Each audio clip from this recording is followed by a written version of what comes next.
Welcome to your Saturday edition of the Ultimate Endgamers League. It is season number 9. The race for $1 million continues today. So I've got one question and one question only. Are you ready to get down like a clown like Charlie Brown and turn your frown upside down? Because it is time to break forth the rhythm and the rhyme. It is time to put the kids to bed and wake up the neighbors. And it is time for the UEL to shine. So let's get down to that UEL beatdown. Hey, log in and games, we lit the squadron. Here we go. BMB shot! BMB scores the goal!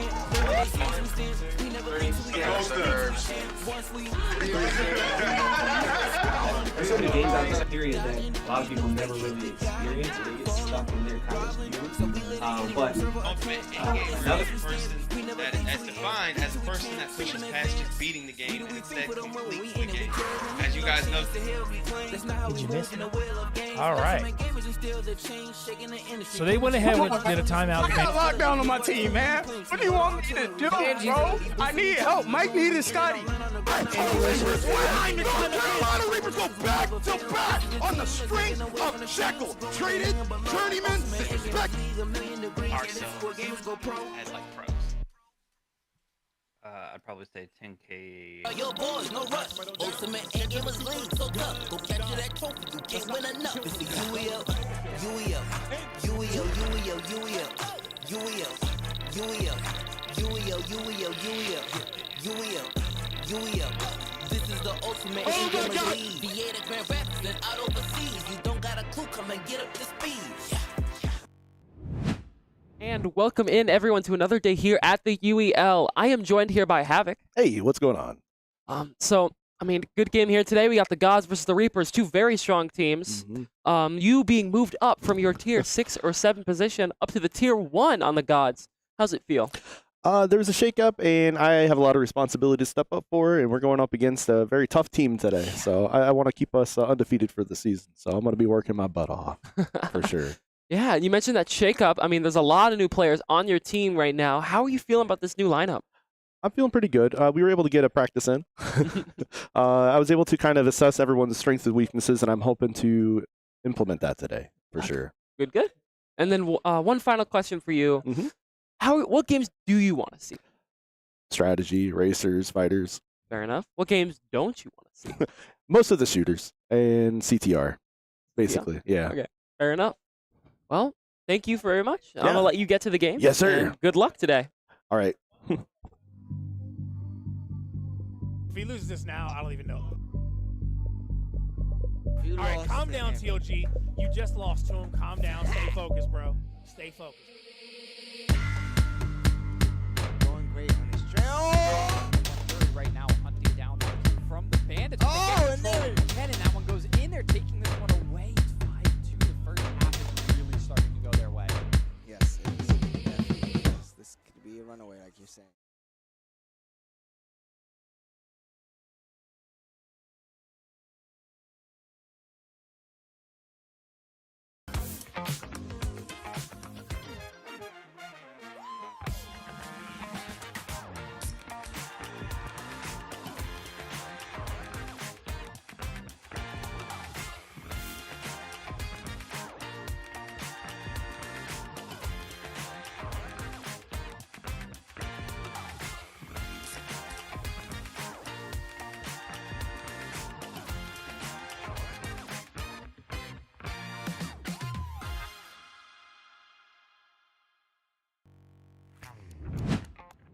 And I am here. My name is Strix. I'm joined by the North Carolina Reapers Tier 2 Cutters. How you feeling today? Feeling good, man. Exciting game. Championship preview. Ooh, okay. 2 undefeated teams. So y'all walking away with the dub. I'm just going to start out with the easy question. Y'all, I know you got the confidence. Oh, yeah. No, we good. We ain't. All right. We chilling. So the simple answer is out the way. You're going to win. You chilling. What games do you want to see today? What anything you really want to play against the xGods? Mortal Kombat. Mortal Kombat. When I'm available. Cutters on the Mortal Kombat, so we got a little bit of a preview. Might be working, cooking something up a little bit different, working. Beyond that, your season's been interesting so far. Y'all have been an undefeated team. I think the easiest question is, do we see a 4P? Do we really see a 4P? You know you see a 4P, man. Okay. You know that, bro. It's light work. It's so easy talking to you, Cutters, because I feel like you always exude the confidence. So coming in today, seeing this xGods lineup, seeing maybe a few new faces, do you think that there's any surprises that y'all haven't prepared for? Maybe. Yeah. Mr. Fear. If anybody pays attention to the UEL, he's a great fighter, in my opinion. So I feel like he's gonna have to wake us up. Like once like midnight, he hasn't seen him play yet. But me, Damien, and Cordy, like we seen him play. We know he's good as fighters. So I feel like it's gonna wake us up and like help us lock in. Okay, bet. I'm glad to see him back in the lineup. I just told him that. That's great to hear, and I'm happy to hear that. And sometimes a wake up is pretty good. I'm gonna ask one more question. This is a personal one. Y'all playing StarCraft today? Yeah. Okay, bet. I love it. That's why I love Cutters. He's always gonna tell me the truth. He definitely wouldn't lie to me. You gonna have to catch him out there on the floor and let him get back out there. Until then, we'll see you shortly. Did you know poor posture while gaming can cause serious neck and shoulder pain? Meet the Volare Pillow. This pillow is designed specifically for gamers. It gives your neck and shoulders the support they need, reduces strain, and helps you sit comfortably for hours. It's extra comfy and hey, you can even pick your style.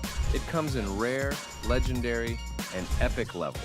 Match it with your setup by choosing from a variety of colors and designs. Don't wait for the next ache to hit. Level up your comfort with Volare.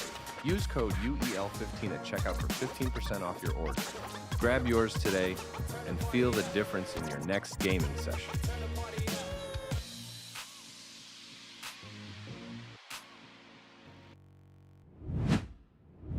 Welcome to the Saturday edition of Week 8 of the UEL. My name is Strix, and I'm joined here by Magna. And it's great to be back in the UEL, the Ultimate In-Gamers League, where gamers go pro. We are here today to see which of these 2 5-9 lineups are the best across our wheel. Our wheel is made up of 33 games and 5 different categories. You can't just be a one-player, one genre even, gamer here in the UEL. And we have some great talent to show that off, especially coming in from the side directly below me, this green team, North Carolina Reapers. How you feeling about the game today, Magna? How you feeling about the xGods, the Reapers? What do you think you're going to see today? So going into this week, both teams are running 5-0. Undefeated schedules. The Gods have some of the best scores, I think, ever in a lot of these games. Gods were looking incredibly powerful, and so were the Reapers. Recently, the Gods have had a little bit of a player shakeup, and both teams are running a 5-man this week. Yeah, I think the 5-man is going to be something that solidifies itself going forward for the rest of the season. A lot of teams condensing down into their strongest 5 players to field the best possible lineup. But some of those names you mentioned that we do have new players, specifically looking at Raging Cajun, The Bubbles, and Mr. Fear, all veterans of the league, have been in here for at least 3 seasons, all coming from strong backgrounds as well. And we get to see the reuniting of Havoc and Psycho from their rookie seasons as well. It should be an interesting game. But again, they're up against the formidable 3-peat, as Cutter said, hopefully soon to be 4-peat champion. Oof. And that's definitely looking pretty scary, honestly. I mean, the Gods got to show out that this new team is going to be able to pull out against that, as you said, 3-peat, almost 4-peat team. So I'm going to ask you, what game do you think, not you want to see, but what games do you predict being close today? I mean, looking at these lineups, I think the biggest games that are going to be closer-ish are going to be the Racers, are going to be some of the Fighters, and I think a few of the strategy games definitely could go either way. That's really interesting, because I think when a lot of people look at these 2 teams, I heard in your interview with Havoc that he didn't really want to see any of the shooters, which is kind of a departure from where, a lot of people would expect. It's really interesting, because I think every team is refining their identity a little bit at this moment, especially with a 5-man. I think the benefit of a 7-man is that you have a couple of different people. But we're going to head over to RPS to see who takes control of this game. It's Cutters versus Havoc. You saw him in the interview. He has the hand warmer there. Ooh, double paper. I like to see it. Into it, and he doubles down. Cutters takes the early lead and gets his team out to an initial strong point. So what RPS does and why it matters for everybody at home is it gives you control of the first spin of our wheel, powered by SurfThing.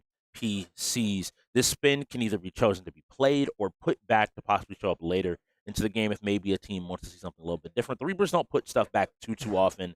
And so what's going in first now? Forza, you mentioned those racers, and we get to jump right into them.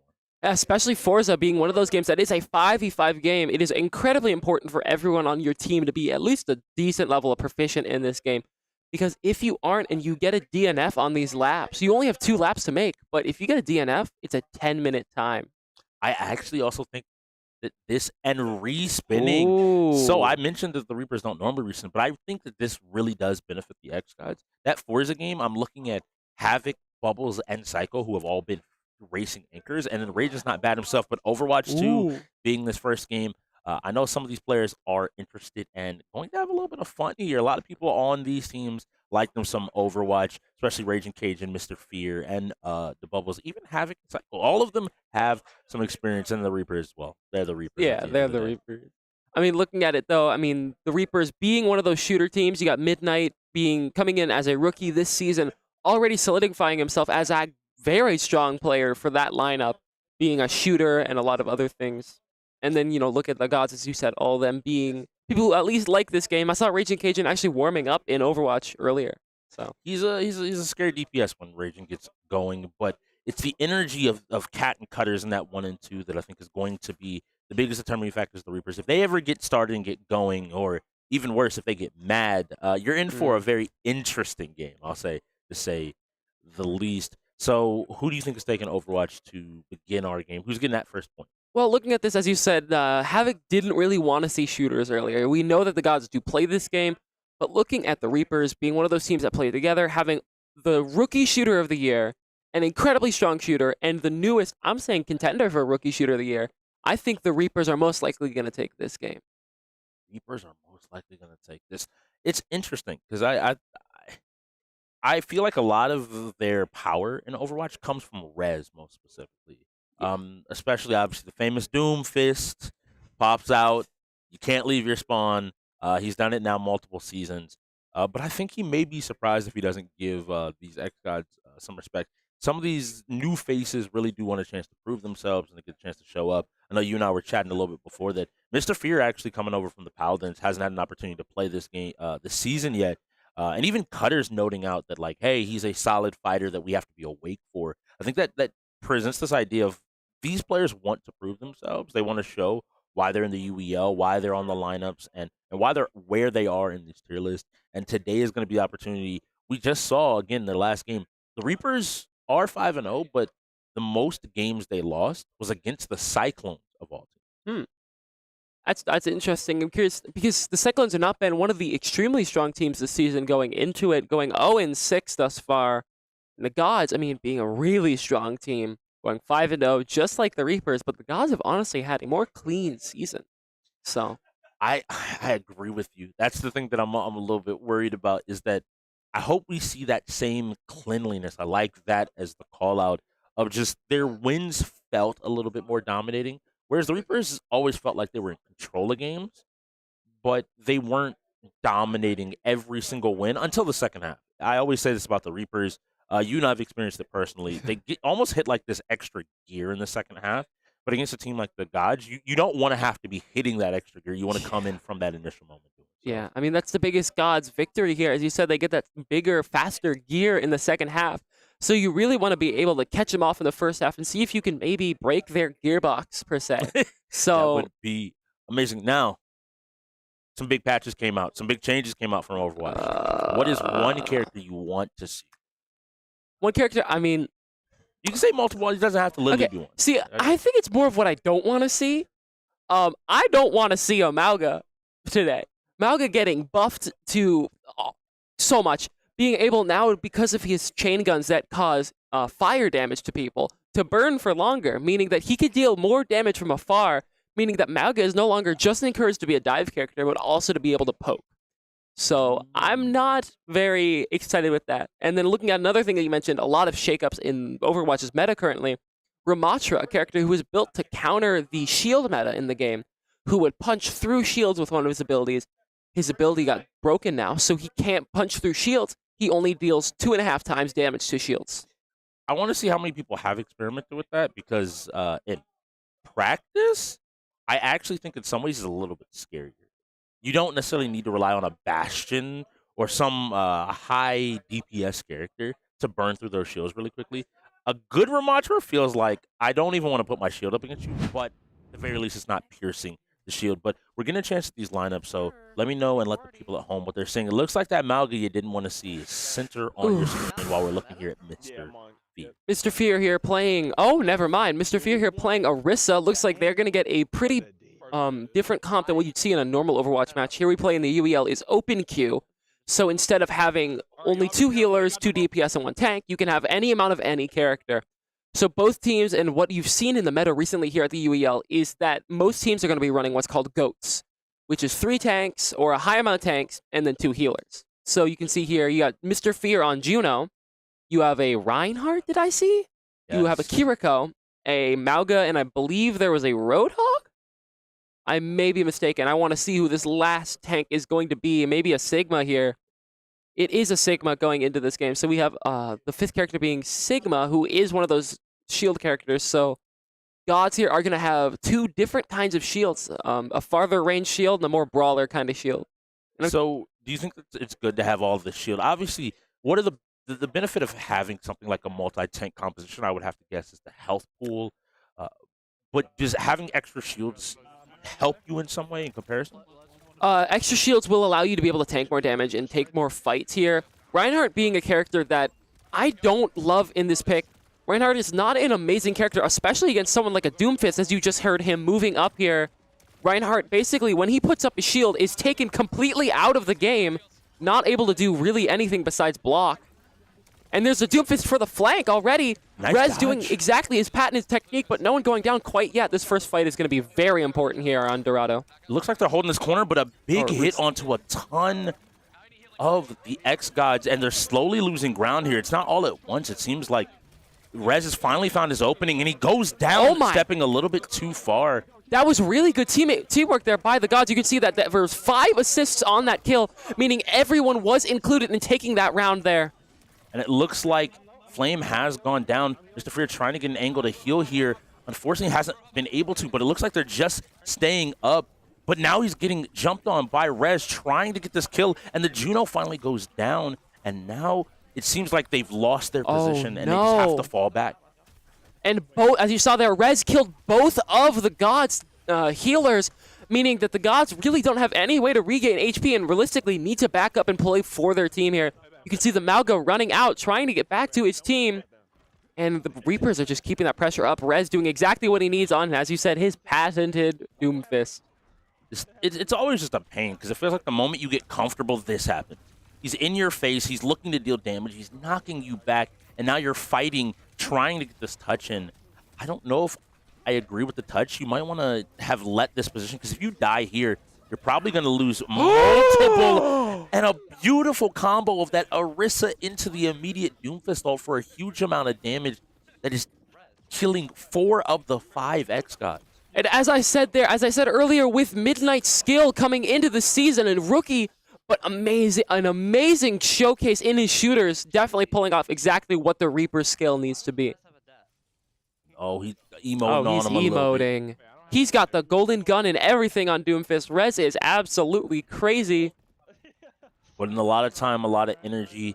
I think he's going to continue to dive backline here. So that, going back to what you were saying about the GOAT composition, is its real weakness. The GOAT's composition is very good at kind of having a lot of health pool, brawling, kind of fighting this back and forth. But if you're able to kill those healers and able to remove that healing, they don't have the same instantaneous damage of something. But it looks like the xGods have found their fight, picking up 4 and forcing the cat to back off and move away. Unfortunately, though, it did cost the gods, I think, 2 or 3 ults. You saw the Reinhardt Earth Shatter going down, stunning the enemy.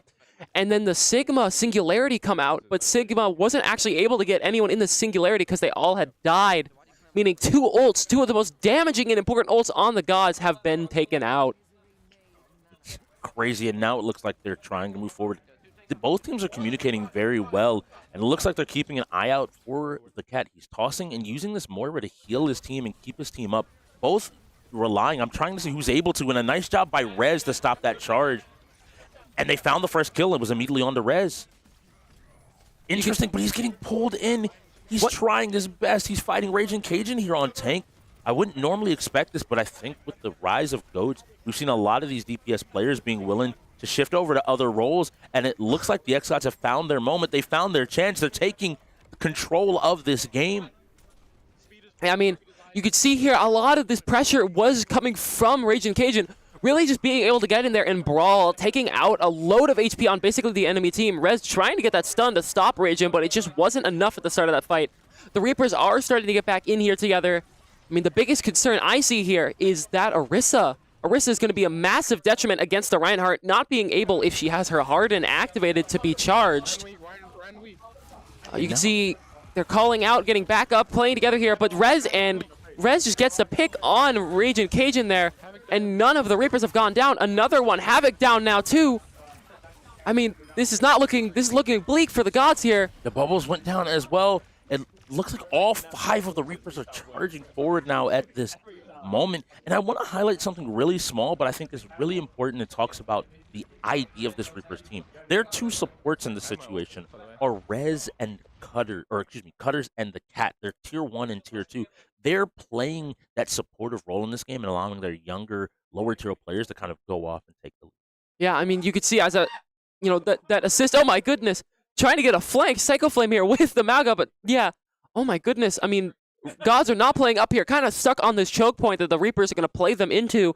The gods really have to play up here. This is the last little third of this map. If the xGods are not able to take this over, then when they get on defense, they have to overtime the game to even get a chance. It's going to be a hard step, but that's a big ult. He misses the charge, though, importantly. The nano boost comes out, and here comes the fight. The Juno ult, they're fighting back and forth, shot after shot. They're trying to take him down, but the Reapers seem to be finding victories. They seem to be finding wins, and they're pushed back into their spawn. Why is it every time I watch Rez play this game, people are stuck in spawn? Rez is going crazy here. Rez actually switching to a Reinhardt pick here. As I didn't notice that earlier, I'm curious to see exactly why Reinhardt was the pick on top of the Doomfist, but it seems to definitely be working. You can see the Sigma ult gets popped. Multiple people get caught in the Sigma ult. This could be the definitely turn for the gods. 2 down, 3 down. Cordy takes Havoc, Bubbles, and another one goes down. And this is just Psycho Flame versus the enemy team's Hog. I can't remember who it is exactly. Trying his best to get in and to take this fight and to get a kill here. Cordy running away. He's looking to live. He's looking to just continue the pressure for his team. Psycho Flame need to back up. I want you to get back with your team. Be ready. There's going to be another push. This game isn't over just yet. And I hear the calls. You could see that Mauga's ult is up here, a good ult to pair with a lot of other things because you basically hold the enemy team in place. If they want to get a good pair and win this game, he panic pops the Mauga ult. Reinhardt shatters, gets 3 down with it, but he's not able to get any confirms off of it, and that is the first round done for the Reapers with 1 minute and 18 seconds remaining. And now we're going to go over to the God side of the push. How we play at the UEL is if we are running the escort map, then both sides get a chance to push and both sides get a chance to defend. So what do you what needs to change in this moment? What do we have to see out of the xGods? Is there something that you would want to see on their attack that would help them succeed where they couldn't on defense? I'm not seeing a lot of counterpicking by the gods here. I mean, a big thing the gods could have honestly done there was go like an Ana pick or a Zenyatta pick. Zen and Ana being incredibly helpful people against the Goats comp. Zenyatta boosting all damage to an enemy with his Discord orb, and Ana being able to cancel all healing with her grenade. Okay. And on top of that, if we're still going for a Reinhardt or a Doomfist, Ana can sleep the enemy and stop her from going in. Looks like, is Rez going to play Wrecking Ball? Why is the hamster gold? He's shiny. Okay. It's a shiny hamster. I don't know what you're talking about. Oh, it looks like actually the hamster's going to be the cat here. Is the cat playing? No, he was on the hamster. Oh, okay. Maybe having a little bit of fun here, but he is popping back now onto that Alari, and it looks like they're continuing with this Ghost comp for defense as well. I have never seen this jump in before. He jumped onto the billboard to see if he could take an angle there. Zarya being that character who was able to tank a lot of damage. I think they're trying to switch out other bigger shields for more of a brawl comp here. Zarya being able to take damage. The more damage she takes while inside of her bubble, the more damage she will deal. See, Raging Cajun on the D.Va here, I'm curious to see exactly why they took this pick against someone like that. Zarya being the perfect counter to D.Va because D.Va's defense matrix just doesn't work against her. I think maybe they didn't realize exactly what was initially happening. I think the real test here is going to be when we see the swap over. When we see this first death that's going to come down, almost getting back in his mech, does he make a swap or does he keep playing that same character? Now we're on the Havoc tier phase there, tier 1 on the Moira. Also, like his counterparts on the Reapers, playing this supportive style, even though he is their tier 1. You can hear Bubbles calling out here, don't shoot the bubble. You know, trying to get his team to not feed the Zarya that HP and damage she needs. Getting a lot of damage out here, but the Gods are just not able to confirm on one. Maybe the Gods need to more focus one enemy than just kind of going for team fights here. Seeing if they could get a pick would be incredibly important. Havoc on this Moira. Havoc getting picked out by the Hog in the cave on flank. Lucia tries to save it, backing him back into there. Hog at half HP. No heals left on the Hog. Mauga diving in here. Psycho Flame almost killing him. Psycho Flame getting out the Hog here, which is going to be QWERTY on Hog, and that is going to be the first push won by the Gods here. No, actually. While that whole thing was going on, while he was finding this kill, unfortunately, the rest of his team was dying. Yes, he managed to take down QWERTY, but unfortunately, you didn't have a team left to support you after that fact, and they seem to be stuck here, locked in this moment. We have to see, we have to hope. They're doing their very best to cover and to continue to push forward. Every single time here, they need to cut this corner. I think someone has to be willing to flank. We saw success from the Reapers when they had somebody attack this back line. And as I asked for it, we see it. We see the Reaper come in and start to deal tons and tons of damage. You can see also a Matra counter pick on Bubbles, but the Roadhog ult knocks 2 people off the map. QWERTY knocks people off and completely basically ring outs them, and that's going to be another team fight win by the Reapers.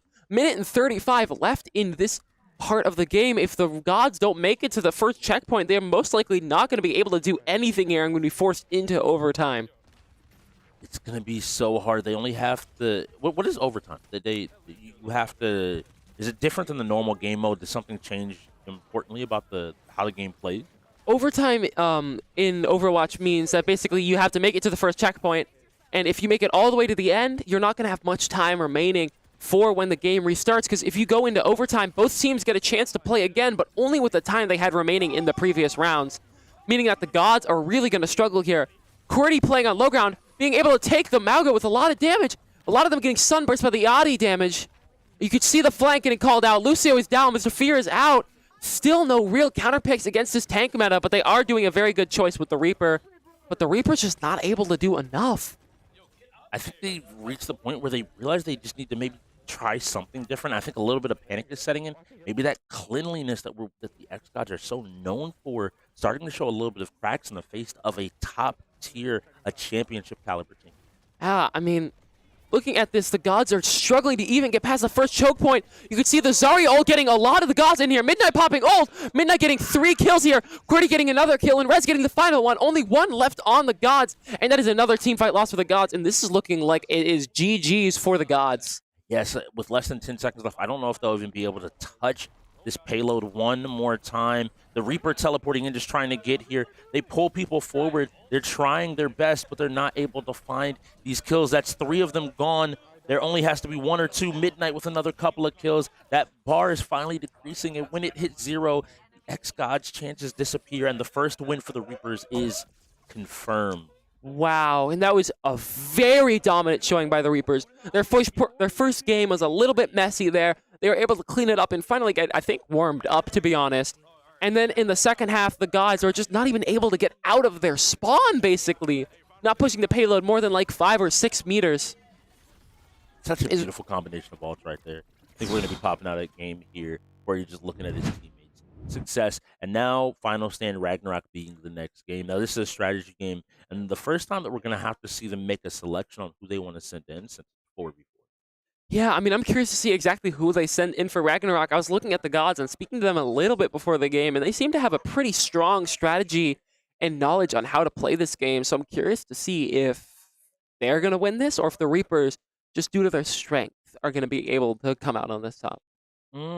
looking at both teams, it seems like they both have practiced and put some time. And this is one of our featured games this season. We have a few up on the wheel, so all of our players have kind of dialed in on this game. They recognize that there's a strong likelihood you'll see the game, you'll play the game. If you're at home and you want to check it out, I would recommend heading on over to Steam and go ahead and look up Final Stand Ragnarok. Get it for yourselves. Hop in. It's a beautiful game, and most importantly, it's different than anything else we have on the wheel. It's a PVE game, so our players will be competing to get see who can get the highest score in a horde style of game.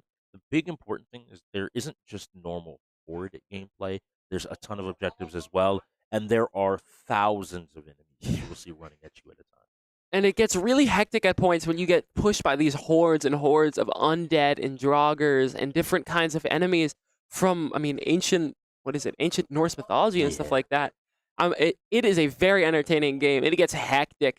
I'm curious to see what strategies each team pull out here, because there's loads of strategies that have been introduced to the UEL as of lately. Some of which have been like different characters and healing and tanking. I'm curious to see exactly what goes on, and I'll be able to describe that a little bit more when we get into the game here. I'm gonna take a wild call that I think both these teams so far have seemed to rely heavily, as a league as a whole, on Ayala, the Flame Archer. She has a ton of AOE and a ton of damage that she's able to present. That just fits our game mode and collecting those points very well.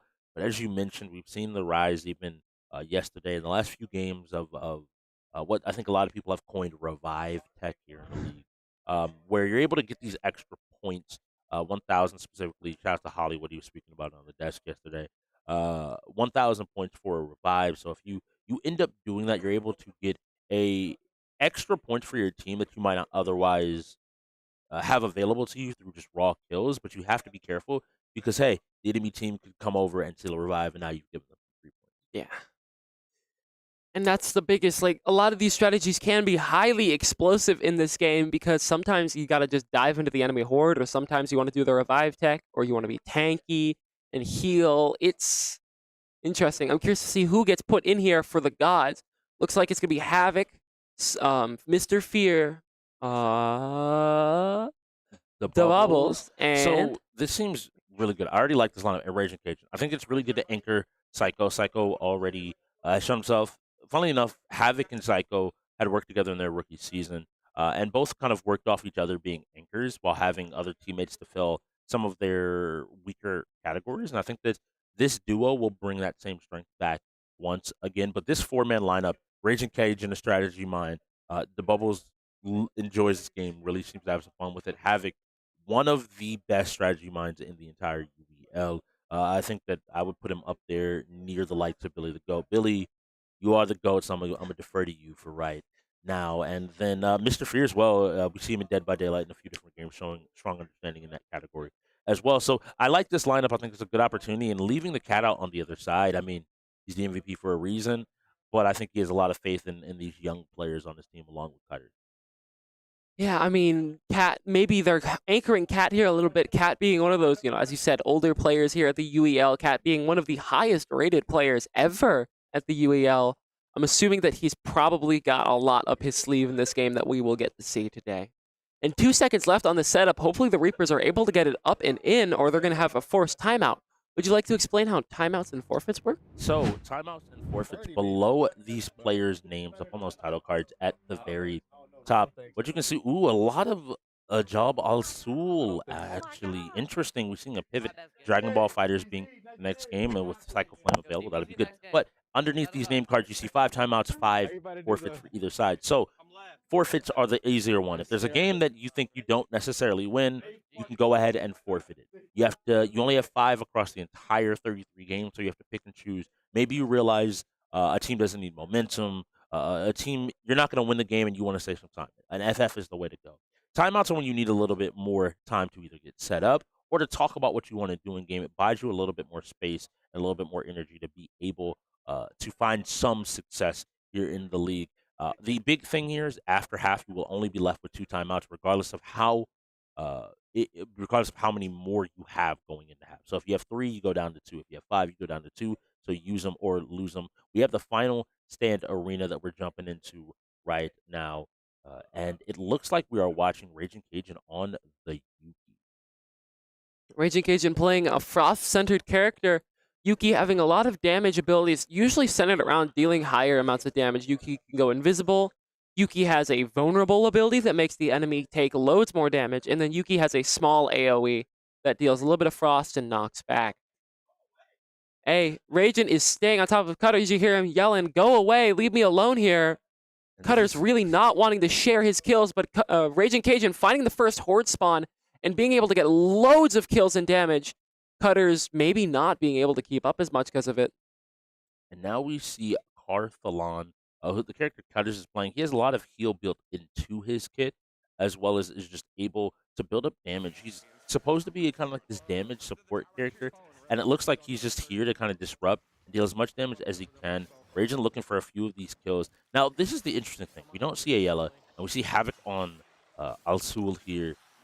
This flaming swordsman with a shield. He's able to deal a ton of damage. He's able to also grab aggro to him while keeping himself relatively safe and able to build up these kill streaks. You see 245 there on the side of Havoc's screen. If he's able to maintain this through the entirety of the round, he isn't. He loses it there, but that's a ton of damage that's working to his benefit. So let's see where we can go from here. Nice job getting more and more damage. And now moving on to see what he can continue to do.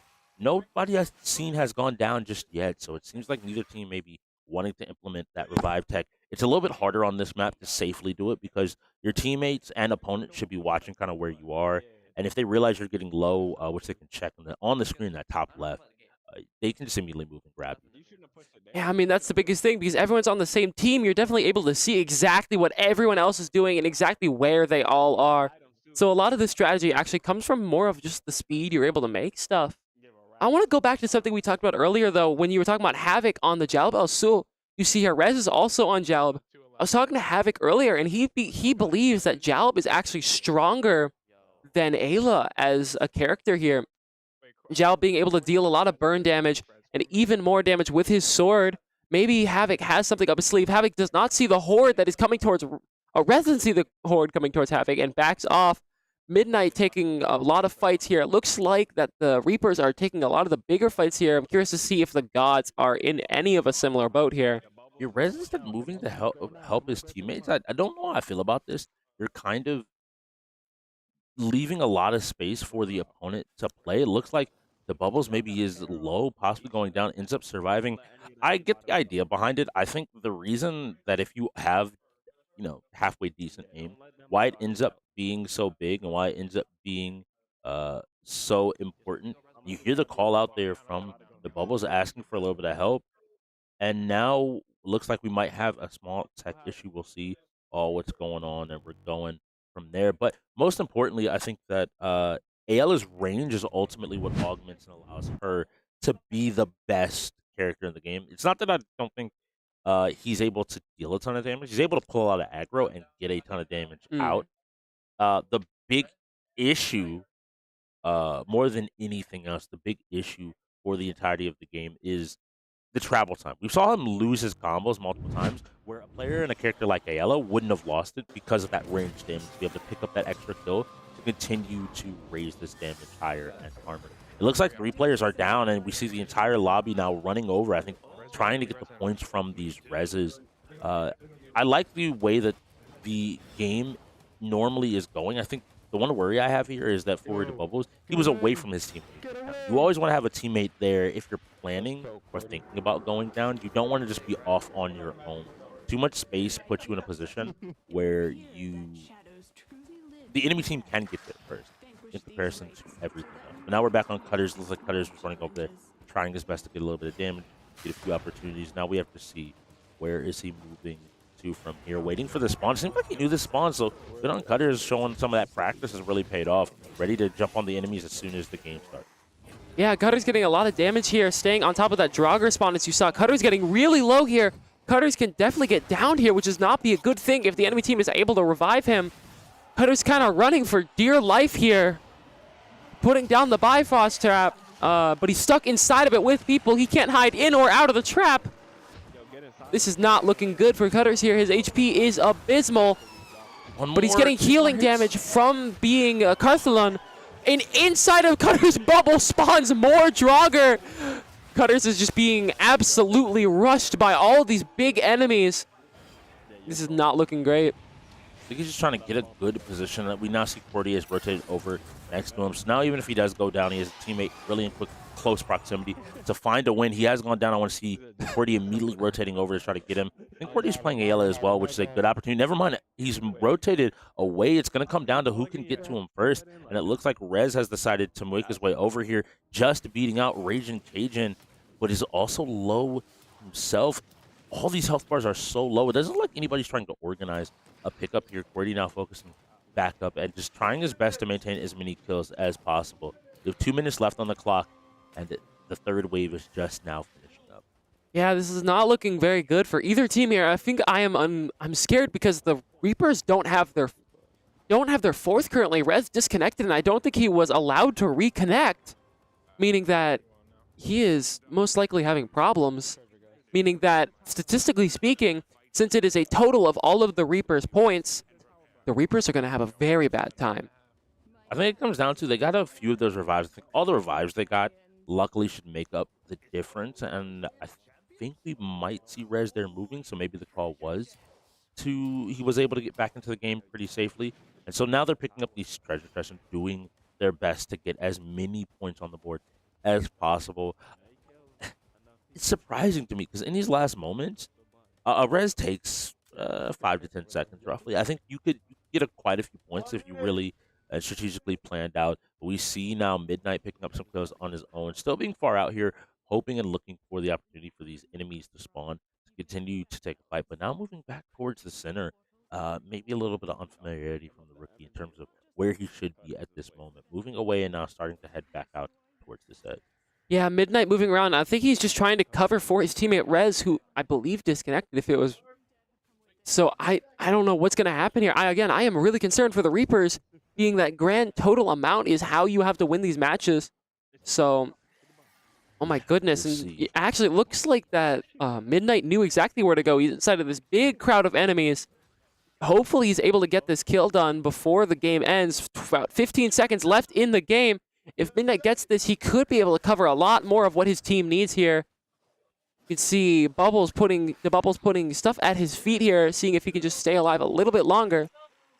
Everyone taking their hands off the keyboard, gonna let themselves get killed by the enemies here. And hopefully, we'll see after this game who has the better grand total of points. And I think to see. I see a few players going down. We have 4 more players. Walk towards the enemy. You're not supposed to. You can't get yourself killed. Hey, turn around. Yep, you see QWERTY there. Go ahead. No, there's another one shooting QWERTY. QWERTY's going to go down here before too long. Also goes down. That should be everybody. We should go ahead and move on into our epilogue, and we will count up the points. Yeah.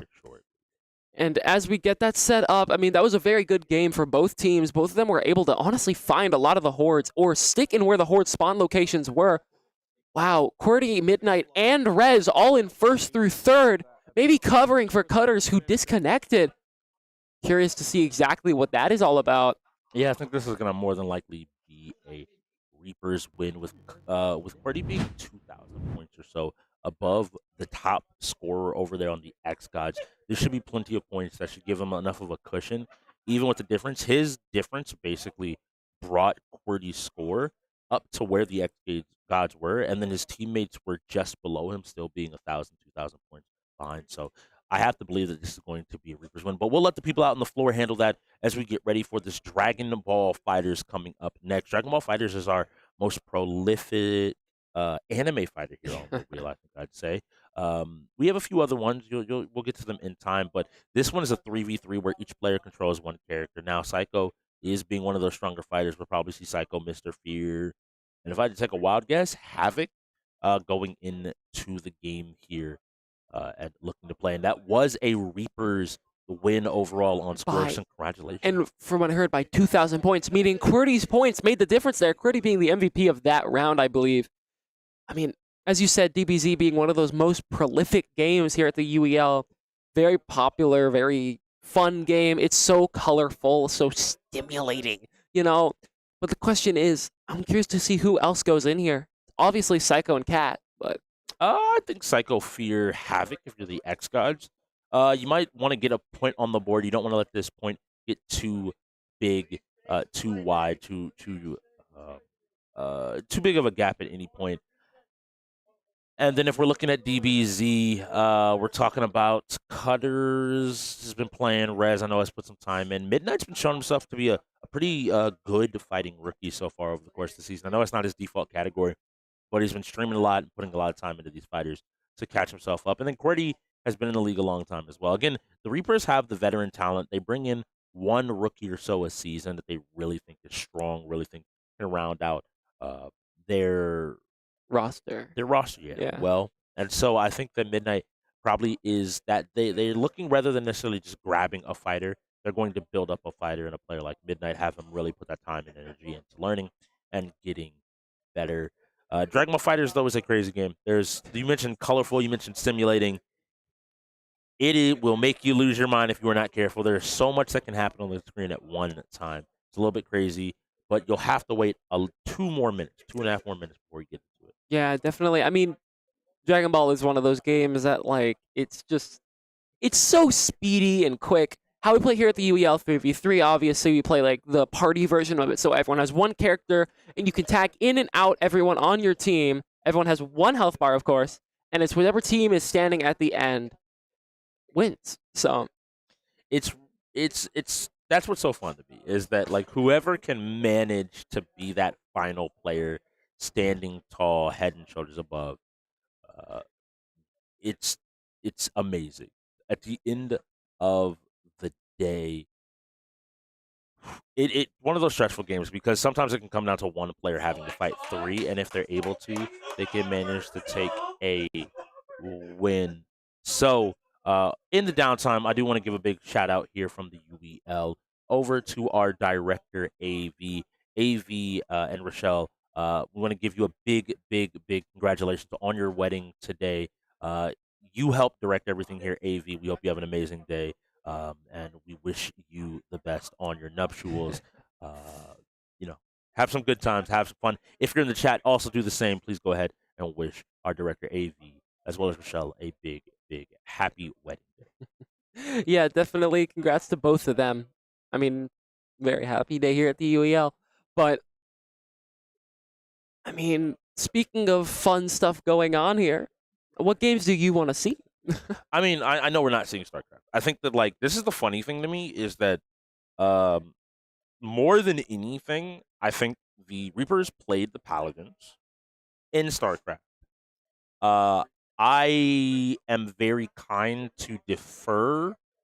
I don't know everybody in the league. I want to give a lot of credit here, because every time I've, like, looked at the bots, I feel like they're very strong. But individually, in terms of StarCraft, the people that I know for a fact can beat me. Billy can beat me undoubtedly. Havoc is also up there. I've played with Havoc a ton. I can beat Havoc, but I have to be on top of my game as well.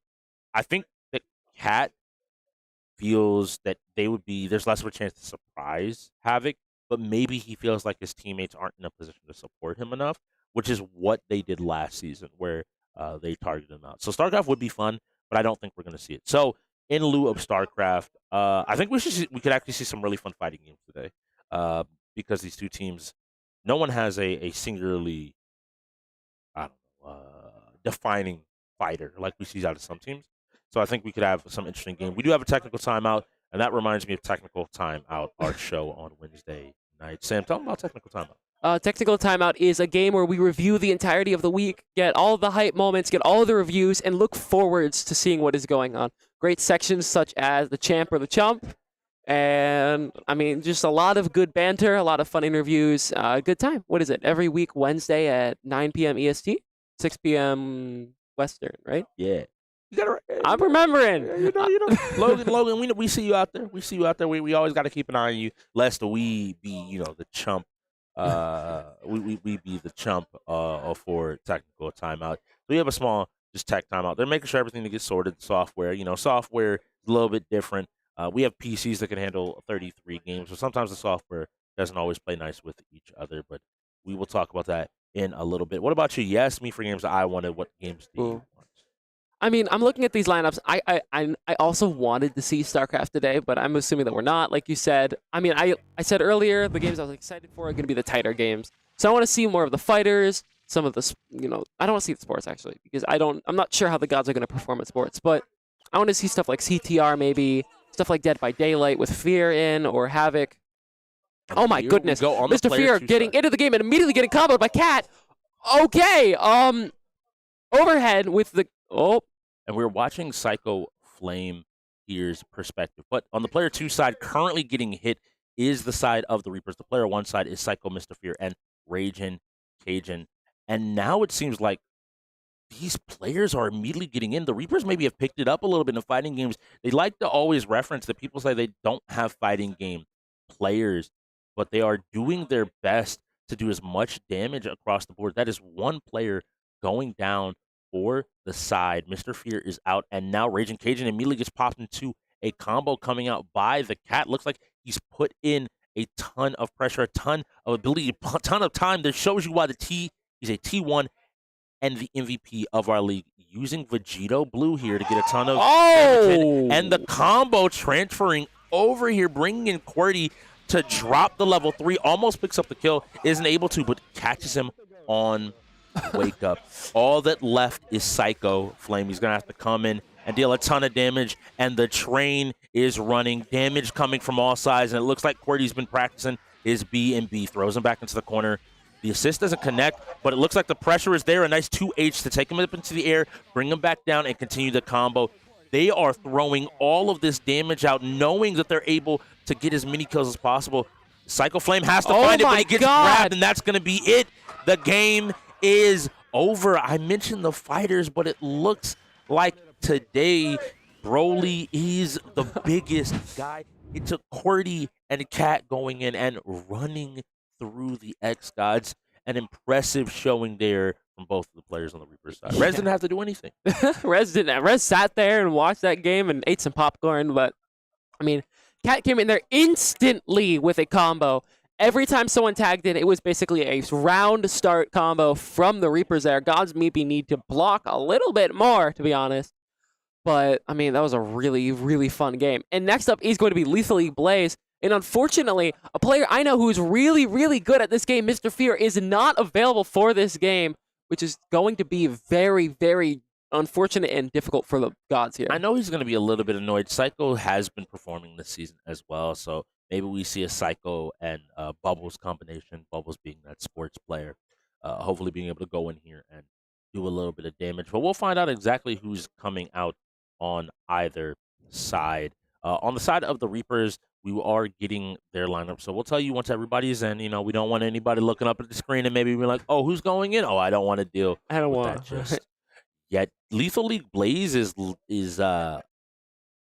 powers with Pong or baseball. You're trying to hit your opponent. It's dodgeball. It's dodgeball with baseball bats. Not everybody has a bat, though. But you know what I mean? A lot of people have very long sticks that they hit stuff with. That would be a baseball bat. I think that would, in fact, be a baseball bat. Sometimes it is a hammer, but potato, potato. It's kind of the same thing. I mean, a baseball bat, a hammer, a giant comically large glove, a skateboard. They're all the same thing at the end of the day. It's an object to hit things with. So, for the people at home, it's going to be Midnight Cutters going up against Havoc and Psycho. If you're ever wondering, you can look up at the top of the screen next to each team, Midnight Ghost Hunt being the next game. So the red team is going to be that of the xGods, and the blue team is that of the Reapers. And it looks like, as quick as I was able to start talking, the game has ended. And blue team is going to be the Reapers here, though. Reapers both losing the first round without red team taking much damage, but the Dust and Ashes on the red team, which is going to be Havoc, takes a lot of damage. And I believe that is going to be Havoc out of this round. Each person having 3 lives in this game. It's all evened up here. It's really interesting. So the Dust and Ashes from each team. And this is what's really interesting about this game. You don't need a lot of speed here to get a kill. You don't need a lot of speed to kill different players.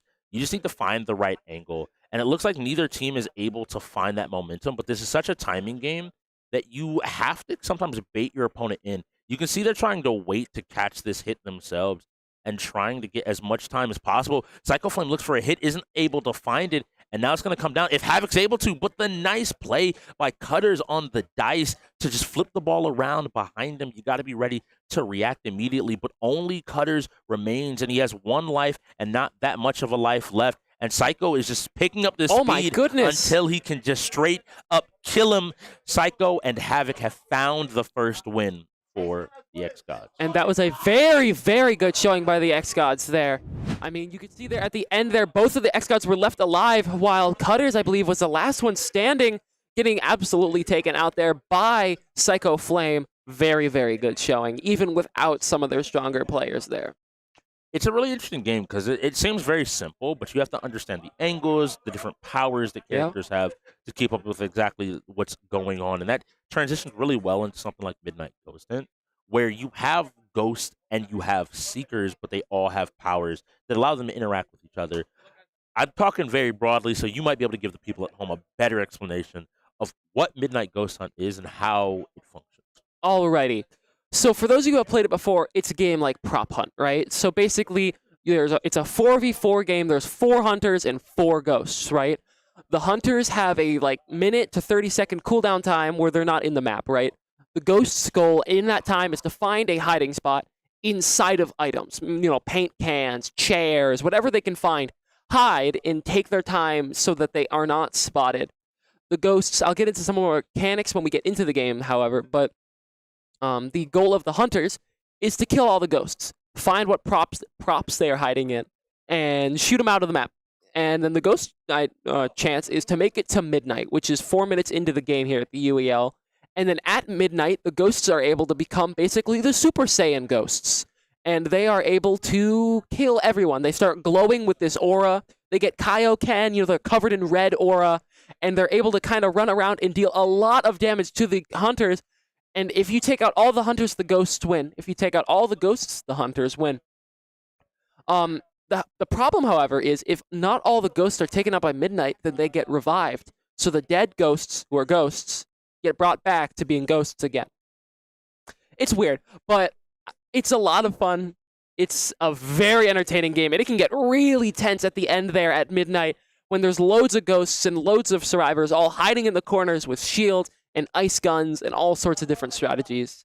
So we will see. I believe I heard from the floor we will be having a timeout coming from the xGods specifically. Ooh. And I also heard that the Reapers will be ghost on the side. Do you prefer the hunter or the ghost side of things?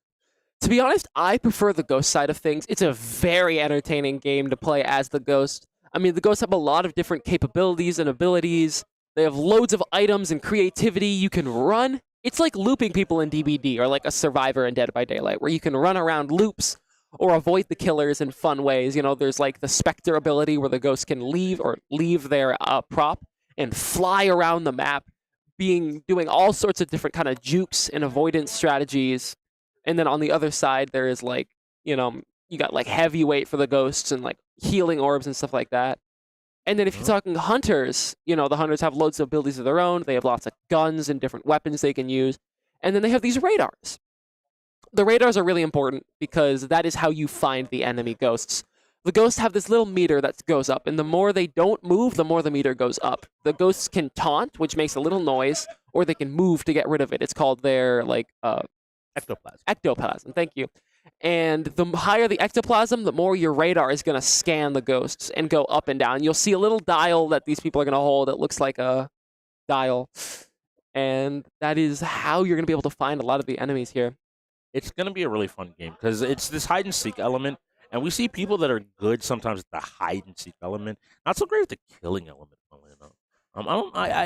Sometimes why do the ghosts have to fight? That's my big look. Yeah. Look, See, we just want to live in peace. That's the ghost. We came here. I died. I already died once. I don't want to die again. Yeah, I'm not a vengeful spirit. I just want you to leave my house, okay? Yeah. It's midnight. I'm going to open the door and walk out. Feel free. We can live. Be a draw. We don't have to worry about it. But it seems like neither side kind of wants to do that.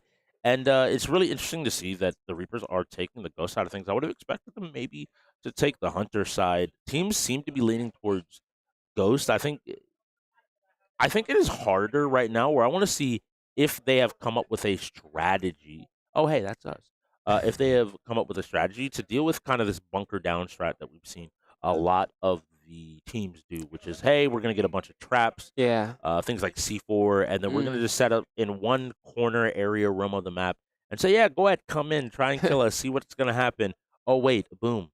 Yeah, explosives. We got traps on the floor. We got small grenades. You want to come at me? I dare you. You know?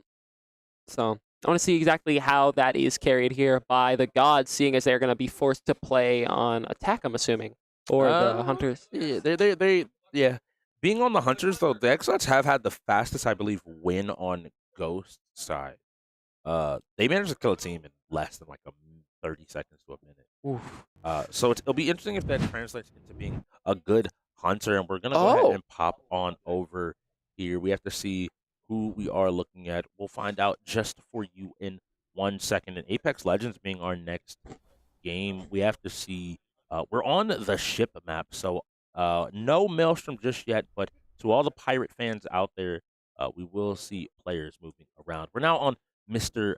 Fear's perspective. We're going to go ahead and take a look at him as he builds out his composition, his load out for the map. He's able to change this once he gets in the game, but what he starts out with is important. It's 22 seconds. You can see, and now he's going to go ahead and hop on Ghostmaster. Let's see if he's able to get a little bit of damage out there as well. So we said it before, the Hunters will be the xGods, the Ghosts will be the Reapers. So depending on which team that you are looking to take a win, you got to be prepared.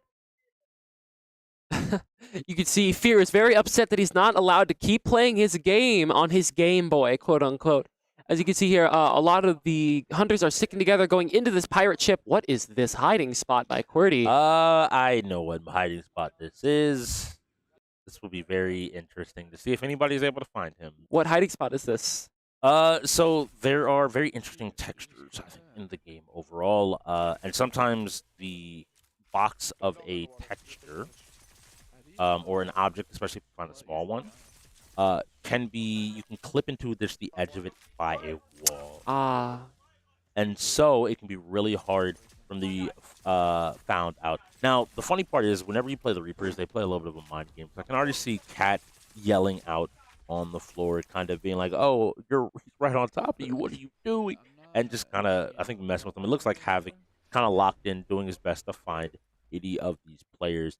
And so it'll be really hard to find QWERTY. If you're not careful, QWERTY very much, now you don't want to hit the water. It will, as you can see there, corrode your suit. But more than anything, you can hide in these little areas if you find the right set of rocks, and you can almost blend in with the texture of the rock, and it's really hard to be seen. It looks like Havoc is going ahead and swapping his different object over the C4. Looks like Mr. Fear has found someone here, going in for the chase here. Mr. Fear going for some good calls, bottom side, trying to get his team to stick together and get the first pick off. This Ghost going missing, I believe. You can see the blue Ghost kind of glitching out, running away, freezing. Ghost trying to keep going. He's in the mid area, gets the healing or back to almost full HP. Back into the cannon. Cannon jumps out here. Can he fade out? And he doesn't know that that was destroyed by Havoc, that area to teleport away. His Phasma gets his plasma disappearing thing gets canceled, and he is going to get down, and that is going to be Midnight completely out of this game for now until Midnight. Midnight gets back at Midnight. Midnight back in Midnight. Good job by Fear going ahead and dropping him. The bubble's backing up. This means he will be weaker when he comes back at Midnight.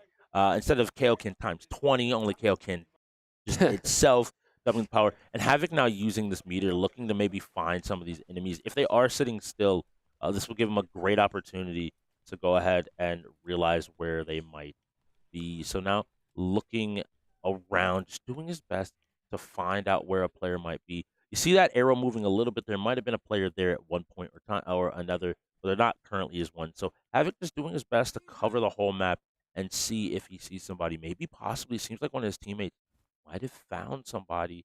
Him now just going ahead and setting off the C4, hoping and looking to see if there is an opponent. Hasn't managed to find anybody just yet. Just trying to get enough damage on everything just to check.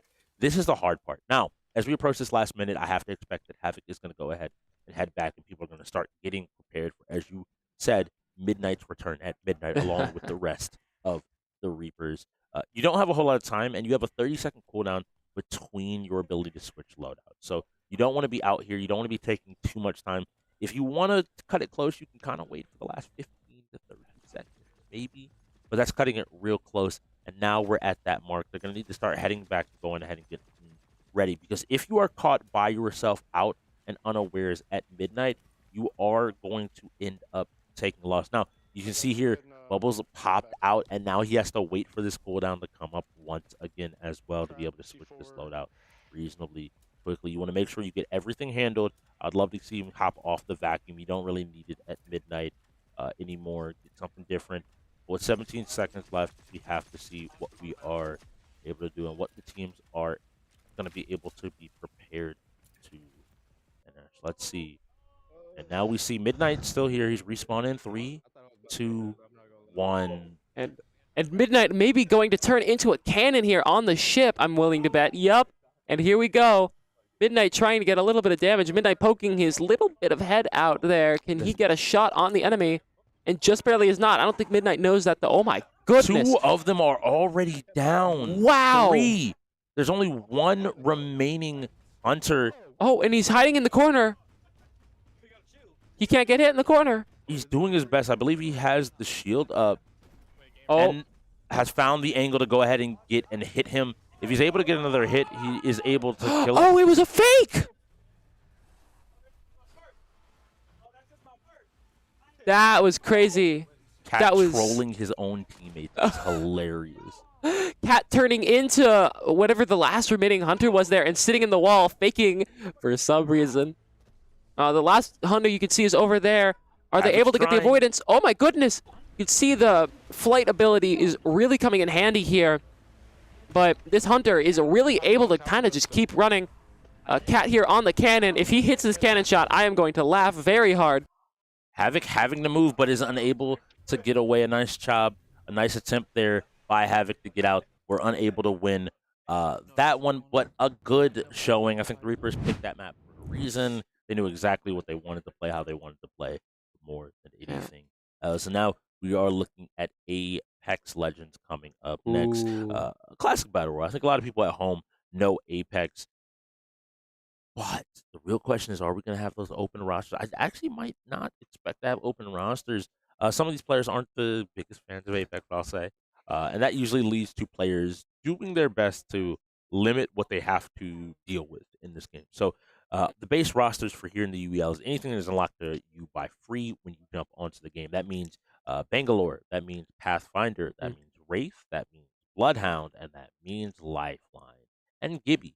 I was almost going to forget Gibby. You can't forget Gibby and his bubble. The normal composition is Gibby, Lifeline, and Gibby, Bloodhound, and either Bangalore or Pathfinder, depending on the team. Usually it is going to be Bangalore. A lot of teams are opting for more of that cover and pushing kind of strength and turtling abilities on top of being able to stay in a certain area and get info out, as opposed to playing like a Pathfinder or an Octane or a character that has a lot of that mobility and speed.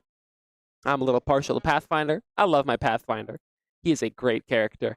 But I think, looking at the Reapers, though, they're probably going to run the good old consistent, Gibby, Bang, Bloodhound if they're running closed, like only base.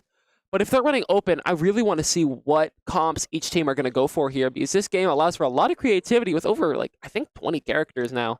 I think that might be the only criticism I will ever levy against the Reapers, is they aren't going to be. They aren't the creative team. They're the, if it works, why am I trying to do something different? I've won 3 championships. Let me continue to run it. Even if we have open rosters, I'm almost certain they will run Bangalore, Gibby. But unless, somebody specifically, like Midnight, wants to play something different. They normally default to those, strategies. I think they have do a great job at managing their mental more than anything else, of, not overthinking a game and not spending too much time with it, just kind of defaulting to whatever is strong, which works because I think if a team isn't preparing specifically for it, they have to just know how to raw beat it. And Midnight's been a rookie. He's a shooter by trade. I'm actually really excited to see what he's able to do here. This lineup should be pretty explosive in terms of shooters.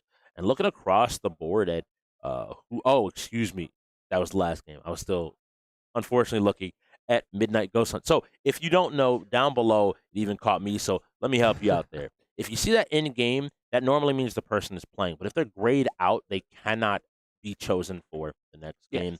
So our lineups haven't been put in just yet. And so for the side of the Reapers, this will be getting done here in a second. You'll see that Cutters and Cat will have to go in. They will get to keep that green marker on them, and then you'll see everybody light back up one more time. That'll be a reset, and they have to pick one of their tier 3 through 5 to go in. For those of you new to the UEL, as you said, we're running lineups that are grayed out. Basically, if you know what a baseball lineup is, lineups are according to how many people, like, so if there's a 5-man team, everyone has to play once before the guy who's played first gets to play again and gets a full reset. So let's say that here there's a 3-player game, like Cat, Cutters, and Rez go in. QWERTY is forced to play that next game no matter what it is before anyone else can be put in for that game. So, baseball lineups. Yeah. But, I mean, that's the biggest thing. We see the lineups finally getting in here for both teams in Apex. It's going to be Cat, Cutters, and Midnight on the Reaper side. And it's going to be Bubbles, Raging Cajun, and Psycho Flame here for the Gods. Be really fun and really interesting to see how this plays out. I hope we see a control game that gets tied in a 40-minute game of Apex. That would always be the funnest thing in the world to experience. A great control. Teams have really been leaning into control lately, which is what's surprising to me. Leaning into control as a game mode is interesting, but my understanding of it, and you can correct me because you're a little bit more of a shooter than myself, is that it allows your shooters to take those individual 1v1s and just straight up utilize their skill as a shooter to outplay their opponent. See, the lives in control are a little bit less worthwhile, is the best way to put it. In control, you're not going to... I'll come back to that in a second. In control, you're not going to be able to, like, you're not going to need your entire team to play together to lose fights or, like, gun games, stuff like that. I just saw Mr. Fear, I think, or someone pick Lifeline in this game mode. Okay. That might have been one of the Reapers, I believe. Yeah. One of the Cutters is playing Lifeline in game mode where you cannot revive people. Lifeline's abilities being a healing drone where you can passively heal in these game modes, and also Lifeline's passive ability being able to revive people without physically reviving them. But the thing is, that's not possible because people don't get knocked down in these game modes. People just die off rip. So I'm curious to see why Cutters is choosing to play this character here. You did mention that they heal, so my hope would be to maybe be able to take more long-term fights, more sustained fights. And we do see actually on the side of Midnight, I thought that the young player would be the person to go ahead and pick something different, and he did. In this case, he went ahead and picked up the Horizon to be able to help contest that high ground, even against something like a Pathfinder. Giving Horizon and having Horizon means that she's able to take greater and greater heights by using these grav wells to lift you up to those higher positions. Yep. And here we are. Bubbles trying to get a spray on someone in that building. Very low HP. I can't tell exactly who that was. You can hear the Horizon moving around above them here. Still trying to get that lurk. You can see the Horizon elevator right there. Bubbles is going to try to take it maybe and take high ground along, but he's just not able to make it in time. Gets a good spray. The Gibby able to tank a lot of damage, but it's just not enough, and Bubbles is not able to output enough to kill 2 people. So this is my worry. They've managed to take control both of the center building by taking height using Horizon. And then they have this side building as well. So it's this really interesting spot where the xGods are being forced to play in the street, but that is never going to be good because you're always going to be getting hit from 2 separate angles as demonstrated there, and you're not able to comfortably ever take a 1v1 fight. You're fighting the whole team at all times. Yeah, the xGods are between a rock and a very hard place here. Stuck on the street, as you said, with basically little to no cover. If they want to play inside of this building, they're not going to be able to get any kills because the Reapers are most likely not going to play very aggressively here. Reapers already 3 kills ahead, meaning even if the Gods fully wipe the team, they're going to tie it up, but never mind. Raging Cajun gets taken out by the Reapers. Cutter's killing him here. Psycho and the Bubbles are backing out, trying to get high ground by the looks of it. Psycho taking a grapple to high ground, seeing if he can maybe get a pick on the Horizon here on Midnight. But there's no one on high ground. The scan comes out here by the Gods. We have a really good showing here. A cover for Bubbles here. He wants to go ahead and get to this loot drop. He wants to see if he can get some of these stronger weapons, these red weapons, to be able to take a fight. He ends up picking an LMG. We have to see if he's going to be able to damage his Bubbles down. So he's going to have to take this fight. He does manage to get a kill, but he immediately drops to Midnight, still sitting on this high ground. Yeah, I mean, you could see there that Bubbles did pick up a really important gun that he lost very quickly. The Devotion here in the new update is a care package weapon, having basically a gun shield of its own, meaning that Gibraltar not only has his arm shield that he gets when he aims down sights, but also the Devotion shield that he gets when aiming down sights, meaning that this Gibraltar has over 300 HP, and Bubbles was just not able to capitalize on that damage.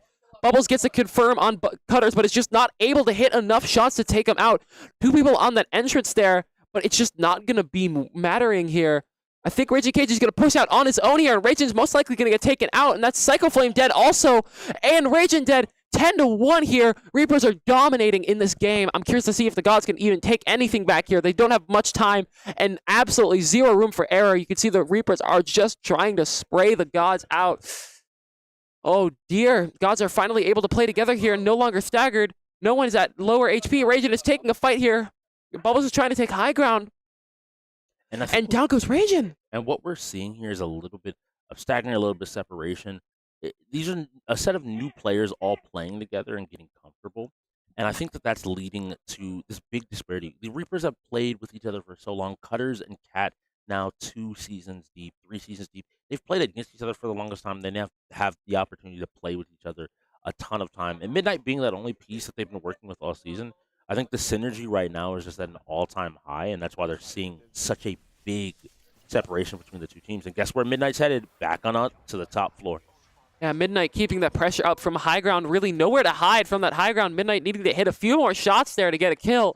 The Gibraltar backing out, and that is going to be, I believe, DeBubbles living. Cat is going to get flanked here. Curious to see if Midnight's able to pinch this attack and gets the kill on Raging Cajun. Both of the Reapers are playing well together.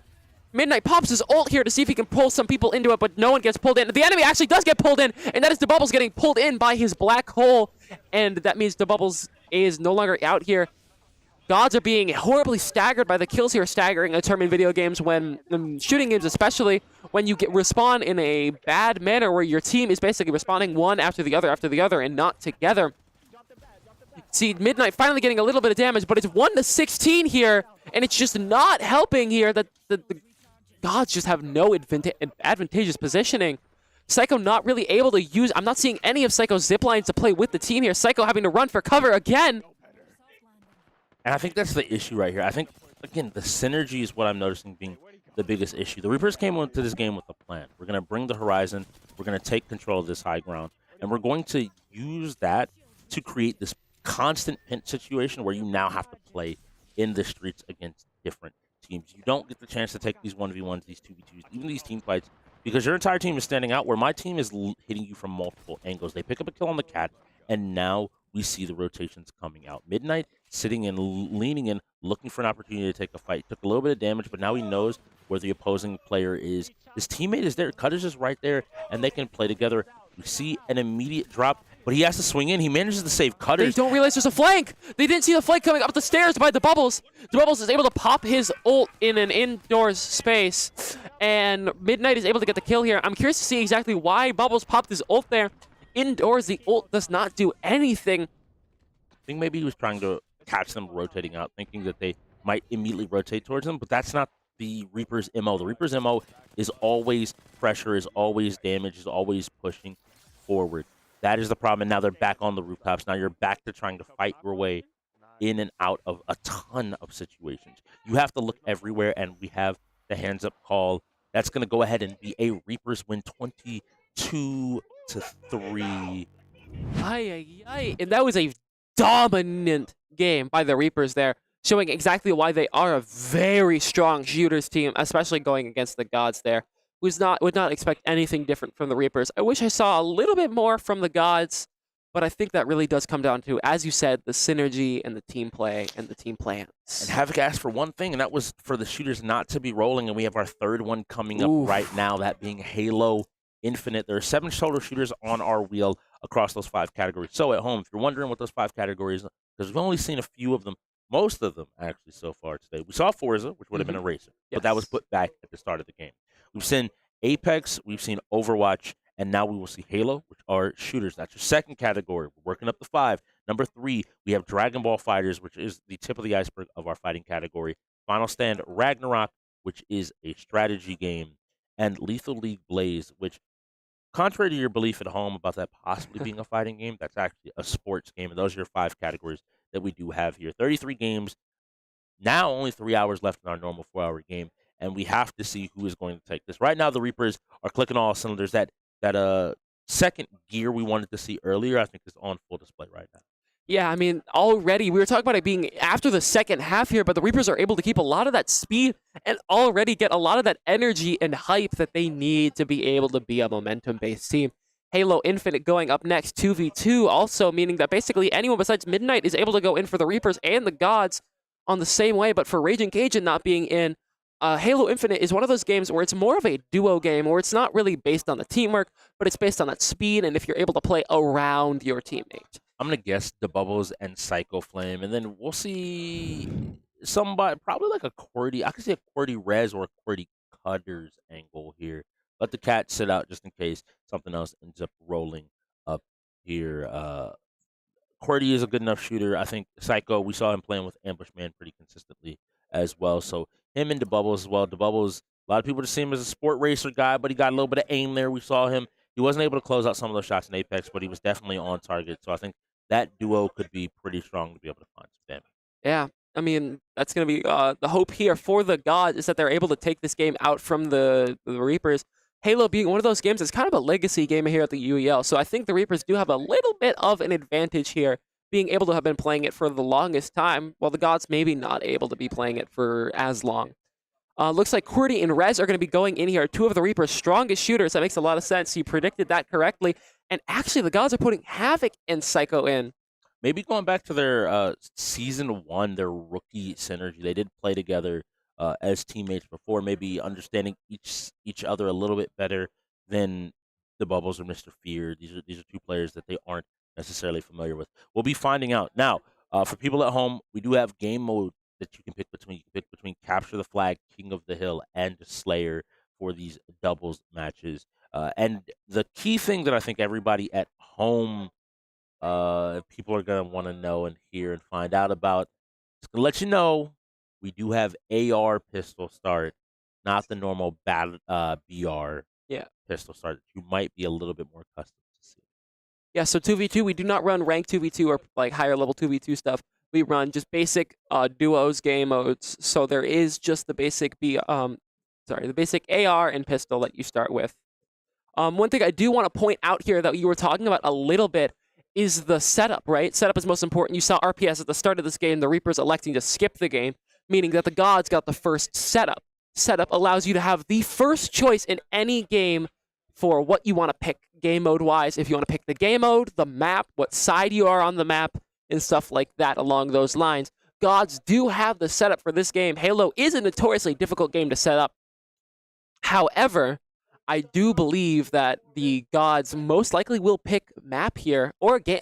It depends, honestly, because a lot of teams are iffy on what maps they want to play. It comes down to style, I think, more than anything else, especially with a little bit more limited of a map pool this season. I think that, like, you see a lot of teams, again, defaulting to Bazaar, they default to Aquarius, they default to Livefire. They default to, like, the tried and true maps of Halo Infinite. And some of the teams, funnily enough, Psycho, we've seen them run a few times on Prism, this little bit more of a brawly style map. This is a big circle with, very importantly, a very strong needler, an empowered needler in the middle of the map that you can fight for. So it's interesting to see what map they elect for, because some teams, if you prepare for the game mode, it shouldn't matter what game mode that you're playing, right? Unless you just know for a fact that maybe they don't have that coordination. And my worry is if you give the Reapers control of game mode, they're going to pick a King of the Hill. They're going to pick a Capture the Flag. Something that requires you and your teammate to work together. Yeah. And maybe that's a foresight the xGods had, and that's the Psycho Havoc pick why that comes together. And that's the biggest point here is, you saw the Reapers were talking about that. You start talking about the teamwork thing for the Reapers, and on the Gods, you're talking about that they don't have a lot of teamwork. I wonder if the Reapers are able to identify that yet and see maybe, can we catch them off and try to trick them? But it looks like that I believe the Gods elected to play Slayer here, meaning that Slayer being the deathmatch game mode or the first to get as many kills, kill race game mode. And looks like that means that the Reapers most likely picked this map. I believe this is live fire. And here we go. We're watching Psycho Flame and immediately moving over towards this turbine. Turbine is going to house either the overshield or the invisibility. And it looks like he immediately got picked. It looks like that sniper's up there. So Kenny on your screen is going to be Havoc. Flame is on PC1. So now we're watching Havoc as he tries to rotate back out and safely get away from the fight. But unfortunately, he's going to go down. And now that they're separated, we have a much bigger problem for the xGods. You need your teammate in this game mode. Unless you are an extremely talented Halo Infinite player, you are not winning 1v2s consistently. Yep. Trying to 1v2s use grenades. This game's all about positioning and all about how you play around your teammates. Sometimes it is important to push together, and sometimes it is important to get those kinds of pinches and other kinds of plays. Grenade plays and rebounds are very important in this game. Already getting Psycho getting down by the sniper rifle, the S7, and getting broken. Cutter's coming around by the flank and is able to get the kill with a pistol on the first one of Psycho, and then get the second one of Havoc down instantly afterwards. So that does say Cutters on your screen. I will let you know that is Rez, excuse me. Ooh. And Midnight will be Cordy. Took me a second there. Even the name's getting me tripped up there a little bit. But we now see that Psycho Flame is taking a position here, looking to take a fight and play this corner. But I need him to get with his teammate because you're not going to be able to take this 1v2. But Cordy is on the hunt. He smells blood in the water, and I think he's looking for a kill here. He ends up whiffing a shot and ends up going down. And Psycho Flame is able to put the xGods on the board for the first time. I mean, 1-5, though. I mean, can the xGods catch up at this point? The Reapers are showing that not only are they good teamwork skills here, but they are showing that they can shoot really well. I mean, you saw that first shot off of Cutters, or off of Rez on Cutter's account, getting a first shot headshot kill on the S7 sniper, showing that Rez is very, very confident in his shooting skills. I'm concerned to see one of them pushing out a little bit too fast compared to the other one. They are going to try to dive out, but it's just not enough. The healing, both of them need to heal up a little bit here. Both teams getting a little bit of tag damage into the smoke grenade. And the question is there someone in that smoke, or are they playing it for cover? And it is for cover. Someone playing up here a little bit too far apart. I believe this is going to be Rez taking a fight. They're both inside of that smoke here. You can see one of them got the quantum translocator, and they're just camping on the S7 to see if they can grab the gun. But they are forced to back off, and their gods are getting a pick too. So that is 6-1 for the Reapers. Oh my goodness, this is not looking fortunate for the Reapers. Oh my goodness, Rez hits a mid-air snipe on whoever is Psycho Flame, on Psycho Flame. And this is the important part of this game. Just the movement is what I want to highlight. You notice that Cordy's here is peeking out. He's looking and immediately turning around, making sure that he's within fight range of his teammate at all times. There's never like more than, not even a full corner, but partial corner between them. He's not even fully committing to running all the way away here. Realizing that if they push, he needs to be there to help his teammate out so they can take it 2v1 and win just like we saw there. Now, the armor is going to regenerate, and it looks like this is a dominating victory because of the coordination, because of these two players playing together. Cordy seems exceptionally comfortable utilizing this Mangler with that big knife on the end for that ability just to melee and get extra damage out, utilizing a double pistol setup, and the grenades are coming out. In Halo, grenades are the cornerstone of your ability to take fights, to get damage, and then maybe surprise your opponent. So I like to see that coming out of the xGods. Yeah, that's a big gauge of how skilled someone can be in Halo. As you can see how they use their grenades there. You could see that Cordy was able to get a load of rebounds and basically push the entirety of the gods off of that point and move them to another area.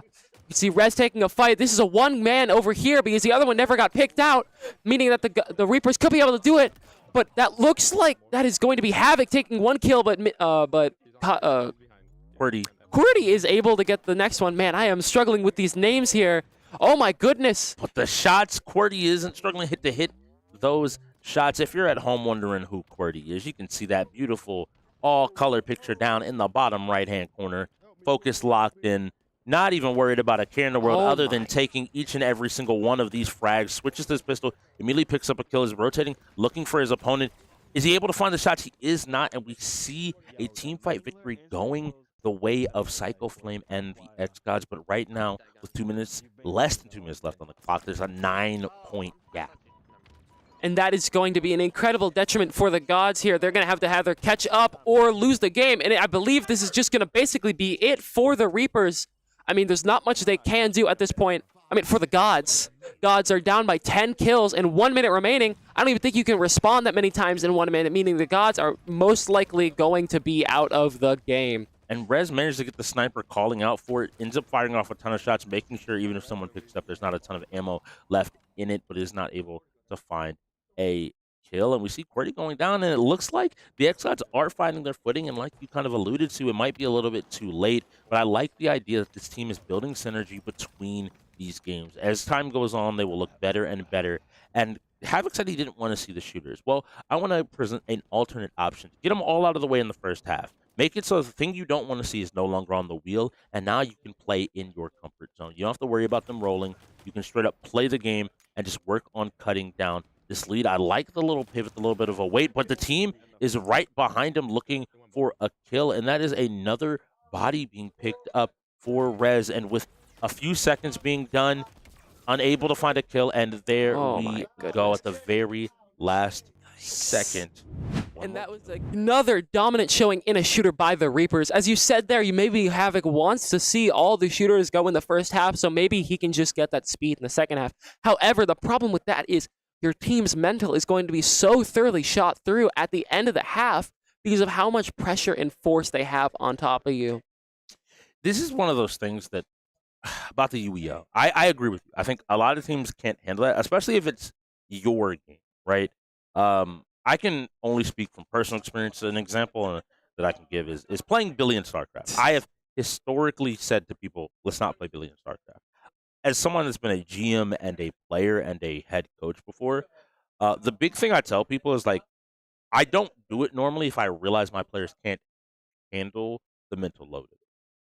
It's one game of 33. You have to turn it into that. If you only want to show out in one game, I don't know if the UEL is the place to do that in. You would rather, if you want to show out in Overwatch, go to the Overwatch League. Yeah. If you want to show out in just this one game, we're a game about 33, and I have to convince players, like, hey, keep your mind in the game. If all these shooters roll and you're a shooter, have faith in your teammates to be able to carry you in those other areas.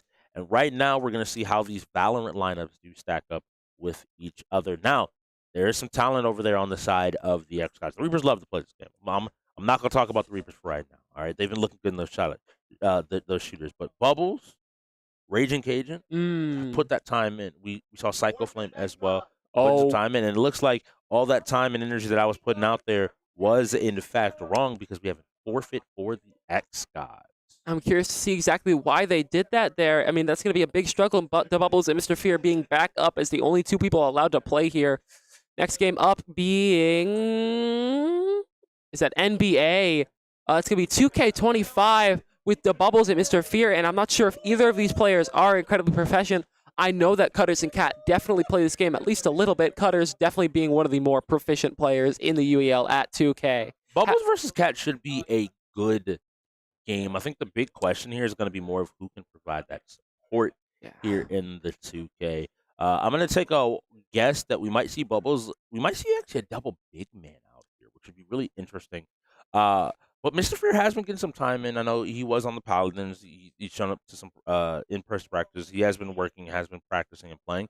So he knows the basics of 2K. The big thing I think I have to guess is he better than Cat? If he's better than Cat, you just have to trust that your better player, in this case, Bubbles, who's a sports player, can stop Cutters to some amount. And that's in itself a feat. Being better than Cat is incredibly difficult. Like I said earlier, I'm going to keep saying it again. Cat is one of the highest rated players in the league, being almost, I mean, he was a nominee or a winner of MVP once, right? Last season, yes. He was the MVP of this league. Cat is not bad at any game on this wheel. That's something that I want to stress to people at home. You might not know who the Cat is. There's a reason why there's a the there, just like Billy the Goat. The Cat, he's the guy at the end of the day that is able to stand head and shoulders and be that MVP like you mentioned. He's not bad at any of these games, but he is not proficient he is going to play the number 2 man. He's going to let Cutters take the shine, be the person to lead this game, but he knows how to play that number 2 role, how to be led in the dance, what the dance steps are, and that is why the coordination looks so good from this group of teams. No one is trying to overperform. No one is looking at this team and saying, "Hey, Rez, I have to outshoot you." No, it's Rez, Midnight, Qwerty, Cutters. You're the shooter, Cat. I'm the support. I'm gonna help you out. Here in Overwatch, we saw that. Who were the 3 tanks? Who were the 3 frontline damage dealers? Was it Cutters or Cat? No, it was the 2 of them were healing these other shooters. And knowing your role in a game is more important, I think, than sometimes being the best player in that game. If you can know how to support and enable a good player, you can sometimes elevate their performance to a carry performance just by your being in the right place at the right time. Fair enough. Yeah. I mean, that's a big thing. That's what we were talking. We keep talking about this. I'm going to keep emphasizing it. The Reapers have that teamwork, that legacy skill, and that team planning. Honestly, that the gods with this shakeup don't seem to have right now, and it's kind of unfortunate. I mean, I think DeBubbles definitely has a pretty good plan going into 2K. DeBubbles being one of the more consistent players. I know being a very good sports player here at the UEL too. I'm curious to see how he's going to play with Mr. Fear. Mr. Fear being usually the one that shoots the shooter or a little man. I believe he's going to be on Curry most likely. But I know that that's going to force Bubbles most likely to play on big man. As you said, he's going against Cat most Yeah, likely. he more than likely will pick, I think, like not a Jokic. He doesn't say Giannis, but he'll probably go back to that Jokic. Maybe he's working on something, picked up something a little bit different Ooh, I'm curious. for his bag. Because I want more duo threat shooting teams. Force me and let me see that Cat knows how to play some perimeter defense. Don't just let it be a free game where Cutters kind of gets to run around for free and take some shots. We have 1 minute before we go ahead and get in. We do play street ball. We do play blacktop here. I'm thinking of the NBA street games. That would be really fun. Side note, complete side random tangent, but we do play blacktop 2v2 here with all characters available. So you'll see Kareem Abdul-Jabbar, you'll see Kobe Bryant, you'll see Shaquille O'Neal, just as quick as you'll see Giannis, Steph Curry, or LeBron stepping up on the court. And the biggest thing about this game is it is a 5-minute game. No matter how many points at the end of the game, whoever has the most wins. Of course, since it's blacktop, 3 points count as 2, and then everything else counts as 1. So we have to see here. I'm gonna ask you now that we have a few more games and all those shooters. I know you probably wanted Val. We can touch on that while we have 10 seconds. I think that you recognize that the Reapers play a ton of Valorant. I recognize the Reapers play a lot of these games, to be honest. Yeah, but like Valorant's like their comfort game right now. They always have a comfort game. Yeah. And so if someone on my team were to be like, "Hey, we don't really play this," I'm gonna look at the other people and be like, "Hey, Raging, can you 1v5?"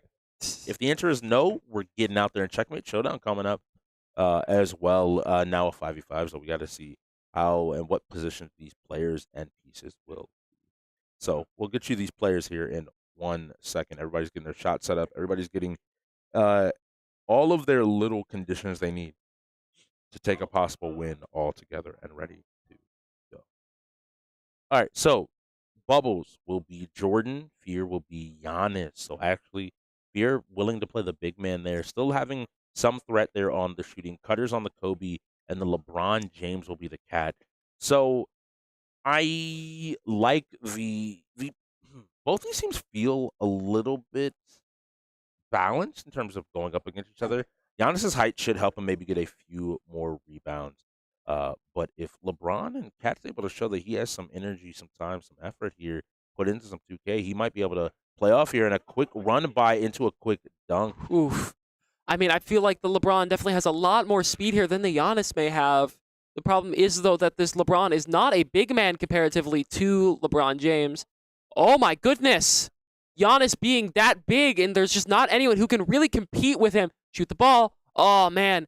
And goes for the close, gets the rebound. Both of them are very speedy characters. LeBron going back around. LeBron James getting the dunk, or getting the layup, sorry. And that is 2-0. Reapers are winning.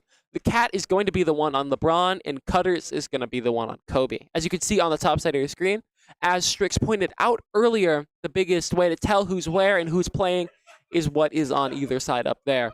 Yeah, so the this team here in the darker jerseys, this is one thing that happened earlier as well, where they're looking, and both sides are looking for these picks, and a good job by Mr. Fear just taking it, putting the ball down for a dunk, and keeping his team in the game. I don't want them to feel too much pressure to have to start taking twos. And it looks like Cat is trying his best. And a nice block there coming out of the side of Mr. Fear, showing that he has put some time into, and a nice 3-point shot coming out from the side of Mr. Fear showing a lot of good skill, but at the end of it, he didn't really play with his team or cover his man, more of going for the ball than anything, meaning that Mr. Fear really, really struggled there to get the ball back, and that's why the LeBron James was able to get that free three-pointer. And this is where that synergy is starting to break down, kind of what you're highlighting here as well. Trying to talk over a pick and knowing, hey, I need you to pick up my guy. I owe it. I got it. Knowing where you're supposed to be. That's the small things. If you watch Kobe Bryant in the black shirt, you're going to be able to watch him like he's drifting over when he needs to, but he's always in range of his man, able to get out there. As I say it, I almost thought the game decided to prove me wrong, but you stepped behind him. That's going to be an easy take straight to the hole for another set of points. That's 5 points on the side of the Reapers. Now the xGods get another opportunity here to take a chance to play, and Bubbles has to work it, and it feels like they're playing almost against each other. You saw Fear out there on the edge. You decided really comfortable with the other shooting, but the consistent passing is what is allowing the Reapers to constantly find these good shots. Yeah, I mean, not really playing with each other here. I mean, there seems to be a kind of congruent game plan, but it doesn't seem to be working overall for the Gods here. They are starting to slowly catch up, 6-4, only 2 points down. This could still be anyone's game. About 3 or 4 minutes left in this game too, but it looks like oh my goodness! And the Reapers are just able to keep a load of that speed and pressure up. Golly. And it looks like they're trying to exploit the defense here. Now, he was standing there, and Mr. Fear manages to get the rebound. They might want to go ahead and reset. Doesn't want to lose the ball. He does end up losing it, and they're both reaching in a nice foul to stop the play, to slow down the overall pace of the game. It requires some really quick decisions. You have to understand exactly what's going on and where the game and how the game is being played. And you see Cutters here. He manages to get away and is going to take it straight to the hole for another dunk, maintaining that 3-4 point lead that you mentioned before. So now Fear with the ball, kicks it over to Bubbles. Bubbles hesitates, looks to shoot, and nice hesitation to the 3-point shot. Bubbles says, calm down, Cutters. Calm down. Wait. The game isn't over just yet. Cutters dives in on Bubbles like, get down, Mr. President, but it really just does not matter because Bubbles holds the ball, as you said there, with the good pump fake. Bubbles is definitely showing that his skill in these sports games is not to be underappreciated. Kobe's speed, though, against LeBron is just not... I mean, Kobe's speed against Jordan, sorry. Oh. Wasn't able to pick up the ball there, but the ball goes on over to the side. And that is looking like game over for the Gods, and that is another win for the Reapers. It was a close game. It was a very That was close a much closer game. I think that a couple of rough shots there coming out of the xGods. But overall, I think that there's something there. Mr. Fear and Bubbles just need some more time to synergize to be able to really show. I think the biggest thing there, too, was Bubbles had a pretty good positioning. The problem was Mr. Fear was really out of place in a lot of situations where he was needed to win those rounds. At like that one point where LeBron shot the ball and he was completely unguarded because Mr. Fear was also going for Bubbles' ball. Defense is the hardest part of 2K, I think, for new 2K players. That's fair. It is more than anything else. Even if somebody is like, yeah, I know how to like play the game. Most people learn how to shoot. Most people learn how to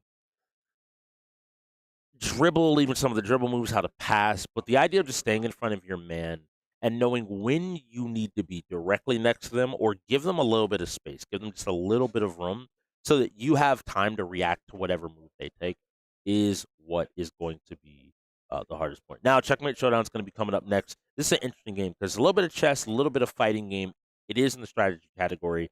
And each player is going to be playing a type of piece, except for the king. Whoever's on the king will get the opportunity to pick a second piece. They can pick the queen, theoretically. We have to see how these two teams end up deciding to play Checkmate Showdown. It does say 7v7. We are running these 5-man lineups. So both teams are going to have 5v5 game modes. It is 1 tower per each, and since there is 5 towers, two rooks, 2 knights, 2 bishops, and then a king and a queen, that is going to be 5 total characters, correct? Technically. So So this is what's very weird. The assumption by a lot of people is that the king and queen will be piloted by the same player. That is not doesn't have to be the case. You just have to ensure that your 5 players are spread across the pieces. The way the rule is written, just to give an example, I could play king and knight. That means we would have one person on one knight. I'd be on the other knight. You could have a player playing a queen. You'd have a player playing both rooks and a player playing both bishops. okay, yeah, I can't remember the new ruling for the game because I believe there was an announcement that came out the other day. The simplest answer is just to have the person playing king to play like both king and queen. That's the simple answer. But the alternative answer to it is in the 5v5. You can kind of mix and match because I believe the ruling was saying that. So we are getting everybody's lineup, and this takes a little bit more time, a little bit more effort, and we'll tell you who is who as we get into the game here shortly. Yeah. Checkmate Showdown, though. Do you prefer the chess or the fighting game side of this game? I honestly think this game needs both. I think there is no one side that can be used without the other here. I mean, Checkmate Showdown, as you said, is one of those games. For those of you who don't know how Checkmate Showdown is played, it is chess, and whenever a tower goes to take another tower, it becomes a game of fighting it. So each character or each tower is a different kind of archetype. So the rook is going to be the grappler, the knight is going to be your zoner, or the guy who can shoot stuff farther out. The bishop is going to be your rushdown character, the one that is able to deal a lot of damage and do a lot of quick moves. And then your queen is going to be the 50-50 character who does a lot of really quick, really switch up heavy moves you don't really expect all the time. And then finally you have the king, a character who is just a big body. He deals lots of damage and he hurts and hits like a truck. I think we covered every one of them. And we'll get a chance to see some of these fighting, I think, here shortly. Both players, we see this happen a lot. They contest the middle of the board, just trying to get an opening into the opposing king. I like the idea here of castling, getting him tucked away safely in that corner. And I want to see if we see a piece. Instead, choosing to lock the center of the board there. And it would work, if not for that bishop right there. Maybe a short-sighted move. Or just trying to maybe bait another move here in the future. So now the knight stepped up. That bishop will necessarily have to move if it doesn't want to take a fight. And we might see our very first fight of the day. Is purple willing to break the middle part of the ground? For those of you wondering, I believe the gods are going to be in purple and the reapers are going to be in orange here. Meaning that Reapers are going to be the team on the bottom, of course, and the gods are going to be the team on the top. Yes. See, they kind of lost a rook. They lost a pawn there on the gods on the Reapers side, and they're prepping each other for a fight here, talking about who they exactly want to take in for this knight.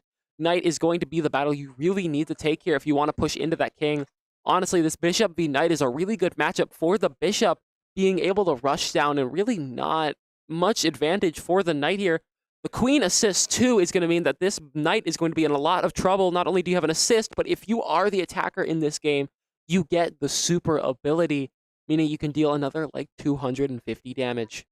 It'll be really interesting to see what exactly each team wants to do. It's more interesting to me to see that it seemed like they put Mr. Fear. I mean, he is probably their most consistent fighter. I think from a lot of experience. So you were wondering, Cutters is on the bishop, so that orange bishop is Cutters. The purple knight is Havoc to your face. He's going ahead and utilizing the zoning potential of the side of the knight to kind of keep Cutters out. Cutters keeps trying to move in, and that's why you see him jumping up there, just dropping out another hit. Nice job breaking the throw here. Now both players are moving in. Nice punish there, an immediate break to not have to deal with the combo.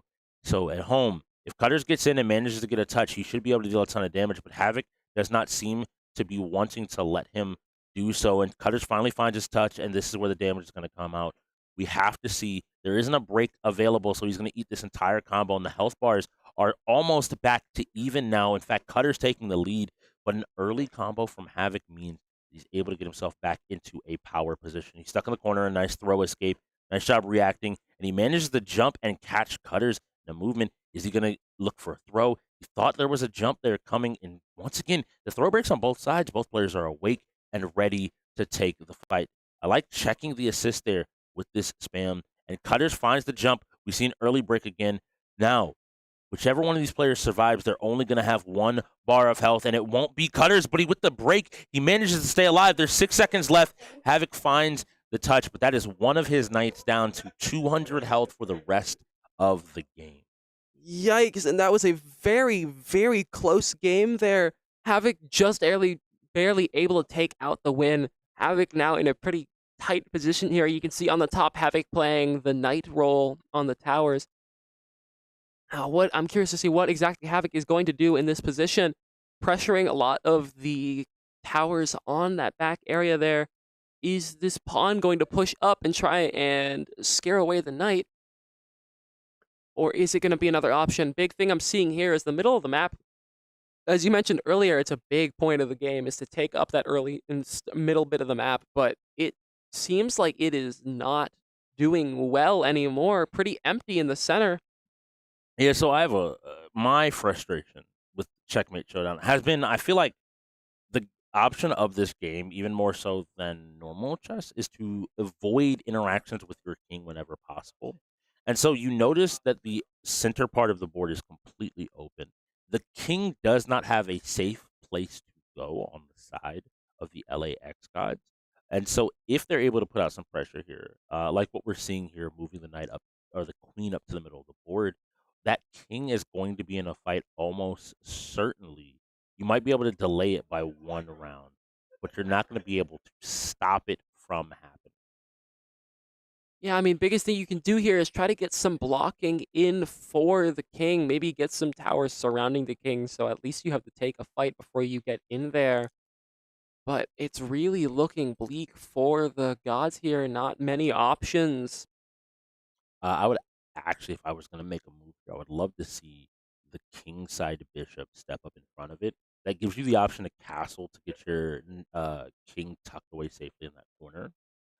And to still have it, be in a safe position. But now choosing the castle instead to the queen side. So tucking him away, but there's a lot more open space here, especially now that you move your queen out. But I think Havoc's idea is to threaten the ability to get in on the opposing king and put him in a position where he has to fight. And so now you see Cat moving the bishop to try to stop that gameplay. Yeah, I mean, I'm not quite sure what the end plan here is for the Reapers. I don't see any besides that queen push, like you mentioned. If they don't win that queen push, they're going to have a lot of struggles because the gods actually put a really good defense up here, meaning that the Reapers have to probably take an alternate route. Gods are in the Reapers' back area, in their base here. Looks like Havoc's really low HP knight, maybe taking a fight against the rook here. Could be a struggle, though. So he would have access to his super, and as long as he gets a hit, it would kind of be worth it. That piece is right now dead in the water. It's not really able to fight anybody specifically. So this knight is going to go ahead and be Havoc once again, who we saw at midnight on the side of the rook. Checking his controls, making sure everything is good to go, making sure everything's where it needs to be. And moving actually is heavy in the special round. Interesting. He likes the jump on the B button. Really interesting. Okay, a little bit of a different setup. And he immediately goes in, and this round should have been over. But if Havoc's able to find his ground and he's not able to, he just gets run down, just run over there by the side of Midnight. It's one of those things where I almost want to tell you to pop super off rip because he's probably going to go ahead and just try to get some damage just in the round early on. You don't want to. You can't wait to see when you're the low health player. A lot of times you want to take initiative and control the fight, control the pace, and control the set of events. Now we have to see how the Reapers are going to evolve their game plan because their board feels a lot more scattered than the side of the xGods, but their king is still tucked away pretty safely. So this knight move is going to start putting more pressure on the king. They've now set up 2 pieces to go ahead and start taking a fight, and we have to see where Havoc is going to elect to move to start jumping in. Yeah, you see Psycho Flame on the queen. I mean, a big part of their defense is the queen, unfortunately, so they're not really able to do much with that plan currently. But the biggest thing I'm noticing is that the Reapers do have a lot of pressure, as you said, but they're a lot more spread apart, while the Gods have a more clean game plan by the looks of it. A lot of their pawns haven't been developed yet. If I was the Gods, I would look to develop maybe 1 or 2 of my pawns. But he goes in to take a fight here that is going to be Psycho on the Queen if anything ends up happening. This could be really bad. This means it may be a guaranteed fight here for the Gods against the King. But they don't. They decide against it. Don't take the pawn with that knight. Knight being res. I wonder if they are going to take the knight. The knight on res takes that one pawn, threatens the king. The king's most likely going to move to the left one. Oh, or is he going to move outwards?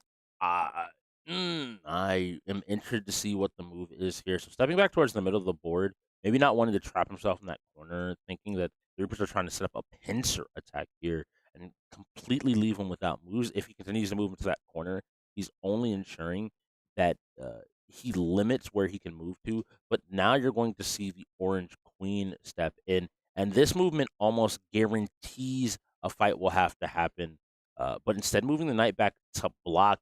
And now the defenses are going to start being a lot more dynamic. Players are going to have to find the moments to cover each and every single spot.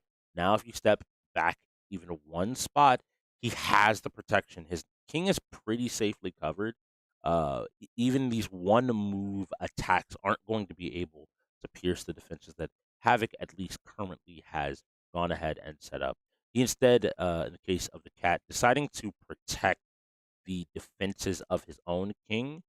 And it looks like finding an opportunity to jump here on to the 7th rank and start taking out some more of these pawns, eliminating the opportunity for another player to play across. So I want to see, are you going to abandon that far left pawn? Just saying, like, he's probably going to take it anyway and end the threat there. Or are you willing to move elsewhere on the board? Let's see. It looks like, yeah, he's just trying to set up an attack. He wants to get as many pieces in a position to attack. Now, if you do this, you know you have to fight a rook going forward. But I think they're just trying to get Psycho Flame in a position to get an attack on. So we're going to see, do they elect to move out of the way, or are they willing to initiate the fight and use their super? Looks like they are instead electing to move to the corner. We have to see what is going to be option, possibly cutters coming in. They're considering all of their players. Who do you want to go up against Psycho? Who is the best matchup in your opinion, or do you just want to avoid the matchup altogether? So this was a move that I was trying to avoid. Ooh. Talking about. This means that Psycho will guaranteed be able to take this fight. The big thing is going to be, are they going to be the ones to initiate or not? And it does look like they want to be the one to initiate it so that they have control of the ultimate. So our game could end right here if Psycho Flame is able to find a win. Psycho going in and making sure that his buttons are done. And then we see QWERTY on the other side is going to be playing the side of the Orange King. This is former teammates. They saw each other last season. And the question here is going to be who is able to play. And it looks like QWERTY already has an idea of how he wants to play, utilizing the little pawns, but no longer has any more opportunities, looking to maybe catch some damage. But the punish is big here. Nice throw escape. And QWERTY is just swinging away. I want to see patience. Good job catching him when he tries to press a button. Is going to get some good damage out here. And Psycho now going on the offensive, looking to get his touch in. Nice job blocking. He's not giving QWERTY a free opportunity. And QWERTY catching him once again, trying to press after the auto combo means that a guard break is going to occur. And that is Psycho falling down here. QWERTY utilizing some of the annoying pressure strings that the King has. And also I'm checking to see if Psycho knows about perfect carry, perfect blocking in this game, which is the only way to prevent guard breaking your opponent. But another fight's going to immediately come in. He's going to step back instead of maybe trying to take the fight here.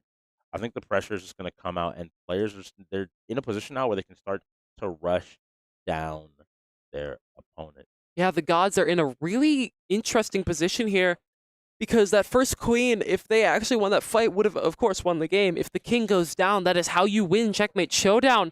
I mean, a lot of this game has been played theater of the mind, to be realistic. I mean, a lot of these fights have been just, you know, raw not even hands, but like raw thinking.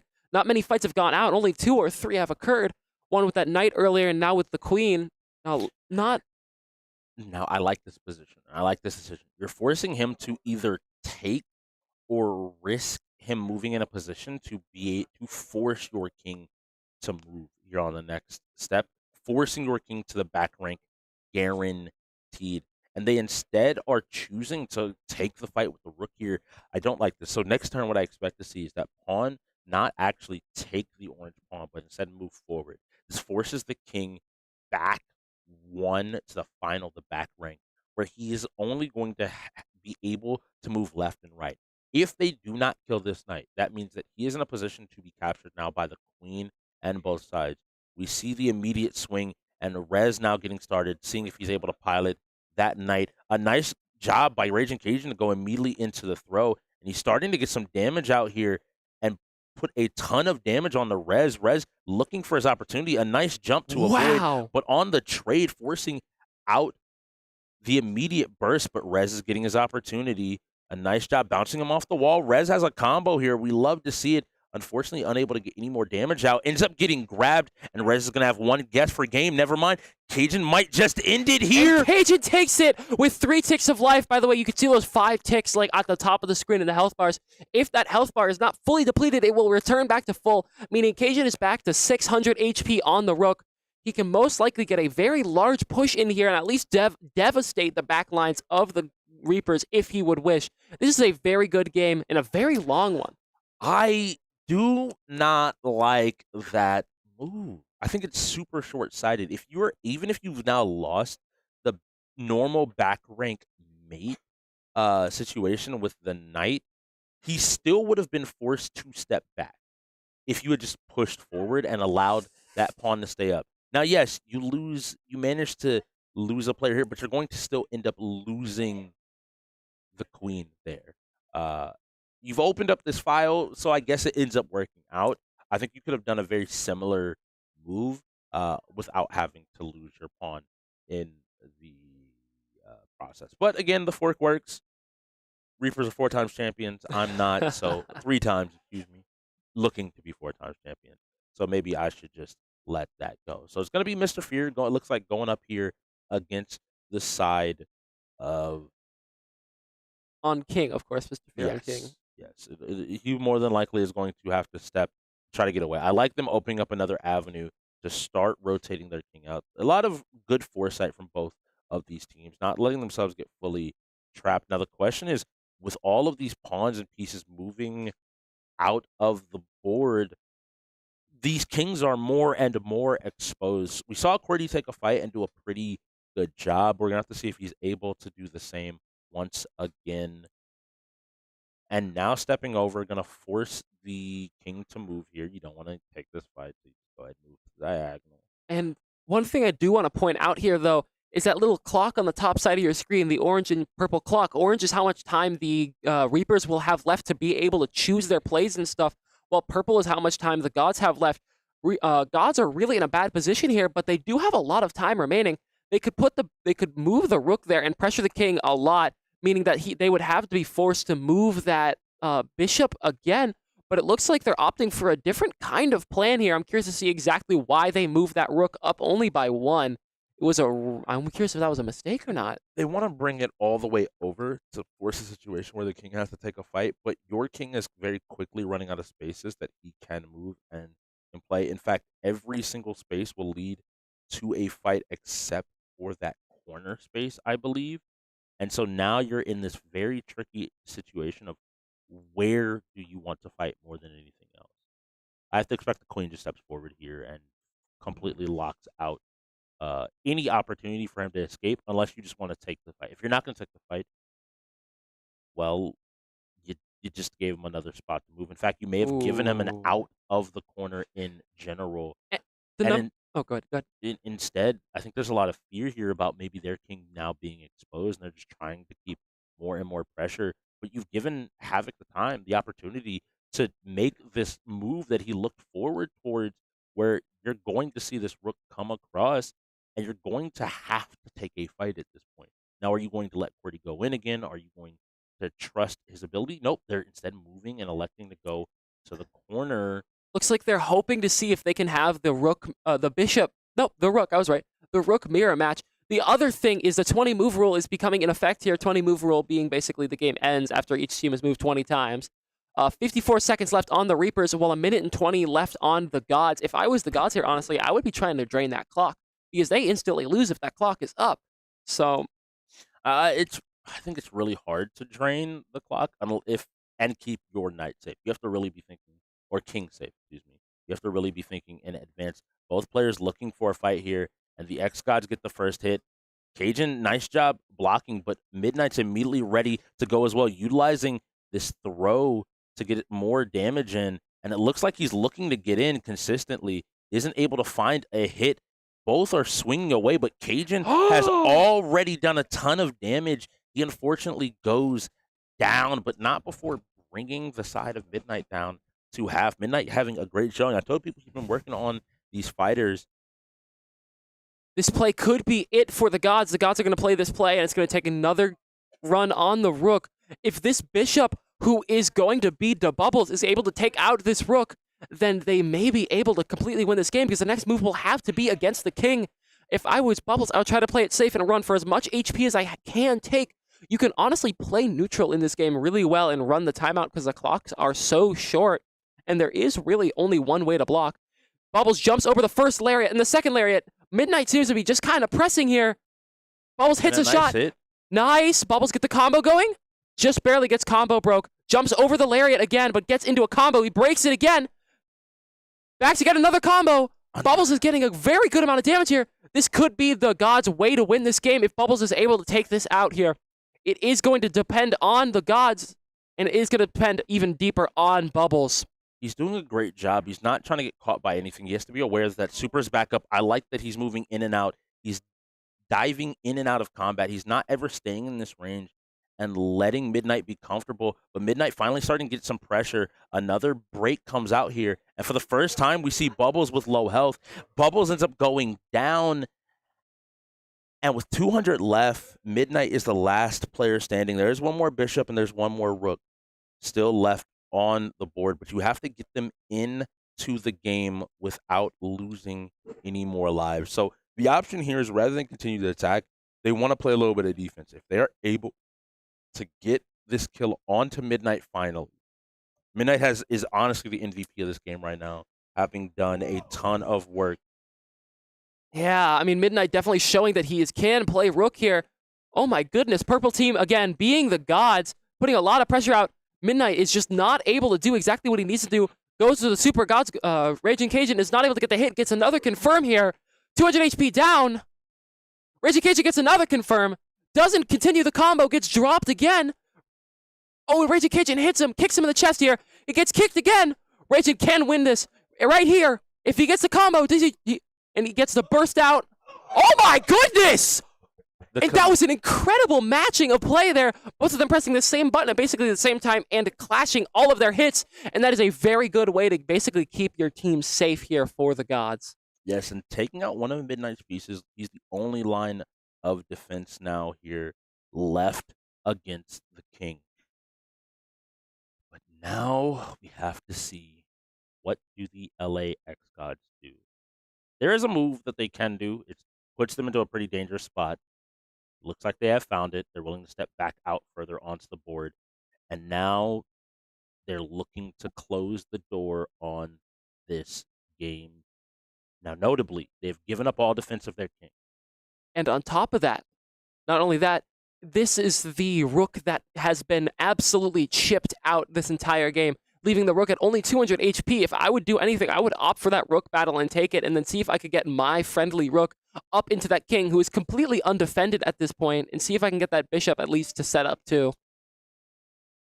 I honestly would have preferred to see them opt to take that bishop fight. You want to have an ultimate when going into a fight here. Mr. Fear calling out button check. We'll finally get the chance to see him play here on the king. Once again, a lot of this game depends on another one of the LAX Gods, Mr. Fear. Can he take out this game? The king at 900 HP already. Someone just got hit by the lariat.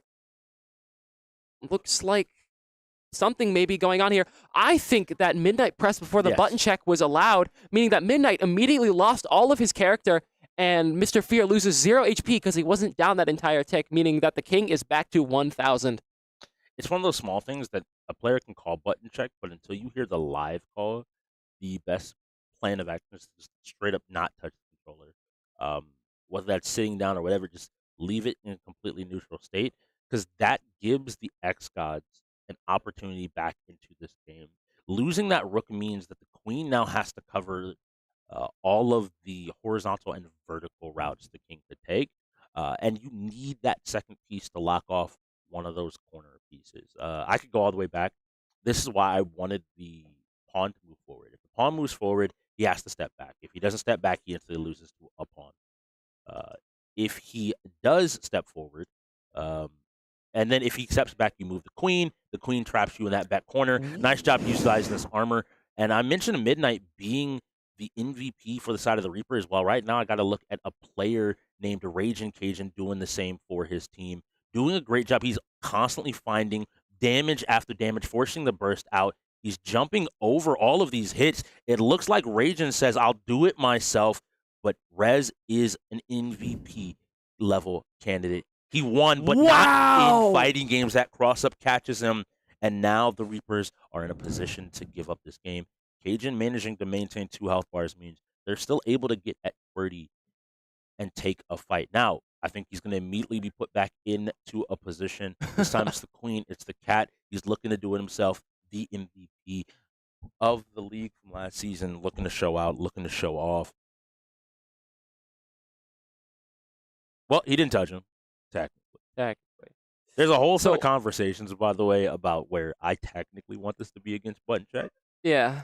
You should not be allowed to move your character. Yep. But Cat's going to start up his pressure. If he bursts here, that's a smart decision. Baits out the queen ultimate, but it just doesn't barely get popped, and that is out for Raging Cajun, which is going to leave their king in a very bad position. Only one character left besides the king for the gods, and that is going to be their bishop. Can the gods make a godly comeback here? Well, the hard part here is they have to march their pawns all the way up to the board to fight the king. The king is on a blue square. That bishop will not be able to take a fight with the king. It will either be their king or one of their pawns. Yeah, it looks like we're going to get a bishop mirror match here, maybe. Curious to see what exactly the Reapers are going to do plans-wise. Moving the bishop back, opening up the queen for an attack. They're trying to create a situation where they can force him back into the corner so he cannot escape, which is what we're going to see possibly happen here. You could actually move forward a rank. That works. Now the king has to take a match, and so it's going to be Mr. Fear versus the cat for a win here. This is going to be, again, another very important match. The king having these very large, very slow, heavy-hitting attacks, while the queen having these very quick, very light-hitting attacks. And it's going to be basically the complete opposites of each other. And I want to see exactly what both side is going to do here. Good blocks and defense on Mr. Fear here, but he just barely gets comboed. He gets put into the combo. He's not going to go for the burst here, going to save it just in case. Oh, no, he uses it in the middle of the combo instead of earlier up in the combo. The queen gets the side switch, and Mr. Fear walks right into him, does not react to the side switch. Can't go for the ultimate, hits the ultimate, and only 2 pawns left, meaning this ultimate only scales with 2 pawns. Not a very good time for Mr. Fear. Getting a very good combo. He could have got a loop there, but the queen goes for the burst and baits it out. King going for a couple more ground hits. Gets stunned here again, going to get comboed. If he gets his burst back, he could live through this, but it's just barely not enough, and he's out, and that is going to be game over for the gods, and another win for the Reapers. Wow, that could have gone either way, to be honest. That game was super long. That was a 25-minute game, and it was this close the entire time. That was incredible. It's really unfortunate. A couple of fights going their way could have changed the entire pace of that game. Again, big shout-outs to both the Rook players, Raging Cajun, as well as Midnight, doing a ton of damage for their team. And shout-out to Cat closing it out for his team. Checkmate is always an interesting game, and with Need for Speed being up next, the xGods have another chance to get a win here, but the Reapers are a formidable team. Beyond a formidable team, Need for Speed is one of the Reapers' favorite games, to my knowledge. last season, Hollywood being on their team, Hollywood being an incredibly consistent player at this game. I'm assuming the rest of the Reapers definitely are in the same boat, seeing as they all very much enjoy this game. I want to see exactly how strategies are going to develop, though. Hollywood no longer being on the Reapers, being with the Blaze now, and also the fact that we have changed how the game works, and you no longer have to only use sport, but you can use any category. You can use supercars, hypercars, you can use sports, you can use all sorts of stuff like that. And I'm curious to see if the Reapers have something up their sleeve, especially because the gods have set up, meaning they're most likely going to choose either racers or cops. Would you like to explain how this game works?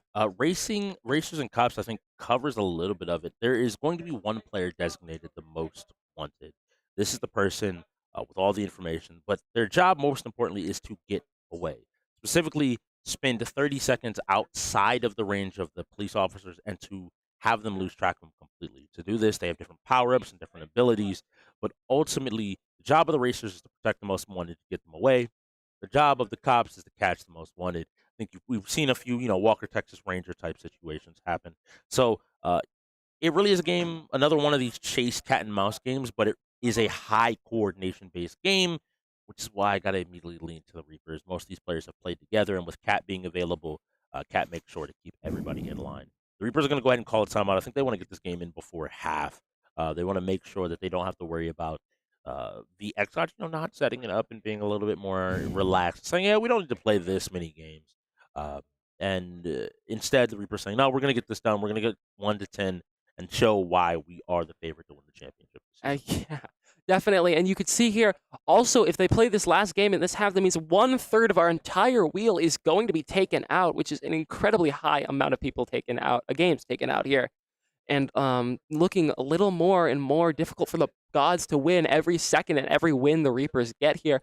Already 8 points up. If they win this game, it'll be 9, but if the gods win it, it'll be 7 points up at halftime. That is not a horrible score, and it is definitely possible, but it's going to be incredibly difficult for the gods. Yeah, so far, looking back at the course of the game, they've won Lethal League Blaze, which is a sports game. I think they have strong Lethal League Blaze players that ends up going in their favor. They technically have... Oh, no, they lost Dragon Ball Fighters. So every single category otherwise, if they happen to lose, this game of racing has been touched and won by the Reapers. They have at least one win on the board for each and every single one of those moments. So I have to believe that the Reapers are trying to make a statement with this game. They're trying to really solidify to everybody that they are the team to beat in the finals. And we have to see. So the LA xGods are also going to spend the time out, I think, wanting to make sure everything is all right. We always see this right before half. A lot of teams will look up, realize they have 1, 2, 3 timeouts, and say, I might as well use them here. Maybe talk about game plans, talk about what level, talk about whatever needs to happen and whatever needs to occur. Because as you talked about earlier, the timeouts after halftime go down to 2. You don't gain timeouts back, though. So if you go down below 2, you're still going to stay at that number, which is going to be incredibly detrimental and a big problem for you. And that is why keeping timeouts going and keeping them strong is going to be hyper important. And that's why I've noticed one thing, though, the gods and the Reapers have been altogether really good in their setups today in all the games. Some of the harder games like Halo and stuff like that were perfectly fine, and no one has been forced to call a timeout yet today. I think we're far enough in the season. And even somebody like Havoc mentioning during his interview, taking more of a leadership position and a role. Very big, just drilling the stuff, like the simple stuff you have to be able to do without too much of a problem. So it doesn't surprise me too much. And everybody at home may be wondering, what are we talking about? Havoc, we're talking about UEL. What is that? We are a esports league that covers 33 games across 5 genres. And we're looking to see the most well-rounded gamer, the most adaptable gamer. And we will now see between these two teams who is the most adaptable at Need for Speed, who's able to escape the chase the best. It does look like we are looking at the perspective of the Reapers, who will be the police officers, and then we will be looking at the side of the xGods, who are it's just not black, it's racers. white. We are in the Super Series, which we did mention, so this will be your Lamborghinis, and cars of that nature, with a lot of speed and a lot of pace. And Jack Rivals being our next game, probably a first one after half, unless this ends incredibly quickly. Yeah, I doubt that it will, though, because, I mean, this game usually takes a very long time. how it works for the most wanted, as you mentioned, the most wanted is the one person who has to basically get away or the cops want to kill. You'll see a little aura on the minimap, and that is on the bottom left here. And that flashing red and blue aura is how far the most wanted has to get away from any of the cops to win the game. All of the racers have already been overpassed, and that means that, I mean, the gods are already getting pressed up on. The most wanted being PC5 is going to be DeBubbles here. DeBubbles completely alone. Only one cop between him and the road, though. All of his other racers are slowly catching up. A racer catching up right next to this cop, going to pass him. Two cops hit each other and bump into each other again, pressuring each other. That's 3 cops. That's 3 cops, it looks like, chasing. You were mentioning that right now. Where is Bubbles' teams? He needs some help as he tries to run away from all these different cops bumping, hitting, pushing him towards the guardrail. And as these powers start coming online, you're going to start seeing a ton of damage be dumped into just stopping Bubbles. In general, he manages to avoid a couple of the cops as they smack into each other. You know, Bubbles calling out for a jam here. Bubbles get that jam, and he is safe from the EMP. That's the other part of this game that's really important, is each car has different amounts of abilities that you can use. You can see on the bottom left of your screen, you can see the turbo, EMP, jam, and spike on Bubbles. So Bubbles has used all of his EMP. He has a jam, which can cancel EMPs, and then you have a spike, which is basically a spike strip. Another one of his teammates, Keely, using that jam to save him from another EMP. They're able to work their way through these resources, and Bubba's doing a great job after his team got overtaken, but I still see a lot of red and blue lights directly behind him. He's going to need some help. He ends up hitting a car, but it looks like he's trying to spin around. He starts to get pinned, but he manages to get a full 360 and start heading the other way, but he has one cop to beat. Yeah, there's one cop in front of him in the road here. I mean, can be anyone's game still. Bubbles had half HP, however. That fight did not leave him better for wear. Most likely here, the racers on the rest of the gods have to make sure that Bubbles is able to be safely getting away here and basically be human shields for him. Hopefully soon here, Bubbles' turbo is going to be up, meaning he's going to be able to get a load of speed and a load of escape here. I'm hearing a few of the race cars are popping their turbo and catching up to Bubbles. His spike strip slowly catching up to him. Maybe he's able to get another cop in a spike strip here. See that cop in front of Bubbles trying to get him spun out here by hitting his back tires, but it's just not enough. Bubbles able to get through this one too. He hits the roadblock, Keely. It's not a clean, but we see all four. But it looks like that's a huge spike strip. Oh my God! And that's 3 cars getting hit by the spike strip. I don't care what team that was. That was horrible for everyone. 2 cops and 1 racer getting spun out by it. Another cop getting spun out by another spike strip that I believe Bubbles did pop there. 1 cop between Bubbles and the road, and it's Rez. Importantly, one of the cops have already DNF'd. Revs is trying to push him into this guardrail, trap him with a teammate, but Bubbles continues to elude them. Every single time they push him in, he finds that little angle, and he's giving his team the time to protect him, the time to keep him safe, but they have to keep a look of his health bar, and I think we heard his turbo pop off, and he is trying his best to keep this speed, to keep moving, to keep going forward, and to hopefully find freedom. Yeah, you could see the Bubbles actually popped his turbo a little while ago, meaning his only remaining source of stability and defense is going to be his jam. The jam coming up here in a minute, meaning he'll be safe from 1 more EMP, which will basically just save him from dying instantly. Bubbles going for the turn here and just barely avoiding the wall. All the cops coming around with him, and one of them, I think, hits the wall. One of them boosts in the Bubbles, oh my goodness, this is still anyone's game. Bubbles doesn't have his jam up. He needs to call for a jam. The jam gets called, and he gets a really good save there by the gods. Really good teamwork. Maybe they're starting to work together a little bit better here. A team that mentioned that they only really got 1 practice in together here. So maybe this is what they needed this game, this first game of the UEL. They just needed to start working together. But I love QWERTY's approach here. He's not going for a big game-ending push. He's just constantly tapping him, constantly pushing him in, building and chipping away at this health bar time and time and time again with each interaction. But it looks like Bubbles finally has a teammate near him. 2 cops, one racer are already gone. There's not a lot left in this game. Yeah, PC6 is going to be Raging Cajun is out on Racer, and both 11 and 7, Cutters and Midnight are out of the game. And QWERTY gets crashed out by a car that spawns in front of him, and he is going to most likely be almost fully DNF'd at that point. He was at a very low HP, meaning that he has to play very passively to keep himself in this game here. Bubbles is able to just barely get out of that aura and is almost there, meaning that he's most likely going to be able to get enough speed that he's going to start getting on cooldown. If Bubbles stays out of this aura for 30 seconds, then it is going to be an instantaneous win for the Gods, and they're going to go into halftime 2-9 now, against the importantly, Reapers. he's going to hit this U-turn, but if he can, I really wish he could have taken that shortcut. If he did, it would have given him the space he needs. Now he's just going to have to drive perfectly for the rest of the way. That U-turn meant that he ended up back inside of the range, but he's coming up to another change. Does he keep going straight? Does he believe he has the speed to keep going forward, or does he feel like he needs to make another deviation? It looks like he wants to go through. He manages to get through, but he taps the roadblock that leaves him at critical damage. He has no more touches. He has no more room. His teammate has to keep him safe. If he gets touched, this game is over, but he still is willing to live. But you see there in his rear view at the top center of your screen, you see it just like I do. You see the flashing lights. Rez, I have to believe, is still on his tail, is still right there. His teammate is dropping back, trying to set him up, trying to get in a place to contest this other officer, to stop him from being on the tail. All that's left is Cat and Rez, these veterans, these championship players. They're looking for a win here. They're doing everything in their power to stay on his tail, but Bubbles will not be caught. He's running, and he's going a little bit further, and it seems like one of his teammates is turboing to catch up with him. Oh my goodness, Bubbles is getting a very, very close to death here. Literally pixel health. There's not much he can use to survive here. I believe there's one racer in between Bubbles and the cops, as you mentioned, and another racer probably trying to brawl with the rest of them. 2 racers left to defend Bubbles and 2 cops left to hit Bubbles. This can still be anyone's game.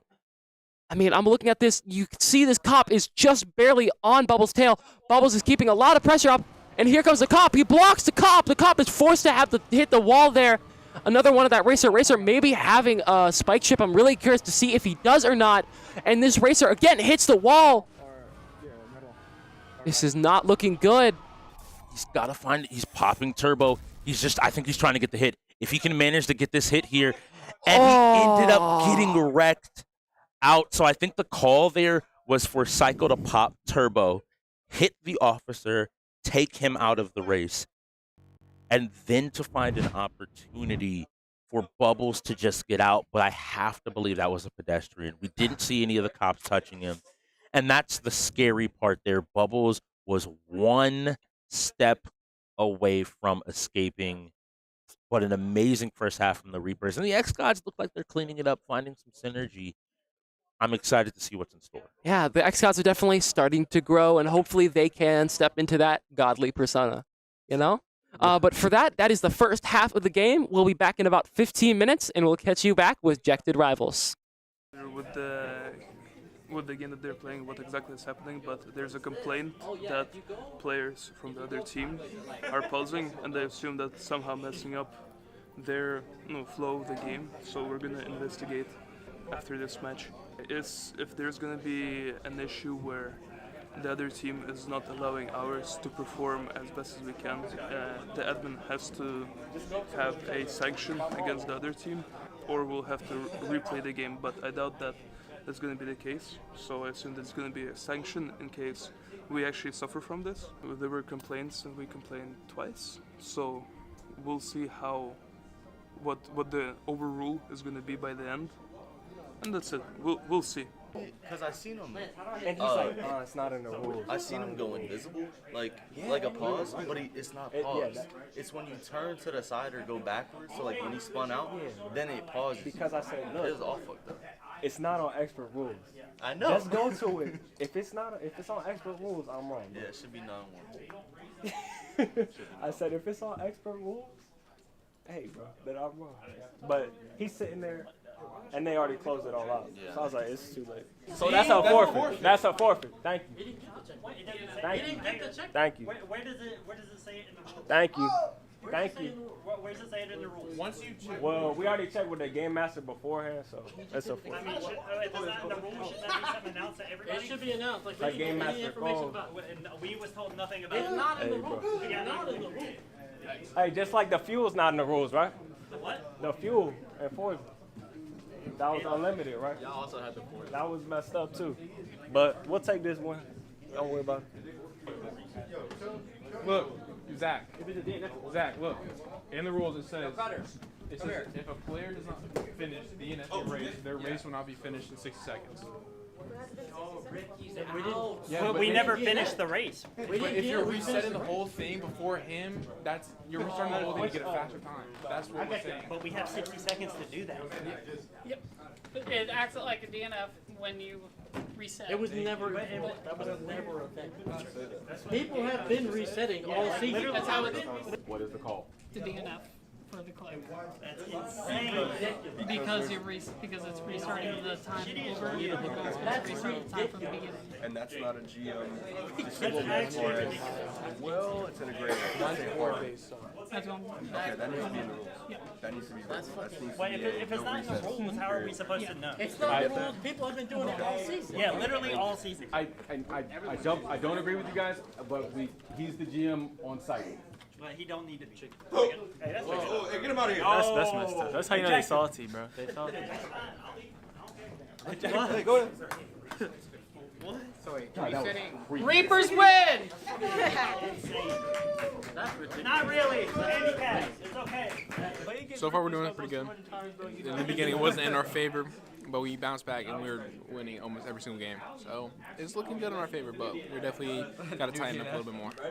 Everyone's nervous. I'm nervous. The other team is nervous. Our players are nervous, but me and Cutters, like as leaders on the team, it's our job to be the vocal ones, and we can't show that. We have to make them think we're the best. They have no chance at winning. They shouldn't even show up today. So when we win a game, we got to scream. When we lose a game, we got to tell them they're biased anyway. It doesn't matter. We have to talk trash the whole time and keep our confidence up the whole time. And then with our team, too, we have to try and raise their energy up and try and get them to get hyped and things like that. At the end of the day, like, we have to play through. So even though we lost timeouts, even though we lose in games we don't think we should lose, we just have to keep playing the game. If we get caught up and just give up because, oh, we lost a timeout or we lost Forza, that's how you lose. You lose when you let the game go. You cannot let things like that determine the game.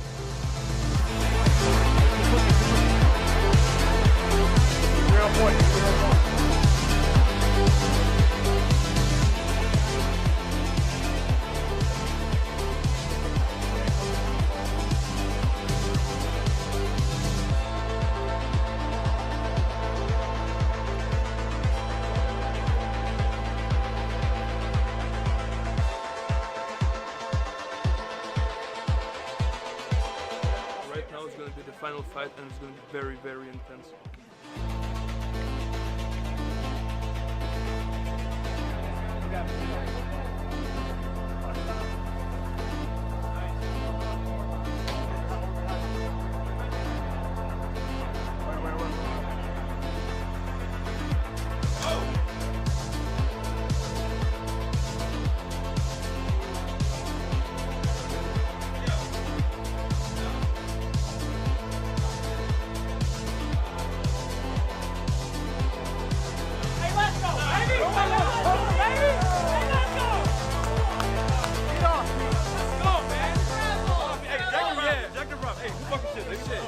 Hey, let's go, bro. Hey, Yeah. Let's go, man.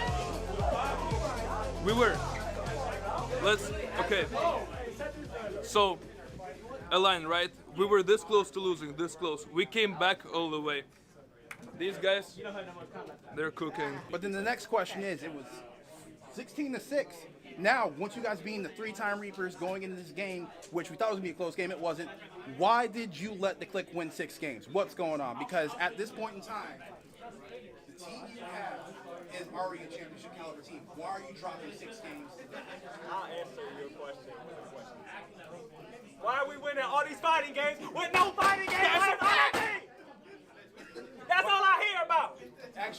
hear about. You only hear about it because you only paid attention to everybody but me. Hey, that's all I hear about. Because I already explained it on why the Reapers are so good on this. But how's it been with you not having an actual dedicated fighter player, you having individual people at each of these fighting games being good? Because not having a traditional fighter is seen as a decline in some of the other teams' eyes. But you guys have done, you figured it out.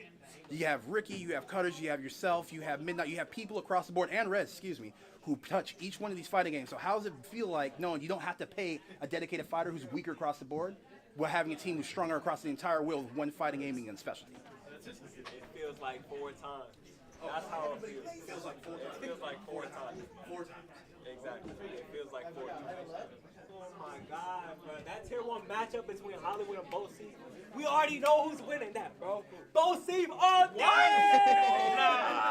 Hey, yo, and the last thing I'm gonna ask y'all, is what y'all got to say to Third when his coaching tomorrow? Look, you're going against one of the GOATs. One of the greatest of all time in the UEL. But he's got one of the GOATs. He's got Bo Seam. Come on, bro. Blaze winning tomorrow, getting their first win. Can't wait to see it. Can't wait to see y'all tomorrow at 3 p.m.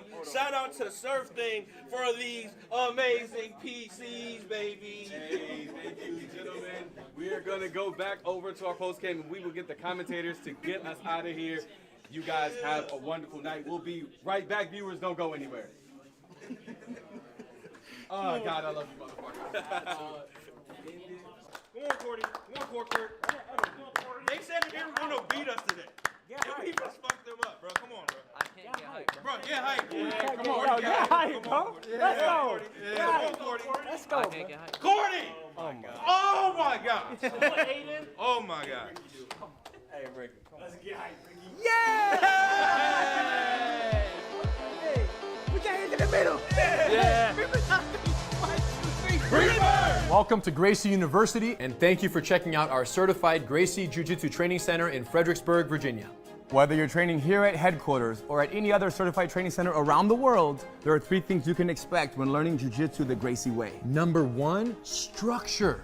Gracie Jiu-Jitsu is for everyone, but only if taught correctly. Way too many schools have this one-size-fits-all approach.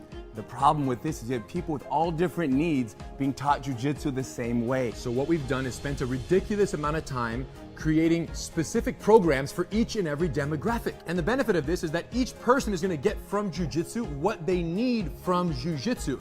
Gracie Bully Proof, non-violent self-defense, confidence, and character development for kids ages 5 to 12. Women empowered. 20 essential self-defense techniques for ladies of all ages. Gracie Combatives, 36 techniques, no knowledge to street ready in the least amount of time possible. The Master Cycle, from blue belt to black belt and beyond. And in a structured fashion, you guys, to minimize frustration, maximize retention is what it's all about. Now, every single student will get an attendance card. With this card, we will track their progress. Critical. They know what they've learned. They know what they need to learn to move to the next phase. Students love this. Number 2, safety. Number 1 priority. Even though it's number 2, it's the number 1 priority. Why? If you come to class and you get injured and you can't go to work tomorrow, we're not doing our job. Often what happens is somebody who has very little experience is in a class with people who have a lot of experience. You end up becoming somewhat of a grappling dummy. So what have we done? Taken the opposite approach. So the way it works is in our beginner programs, the basics. You're gonna learn fundamentals. You're gonna learn how to protect your body, protect your partner, and protect your face, and defend yourself. Ultimately, beginner programs, entry level, are for the basic techniques, no competitive sparring, because you're not ready to do that without injuring yourself or someone else. And we will get you ready. And once you're ready, then you will transition to the Master Cycle, and the cooperative, work together, help each other environment will also follow you for the rest of your journey. So even in the Master Cycle, when it's sparring amongst, training partners who are trying to defeat one another, the collaboration energy is very strong. You're working with each other, not against each other. Of course. Number 3, street readiness. Now, jiu-jitsu exists as both a self-defense system in the highest regard and a recreational sport. And unfortunately, most schools dedicate all their training time to the sportive aspect of the art. What does that mean? That means that somebody could be training for 2, 3, 4 years. More, 10. Forever, and never talk about what might happen in a real fight. And this is very unfortunate, you guys, because jiu-jitsu is an amazing self-defense system. So what we've realized is the first thing you learn is the hardest to forget. So all of our entry-level programs are 100% committed to the techniques you're gonna need out in the parking lot tonight. tomorrow morning. Whatever goes down, you're gonna be ready, but that's because the emphasis is 100% self-defense. And once you own this self-defense mindset and this way of survival, then you can take that mindset with you and apply it to the master cycle. Where you might be rolling more sportively, Jiu-jitsu versus jiu-jitsu. but it's still a self-defense mindset being applied in a sportive practice of jiu-jitsu. Or to any other area of your life. Too deep, you guys. Now, there are two other benefits that only exist at certified training centers. Number one, online access to your curriculum of study for free with your membership. And number two, free satellite training privileges at any CTC around the world. Why would you want online training? It's so you can watch a lesson. When you go home, you forgot a detail, you can't fall asleep at night, you can go on, you can watch the lesson and then sleep easy.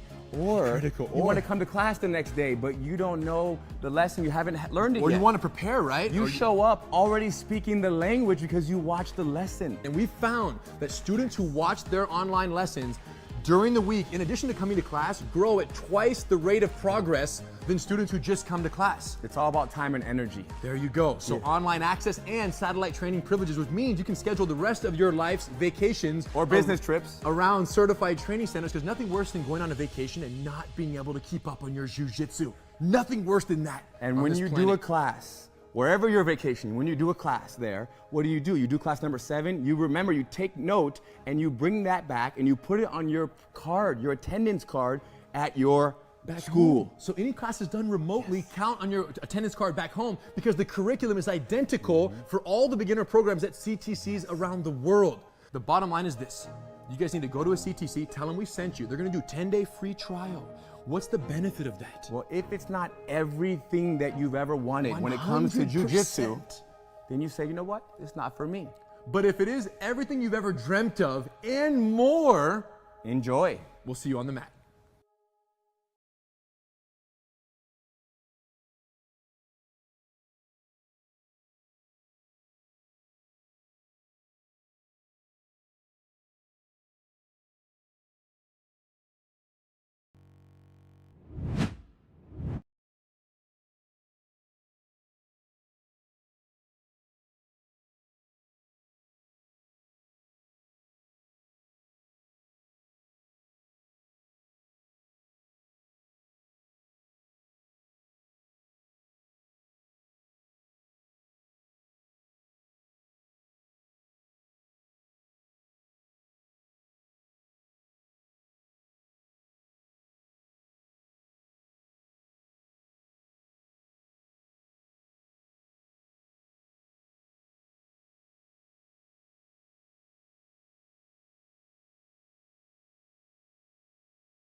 And welcome back from halftime here at the UEL, where gamers go pro.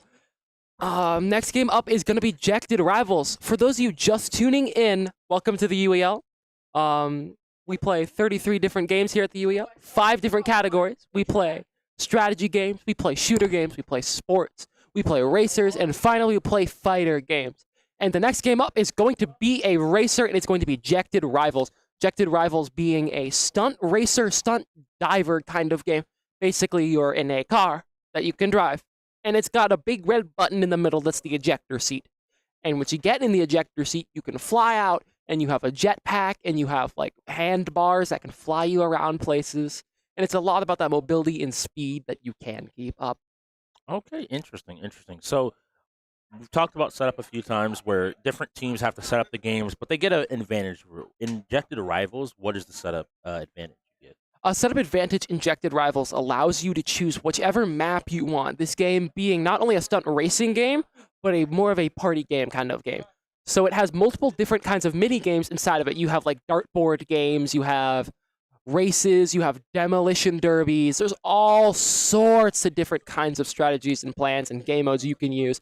The most common one we see here at the UEL is the final race, or like the final, I believe it's called Final Stand. No, just Final Stand. And a lot of people run that because it's just a B&B, basic like bread and butter game. Setup here is on the Reapers, who are known for being, I don't want to call them basic, but like they're the team that runs, if it ain't broke, don't fix it kind of strategies. And this is one of those strategies that just ain't broke a lot of the time because they know how to run these laps. So I'm assuming that the Reapers are most likely going to choose a race course map like the final lap. Final Showcase is the name of it, not Final Stand. Ragnarok. Final Showcase Ragnarok. Yes. Mm-hmm. You too should join the Final Showcase. Now, this game is actually a ton of fun. It is very different, I think, to what a lot of people's like immediate thoughts are, because it's like it's not a racer, but it is a racer. But then when you get into it, some of the movement and the mechanics of the game really lend itself to playing and doing well in this game. Like if you know how to transition from one mode of transportation to the other seamlessly, Yeah. and how to utilize that. Maybe there's an area that you can jump over and glide over if you time your jumps correctly. Then all of a sudden, how you look at a course becomes less of a I'm driving a car on a course, and instead, how do I get from point A to point B the fastest? We have 1:50 left on our setup time. So I pose the question to you. Here's the question of the day, Magna. What do you want to see? Injected or in general? We'll go injected first. Okay, injected. I mean, I personally am also a big fan of the bread and butter. I've got a quick time that no one's yet to see here at the UEL. And, I mean, other game modes that are really fun. There's a game mode where you have to hit these boards that give you a certain amount of point, and it's like a mine. So you, like, jump into the mine shaft and have to hit as many boards as possible. That's another really fun game mode. Okay. What are you thinking? I mean, I would love to see some of the distance jumping courses. I think they're really interesting because people have different routes and how they go around and figure out and determine what is the best route more than likely. And here we go. It looks like we're going to Topsy-Turvy Town, if I'm right. Yes, so this is, I forget the name of this map exactly, but this is a sewer map, basically, where all the walls are climbable and you can, like, go around them. Of course, it's a car, so you can fall off the ceilings at times. But all the gravity on these maps are incredibly messy, and it's all super weird. You're upside down right now, technically, but it's really hard to tell. Whoa, and Mr. Fear is getting crashed out here by the crash outs. Mr. Fear in the lead, I believe, or the Cat in the lead, actually. First place being Cat, contending with Mr. Fear by the looks of it. Midnight and the Cat now in first and second. DeBubbles and Mr. Fear in third and fourth. Oh my goodness, and DeBubbles got hit into another plane of existence. In this game, you see those orange pads are the boost pads. The cars are being the more important part of this kind of racing map, where your goal is basically just to drive in circles. However, there's different, you can, in theory, launch yourself out of the car and fly around a lot of these maps. This map is one of the ones that you will struggle to do that in, but it can still definitely work. Yeah, we see a lot of great racing of Midnight holding this first spot. Cat being really comfortable as well, seemingly on this level. I have to believe this is a Reaper's pick. They're either going to play the bread and butter or, like you see here, going to play and throw you a little bit of a curveball if you're not prepared for it, and just kind of stat check you. The Reapers finished that first and second place spot. The game gets called, so that will go on over the way of the Reapers, and it looks like they're picking up right where they left off with Ejected Rivals going ahead of being a win. And we'll have to get to this next game and see what's coming up. Yeah, and the next game up is going to be Lumina Rush, actually, one of our sponsored games here at the UEL. One of our showcase games here at the UEL, too. And Lumina Rush, for those you don't know, is a speedrunning kind of game. You're a little cube that bounces around the map. You have all these different mobility options. And how we play here at the UEL is both teams get 2 map picks. Where is the other one? 2. And no matter... And the end goal for each team is to have the least time. At the end of the game, everyone's time and all 4 of them levels are put together on each team. So the Gods' final time, the Reapers' total time. And then whoever has the lowest average time will win that game. So The Gods most likely here are going to... I don't know if the Gods have anyone who's incredibly good at this game. Mr. Fear, I know, is pretty consistent. Havoc plays a decent bit of this game, and I know I've seen Psycho play a little bit of it. Legitimately, I think in this room, in the building right now, in this game, Havoc is the best player of this game. Oh, wow. A lot of people don't know because if you want to check him out on Twitch, Cheerful Chaos. But if you ever on Lumina Rush, the name Chaos appears. That goes that. That's Havoc actually.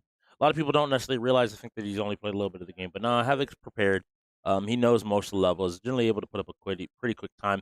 But the big thing about this game is it comes down usually to your weakest link, not your strongest player. So there's really going to come down to who is prepared to go ahead, maybe go in here and run some as well. I know Raging Cajun has played some, Psycho as well has put some time into it. Even Mr. Fear has put a few and a little bit of time into it. You mentioned it being one of our featured games. And so on the side of the Reapers, it feels like every time I look at them, Rez and Midnight are almost always available and always able to go in and perform well. And so now it's just going to be a matter of who they want to go and what level they want to choose as their next level. Yeah, I don't know. Something in me says that this either feels like a game Cat would love or Cat would absolutely despise. You know what I mean? This is most likely a game that Cat does not want to go in for or absolutely wants to. So I want to see exactly what happens, because if Cat goes in for this, I'm pretty sure that he's going to have a good plan. But if not, we'll see what happens. Yeah, a lot of this game feels like it's just a reps. You just need to be able to use the mechanics to get through the game. You kind of...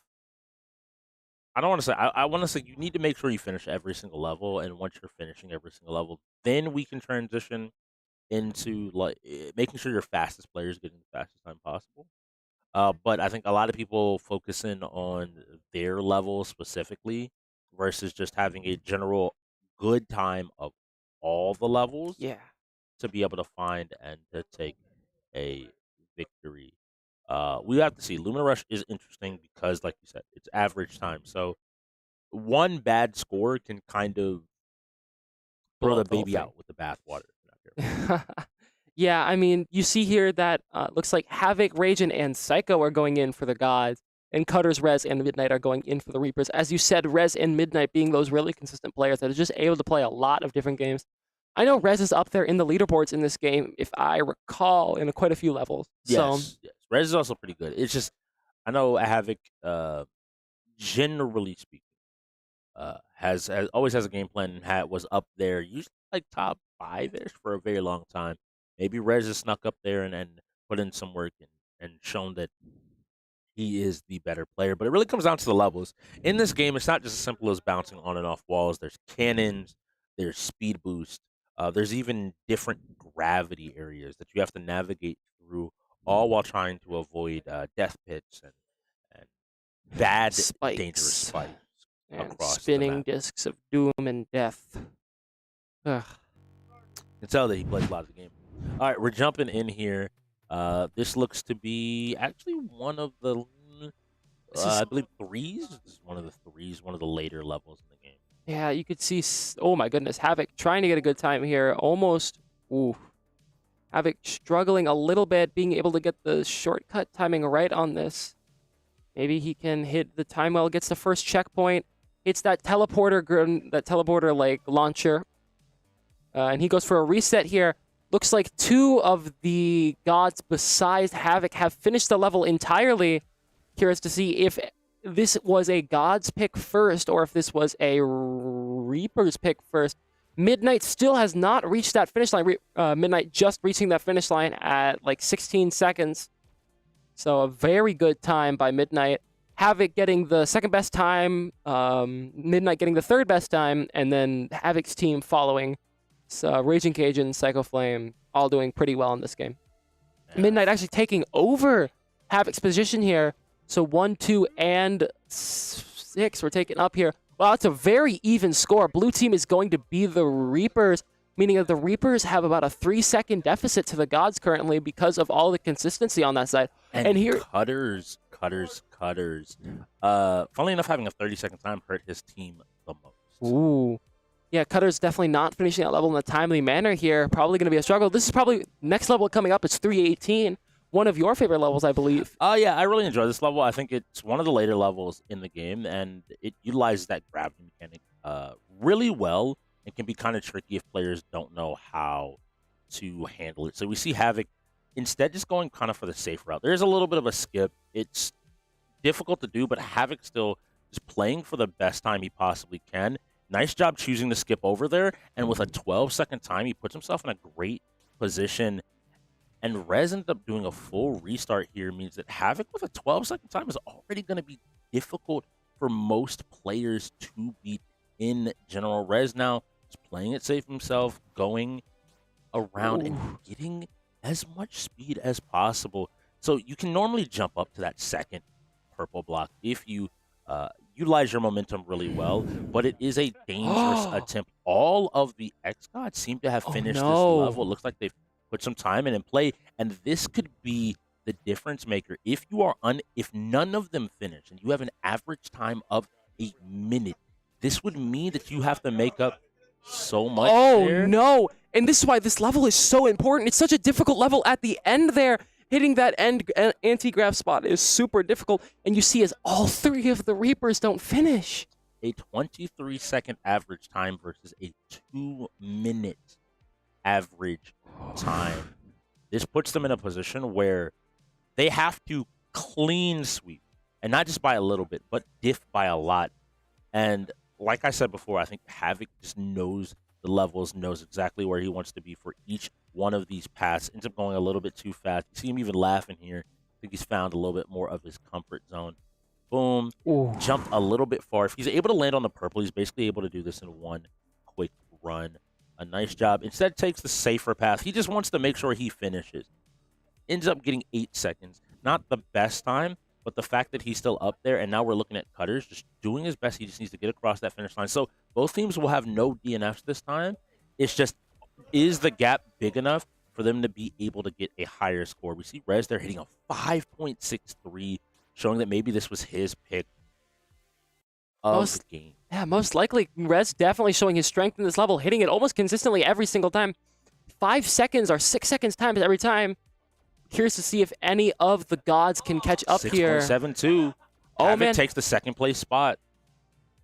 And that means this is looking like a checkered board score screen, literally off by almost 3/4 of a second. That is not enough for the Reapers to catch up. They have to hope for the gods to all DNF on this last level, which I believe is going to be 1-1. That's the funniest thing. That is the very first level of the game is where you're hoping for them to not be able to finish the map. And this is where you have to shoot for the fences. Pick one of those later levels. Hope they haven't put the time into it. Not take them to the very first level of the game. I don't care if you take a minute to finish this. You're finishing this level. Yeah, because this level is so easy. There's no way to ring out yourself or damage yourself on this map. It is a straight line to the end here. Havoc hitting a perfect 8-second time.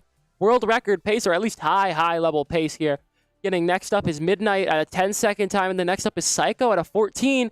Raging Cajun finishes it, and all the rest of the team finishes it, and this is going to look like an xGods win because no one has DNF'd here, meaning most likely that this is going to be GG's for the Reapers.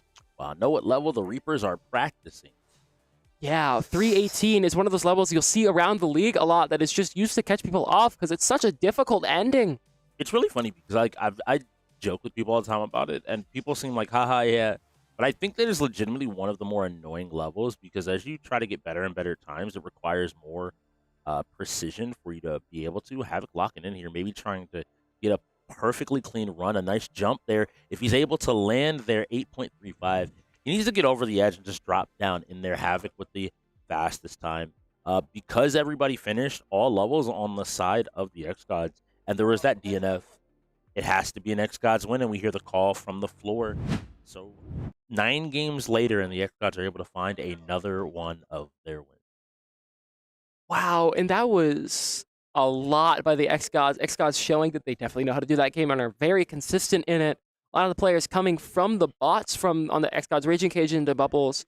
Both players who were on the bots originally, who most likely have been receiving lessons from Dictator Chicken, who is one of the top 2 in the world in that game. So, yeah. It's huge. And we put this back at the beginning of the game. Forza Motorsport, and it has reared its head once again. And now we have to see if the Reapers put that away for good reason, or maybe they just wanted to see it later in the game. We're going to get full lineups here. Mr. Fear will still be the last man standing on the side of the xGods, Cat across the board. If you're looking at this, you're maybe hoping for a fighting game like maybe a Blaze Blue, maybe Blaze Blue's 1v1. So yeah, Yes. Blaze Blue would probably be what you would want to see here, get a full reset for both teams and for everybody. Yeah, I mean, looking at this right now, 1v1 games would be important if you want Fear or Cat to go in here. If you're the xGods, you're looking for one of his strong fighting games, maybe, like you said, BlazBlue, other kinds of stuff. Oh, okay, so I'm receiving a message. One thing I do want to talk about a little bit more here today is our tier 1s. I mean, speaking of which, we have Cat on the tier 1 on the Reapers going 7-0, and Havoc going 2-6, responsible for all of his team's wins so far. I mean, that is a very good showing by both, honestly. Seeing the Gods are only winning 2 games so far, but again, Havoc has won all the games that the Gods have won thus far. Being a part of those games ends up being kind of a big factor. I think Havoc, he's a veteran player that a lot of players would have expected to see in the tier 1 spot a lot earlier in the season. And just in general, across the season, he has that ability to consistently play, just do his job, but also excel across all 5 genres. And then Cat is our MVP for a reason. At the end of the day, I look at Cat, the games he's not a part of, his team is winning, but more importantly, the games he is a part of, he's ensuring his team is winning. I can notably think of I was going to say Die by the Blade, but Checkmate Showdown, the strategy fighter, where he ultimately closed it out after a few blunders by his team. Some rocky chess, I'm looking for him to put that out there, but ultimately they need to. They just need to continue to play. I think this xGods team finding synergy again is going to be the key to them, that return to form, that cleanliness that we talked about. Yeah. And that's one thing. The xGods have won 2 games today, Lethal League Blaze and Lumina, games that are not really especially high teamwork games. Lethal League can be played as a team kind of game, but realistically, it's every man for himself in that kind of game. And same with Lumina. So I want to see the xGods win at least 1 team game today with this new team that has never played together before. Some of these players have literally never played with each other. I want to see them start learning how each other works and maybe start playing around each other. Yeah, we have to see. We have to see this team grow and develop. And you mentioned the tier 1, so I want to also take a look at these tier 2. Raging Cajun moving into that tier 2 spot up against Cutters on the other side, and Raging being a part of that Lumina win that we just saw. But funnily enough, Cutters being a part of the 2 games that have been lost by the Reapers. He has that same 7 score line as the Cat, but unfortunately not being able to find a win, or go winless, I should say. Has been a part of those losses, has been in for both Lethal League as well as Lumina there. And honestly, I can be critical of Cutters because I know Cutters, we have a lot of camaraderie. It started with that first level of Lumina where he had that 30-second time, giving them the window back into the game. And out of a tier 2, especially out of a player like Cutters, I know he holds himself to a high standard, so I'd hold him to the same standard where I just need him to perform across the board. Because when you get to the finals, whatever team you're sitting across of is not going to give you that window. That's if you make it to the finals. There's playoffs. I'm not going to count any teams out just yet. But again, great showing from both teams and both players. Shout out to them. I'm interested to see. And everybody, again, I think it's a synergy issue more than anything. Looking at the team, the games that have been won, they are mostly synergy things, I think, over raw skill difference. Yeah, I mean, I think a lot of this stuff has been a lot closer than it seems, or at least the Gods have contested a lot of games here today in stuff I didn't expect. Need for Speed being very close, and that game could have gone either way.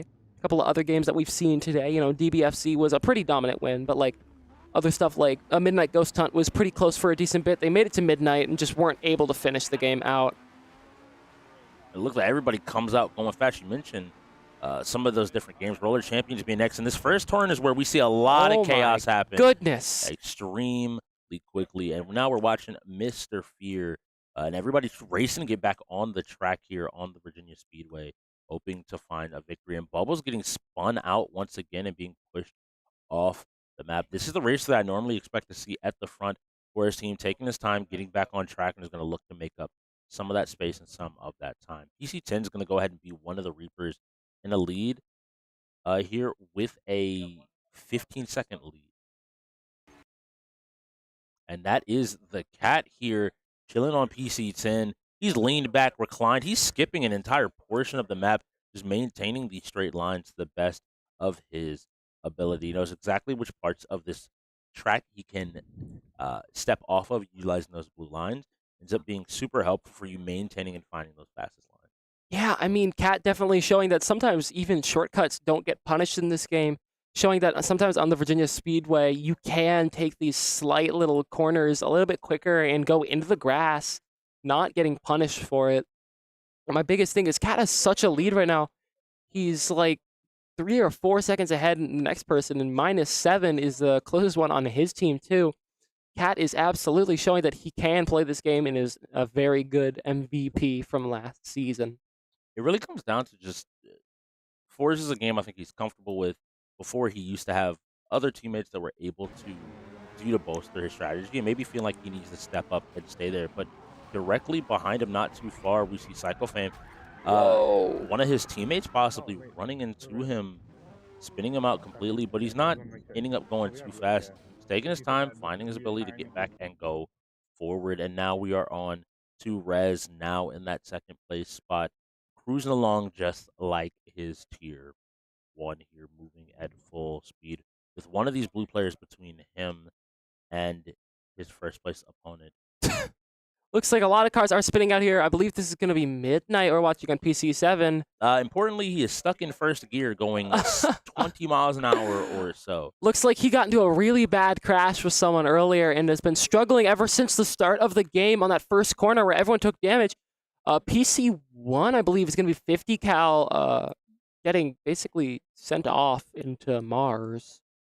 Yeah, I think that they're taking their time. They're not worried too much again. Oh my goodness. Avoiding any possible crashes here, players going off on both sides. Even we see Cat slowing down here to try to regain control, and Cutters on the patented Radical. Everybody on each team did have to pick a different car. That's why we don't all just see everybody picking the same car. And Cutters tends to pick this car. It's a safe, reliable car. It's not going to be fastest on the track, but it provides you with safe, consistent handling that lets you take turns and really play the game in the most one-to-one way every single time. Compared to some of the other cars, you have to really be careful about your speed and managing exactly how fast you want to go, where you want to go, and where you want to be. Where the Radical kind of handles a lot of that for you just from its even stats. Yeah, the Radical being very good with a lot of those consistency and keeping a lot of traction here. You can see Psycho getting really good down these pathways, going quickly. Maybe a little too quick here as he hits this corner, but just barely is able to brake in time. Doing a very good and efficient lap there. Oh my goodness!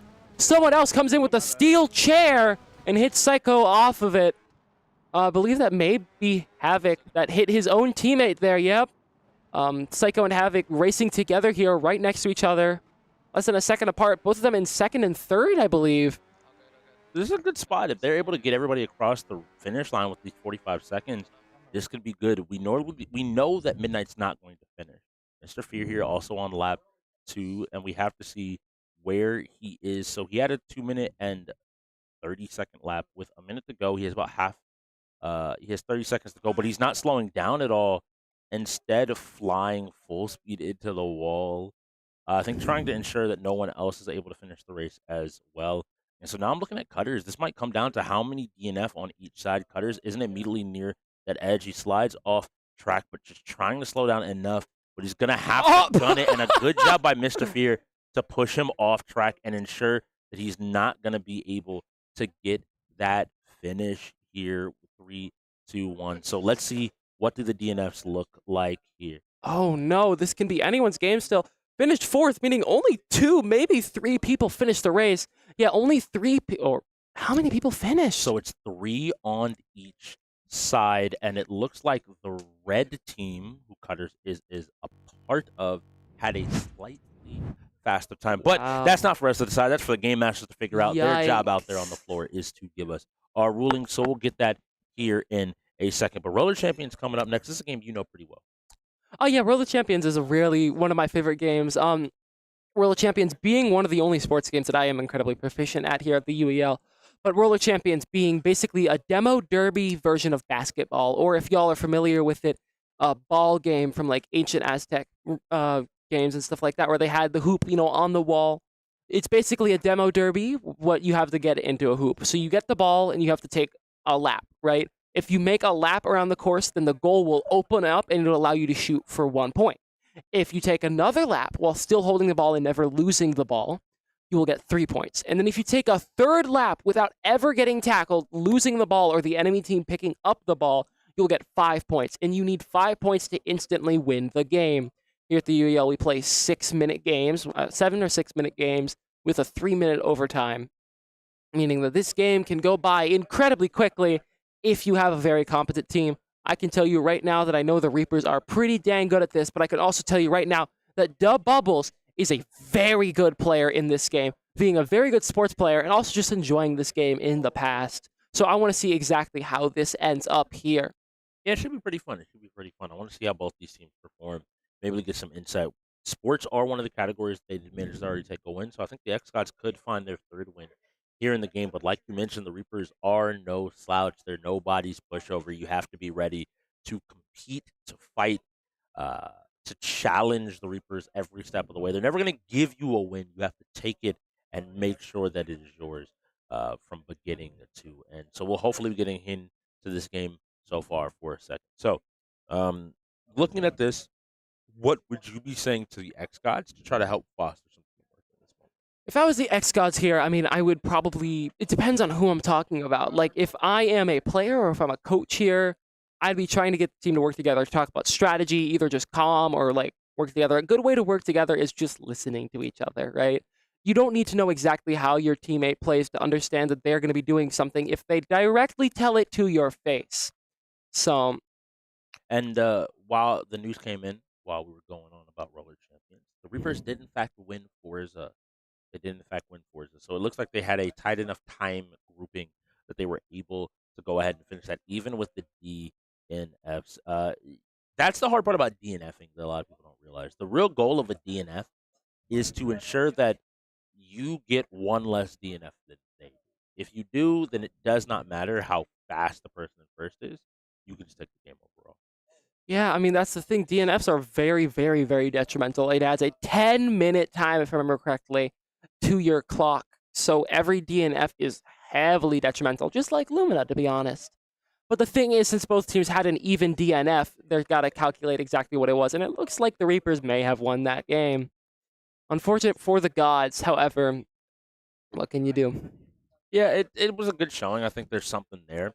Clean up a little bit of the play and get a few more reps, and again get that team synergy down, and I think you'll be in a pretty good spot. But Roller Champions, we should be getting into. I think we have it's on Ubisoft, which has been known to give out a few technical issues here and there for even y'all at home that do play some of these Ubisoft games. But you know what doesn't give us any technical problems ever? The SurfThing PCs, the official PC sponsor of the UEL. If you are at home and you want to get yourself into the UEL or just in general expand your gaming ability, well, SurfThing has you covered. They cover all 33 of our games across all the genres. They are end gamer approved hardware. You can head on over to surfthing.com and grab you one today and start leveling up. Yeah, big thanks to our sponsors of SurfThings. Really, really good computers that have made us run very smoothly and really have a lot less technical difficulties as of recent. Yeah, it's been amazing. It's been amazing. But we got to get them into this game. So, Sam, Roller Champions. Who is the player to watch between Cat, Rez, Qwerty, Bubbles, Cajun? I'm gonna put it right out right now, Bubbles. I want y'all to watch Bubbles, and I want to see exactly how he performs. I have really only played with him once or twice in this game, but I have heard myths and legends from this man's old teammates. You are in there too. That he is definitely consistent in this game. You were on the Cobras with him, and you definitely know how he plays. I said myth and legend. Yeah. There's no myths. He's alive. He's a god. Yeah, he is a god. He is an LAX god. True. He even has the title now. That's amazing. Exactly. It's perfect. It would be really fun to watch Bubbles and Cajun. They were teammates, have been teammates now Yep. across their entire careers. So there should be some of that synergy that maybe we've been missing, might be built in here to a game like Roller Champions, which a lot of the Cobras, you mentioned on one of the former teams here, the UEL, did enjoy. So we have to see where everybody's going. But the one big thing I do want to say about Roller Champs is it is a 3-player game. And when I say it's a 3-player game, I don't mean 3 people go in for it. If 3 people are not playing this game, you are going to struggle. Mr. Fear, not someone who knows how to play this game a lot, but someone who maybe doesn't even know how to play with the team a lot for this game, may struggle a lot with playing around Raging Cajun and DeBubbles, who are both players who know how to do these strategies. So Mr. Fear may be forced to be put on a plan about tackling or other kinds of ideas. And I'm not sure if those are going to help with him, because I don't know if that's going to help with his play style. We have to see here. With 15 seconds left on the setup timer, I have to believe that these teams and these players are going to be going in. It is technical timeout, I believe. So they'll make sure everything is all ready and good to go, and then we will hop in here. There's a lot of different mechanics with this game. You mentioned that it is like roller derby where you're flying around the ring. But you can jump, you can skate up and down the literal walls of the course, but a lot of speed. So I'm hoping to see some good momentum management here as they come down the wall or go up the wall, really knowing when they can give their teammates or even themselves the best opportunity to get as much speed to maybe avoid some of those, the defensive mechanics in the game. All right, let's see. And here we go. We should be getting into this game shortly. Let's see. The finals being our next game. I know you're happy to see that. I love the finals. It's going to be a very fun game. 2 of my favorite games back-to-back here. But let's get right into this. You'll see both teams getting a lot of speed. The blue team is going to be the Reapers, and the orange team is going to be the Gods here, fitting of their team colors. One of the Reapers immediately grabs the ball. And someone seems to have crashed out immediately. So it looks like we're going to have another reset here really quickly. Look at the lobby set back up there. You got a chance to see the Bubbles moving a little bit on the wall, maintaining his momentum. So already some good play. I'm excited to see what is coming from him next. The team didn't look like they were starting to play, but I like the fact that you're checking your comms before the game starts just to make sure everybody is able and available to play. And it looks like we might have a word from the floor. Okay. So a game crash there. So we'll get back in lickety split once again. Shout out to SurfThing for helping us keep our uptime as high as possible, even in the light of some troubled software. Yeah. But that's the wonder of our SurfThing's PCs, right? We will be able to boot the game up and get it ready to go very quickly as long as Ubisoft is cooperating with us. So hopefully we can get back into this. One thing I was noticing there is I believe one of the Reapers did a tech basically where when the ball serves out from the wall, there's 4 different places it can come from. And the Reapers were prepared to grab it the second it came out of the wall, not even allowing it to roll. The Gods had 0 chance to even grab it off rip because the Reapers were playing on the wall to catch it. Very good and very big awareness here. Could really show that they put a lot of time and energy in. And looking like we're now heading to Pixel City. Everybody locking in. Same thing, different map. I love to hear it from Bubbles. He always got that positive, that big energy. And you can, Bubbles giving out a little bit of the tech already. I like to hear it. Yeah, Bubbles talking about how on each of the sides you can sometimes tell where the ball is coming from. The last lit up one of those pillars is where the ball will come from. You can see it's coming from that side of the map. Orange team gets the ball first this time. That means the xGods have the advantage. They're going to be going. This game is going to go really quickly, so I'm going to try to keep along with y'all. Passing the ball up the wall. He gets tackled down again. 2 Reapers are on the ball. Another one of the Gods catches it back again. Bubbles trying to catch as many people off guard as possible. Bubbles going to try to chuck the ball down here and catch it. The Gods may be able to get another point on the board here if they are able to play this pressure well. Dropping the ball again. The Reapers grab the ball back this time, resetting the lap of the Gods, but also setting 0 laps for the Reapers, meaning this game can still go either way. Bubbles turning around, seeing if he said you can call it going opposite direction here. You see the pass there, and he just barely misses him, and that's going to be in the goal if no one is goaltending it here. But it looks like the Reapers are going to be going for a 3rd point, possibly. Running all the way around the map again for the 2nd lap. But Bubbles is able to grab the ball, and the Reapers got a little bit too greedy here. Oh, man, Bubbles is definitely showing that he is a very good player in this game. Trusting his teammates, though, at the same time is really important, and that is something that I've noticed he is doing very well. Nice dodging there to try to continue to get something started here, but the Reapers' pressure and their coordinated teamwork seems to be a little bit high, but together we're seeing that all three members together. Nice job pushing off your teammate, maintaining some speed. Dodges, goes up the wall. If he's able to get this ball, he'll have a ton of speed and possibly be able to get all the way back around with no problem. The goal should be opened up. He has an opportunity here for a score and to put his team in the lead, and he makes it. And that is a first shot by Bubbles for the first point. 1-0 on the Gods. The Gods can definitely win this game and get the game just 1 point closer. Bubbles doing a very good job there, stopping the Reapers and keeping pressure. On top of that, I want to give kudos to Mr. Fear and Raging Cajun for keeping up with Bubbles and doing exactly what Bubbles needed there. Doing a great job, and here the ball comes out once again. Bubbles isn't going to be immediately on it, but it looks like the Reapers are, and that immediate handoff was so pretty to watch. But Bubbles said, "This is mine. Why are you touching it?" Bubbles dodges through everyone.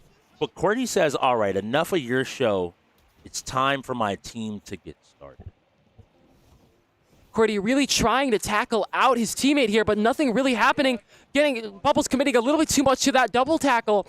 The Reapers may not play greedy here just to go for the tie-up, but they're not going to be able to get it if Bubbles is able to stop him in time. Goes for the tackle and gets the ball back here again.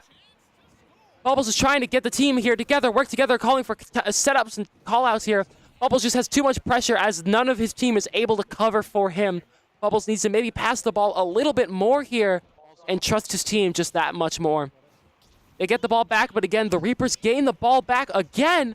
And I don't know the pressure the Reapers need here is here yet.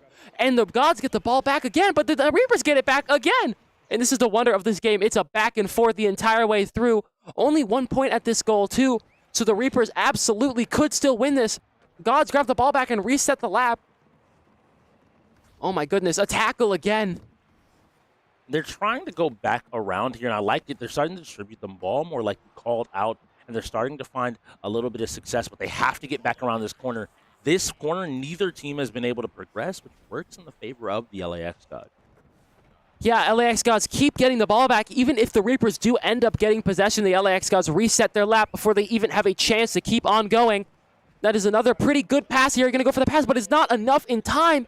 And I believe that is going to be Mr. Fear grabbing the ball back and stopping his capabilities, the Reaper's capabilities from shooting it. And a nice clear out there. He just has two people to beat. If he can find the opportunity, he throws it up the wall, but gets hit in the meantime, which causes him to lose it, and it's back in the hands of Cordy. Cordy just not able to catch the enemies here. Jumping off the wall to avoid them. Whoever, that is going to be Court. I believe it's going to be Midnight here. Oh, Cat here. Taking control of this game. He's looking for the opportunity. Wow. But he is denied, and I see the smile on his face there for a second. He's like, okay, y'all know what y'all doing a little bit, but back into focus mode. The Reapers are still looking for this win. Toss it up on the wall and allow him to immediately slingshot off. Getting a ton of speed. He's coming around Magna. I have to believe this could be another goal. No one in front of him to stop him. No one in front of the goal, and that ball goes in. This is all tied up. And now this is anyone's game. 2 minutes left in the game until it goes into overtime. And either team can absolutely win here. I want to see exactly if the Gods are able to catch up. They're showing a really good, consistent gameplay, but the Reapers are showing bursts of heavy skill and knowledge in this game. I think it's going to come down to seeing that same magic we saw on their first point. Yeah, I mean, looking at this right now, the Gods don't have the ball. Actually, the Reapers get it first, but it is one Reaper alone, completely pinched between two enemies here.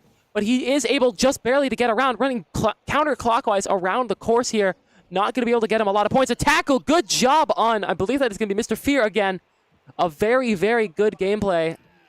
But he's getting chased down by so many Reapers. He had to get the ball away. Was unable to do so before he got tackled. But it looks like they've gotten a little bit more control of this game once again. And it looks like we have a similar situation. Importantly, it's on the final corner instead of the first, which means now that the Reapers were able to break away, they have a clear path to getting the second point. With a minute left, they lose the ball, and it looks like the Bubbles grabbed it and is on his way back around. He's looking for his opportunity. He dodges one, and it looks like he's just maintaining his momentum, finally looking to turn around. He has two Reapers to beat. That's one. Can he beat the second? But they're all around him. They're swarming him. He has to throw it away to one of his teammates who falls down. And the Reaper's back in control. But the ball is back in the hands of the gods. Bubbles is doing exactly what he needs to do here, getting a lot of tackles and pressure in, but is it enough to stop the Reaper's overwhelming tide of consistency in this game? Cordy gets the ball back. Cordy keeps running here. Cordy just barely gets tackled by Bubbles again. Bubbles is going crazy here. Bubbles moving around the course, sees a guy in front of him, passes it up to him. Bubbles gets tackled here. This is another free shot. If they're able to make this, they can get the game 2-1, and that's a good goaltending there. Oh my God. Really good goalie game by whoever that was. I believe that would be the Cat. Oh my goodness. He falls down. He ends up running out of stamina now, and they have control. Trying to throw the ball up, but was unable to get the pass off before the tackle came out. You can see they're trying to get this momentum. They figured out how to work together. They figured out the magic, but Cat is on the hunt. You hear the call to huck it down. They have to get to this ball. They're unable to do so, so it resets. So with 3 minutes left on the clock, both teams are still looking for their second point. The xGods have to play both offense and defense because they scored the first point of this game. If they're able to make it to the end of this time frame, I do believe they will take the win here. Yes, but they have to stop anything from happening for the next 2 minutes. By UEL rules, yeah, I believe if the first goal team gets the goal, Bubbles calling for the shot, just throwing it down. Bubbles going to see if he can grab it again, but the Reapers are just barely in his way, but he grabs it anyways, not realizing he had it, and goes back the wrong way. Whoever's on PC7 that's going to be, I believe, Midnight here. Throws it down to his teammate, and they're moving. Cordy's looking to end this game. He's trying to find his opportunity. Cat calling for the ball. It ends up being a wide pass. Any player can get this. If the xGod touches, they deny the possible goal, and this game continues.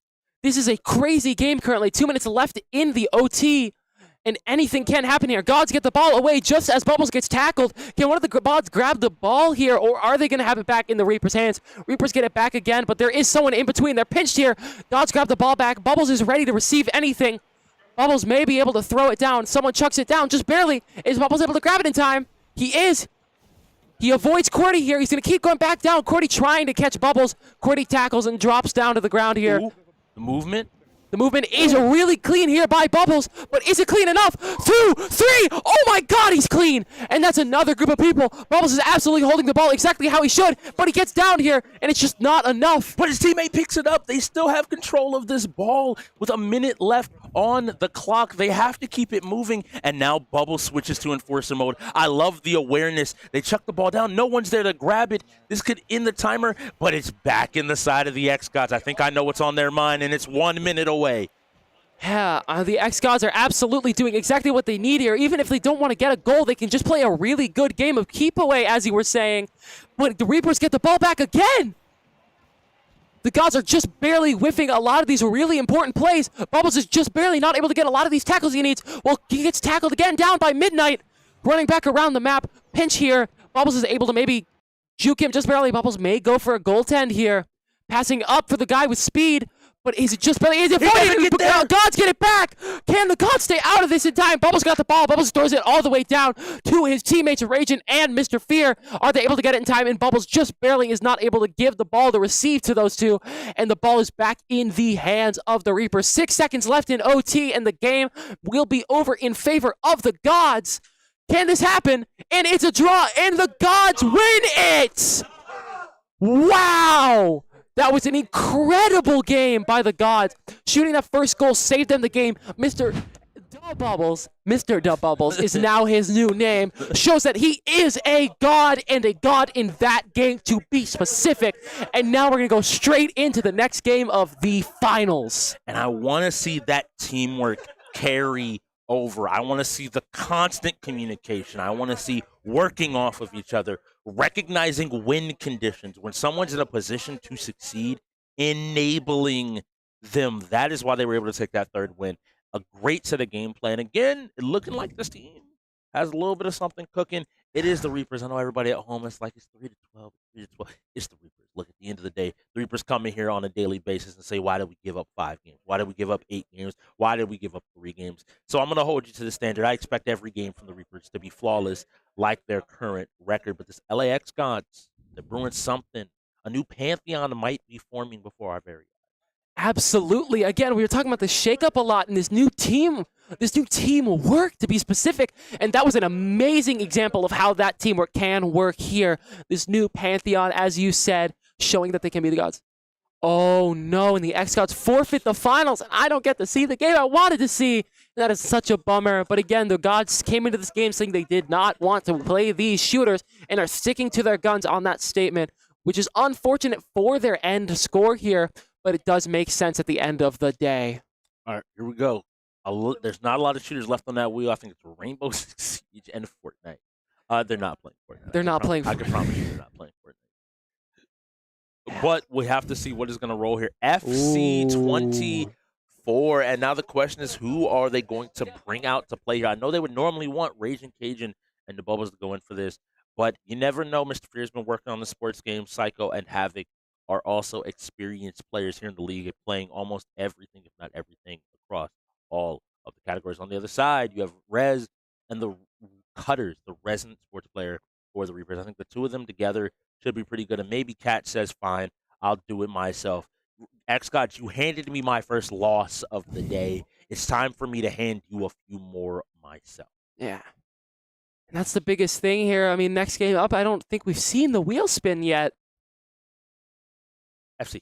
Oh, FC. Sorry. Yeah. You're good, wow. You're good. Trust me. Same thing. I'm so locked in that game of Roller Champion was so down to the wire that I'm sitting on the edge of my seat like, who's going to win? Who's going to be able to do it? Some beautiful moves. I want to just go back to like some of those beautiful moves by Bubble. Yeah. It was so good to watch, weave and bob and dodge. And everybody's like, well, like he didn't score. I'm like, he bought a solid 20, 30 seconds. At least. Just bobbing and weaving his way through. Was still aware enough to like, all right, cool, get this out of my hands, throw it down to my teammate, and find his team a win. It is Rez as well as Cutters going up against, again, they're finding the synergy once again. Psycho Flame and Havoc to your face. Yeah, the Psycho Flame and Havoc, as you said, being together on their rookie season, maybe finding some more of that synergy once again. As you said, Raging Cajun and Bubbles, too, on a team last season together, playing for a hot minute together. Also a good team of teamwork. So now we need to see how Mr. Fear fits into all that teamwork here, and hopefully that he can start working and meshing with them. And I saw a decent bit of that in Roller Champs, but I want to start seeing even more.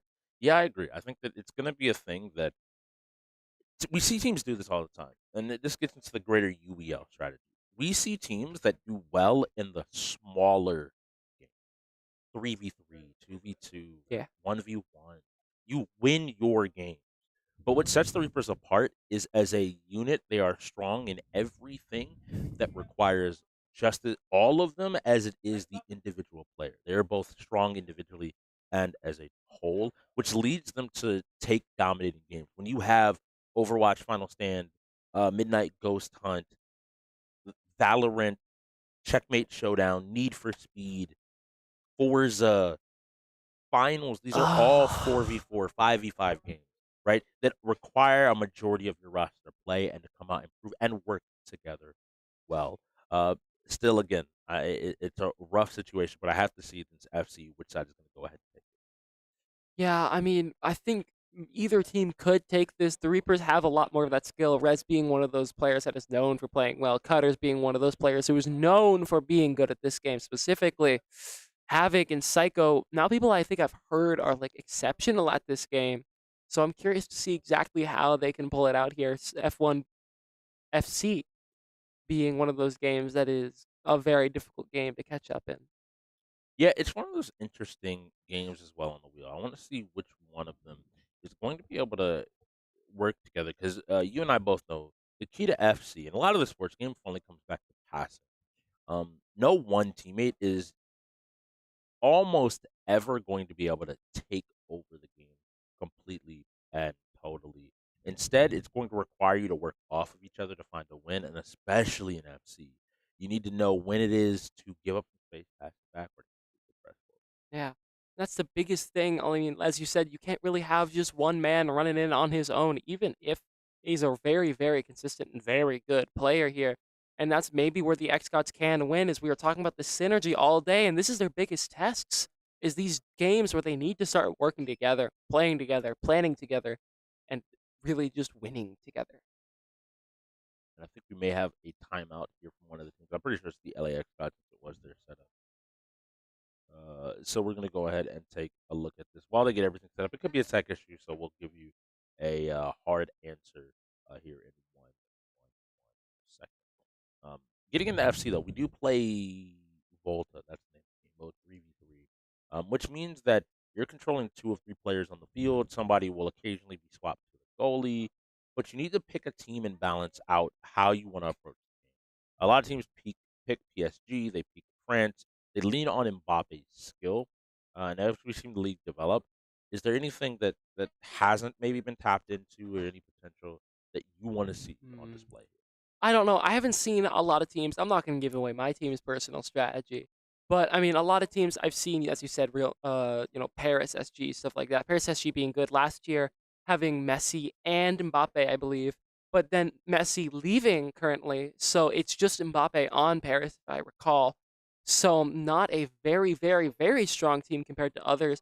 That's why I think people need to start looking into other teams and not only looking into the famous names of soccer or football, but also the skills overall and the knowledge in the players, because not every good player is heavily known.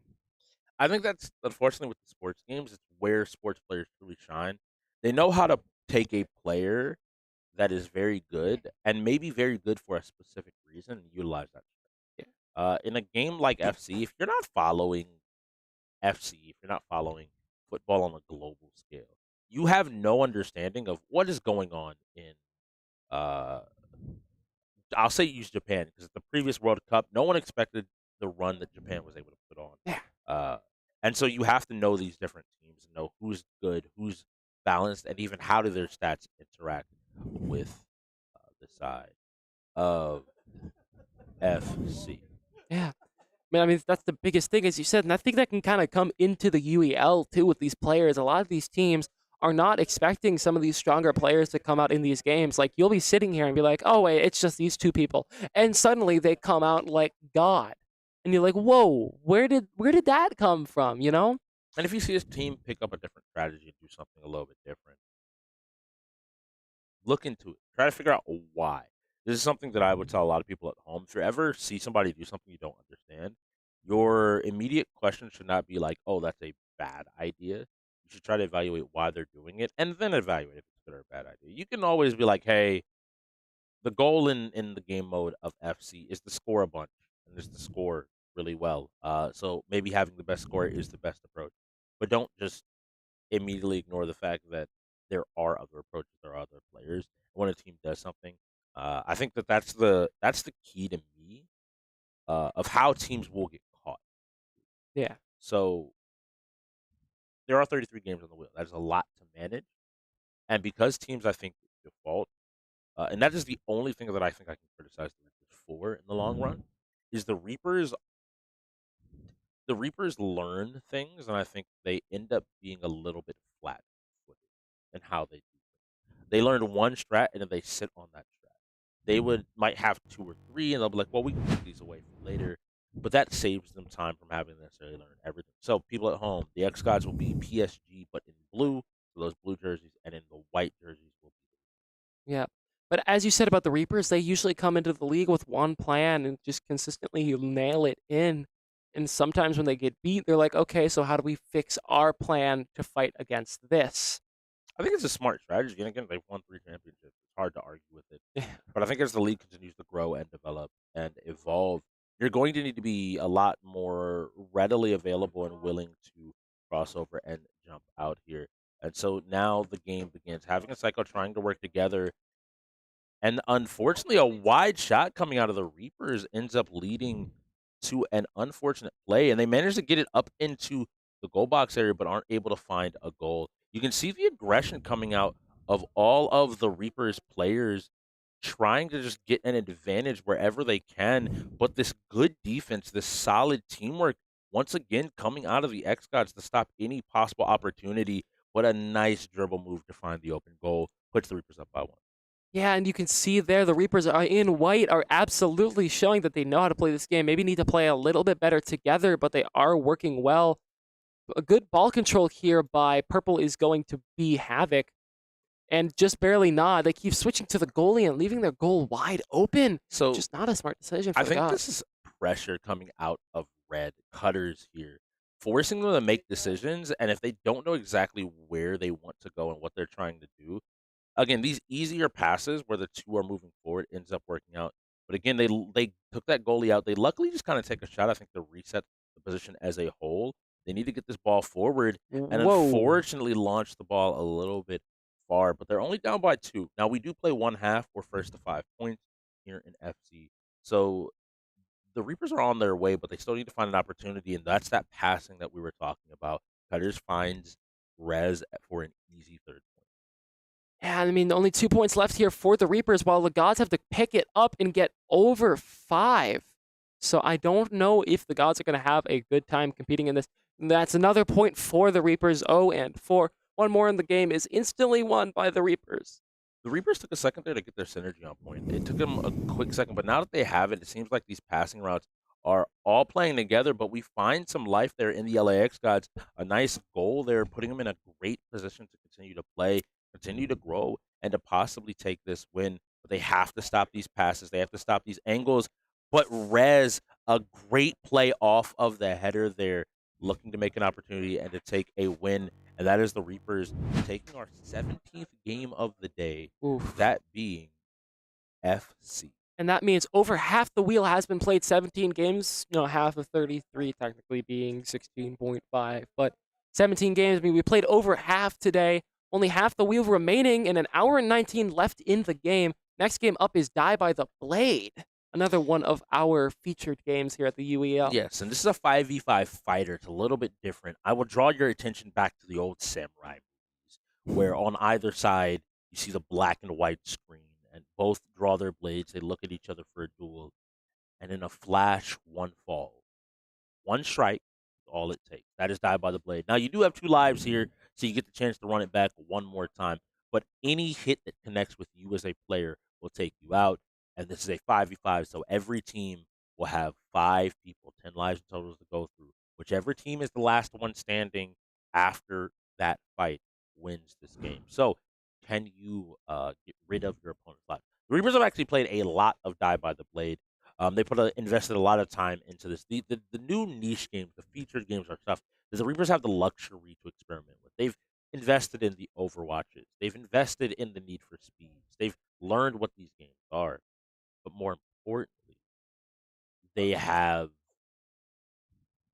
the luxury of looking at a game like Die by the Blade and saying, we can play most of this for practice because we all know and are at the level we need to be in other games that we can focus on Die by the Blade. And that's the thing, the Reapers are able to catch out in a lot of these newer or weird niche games because they really, like you said, have that coverage.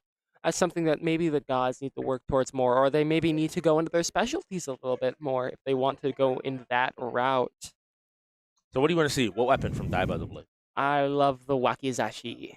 The wakizashi being 2 very short swords that are used in a very zippy, quick speed.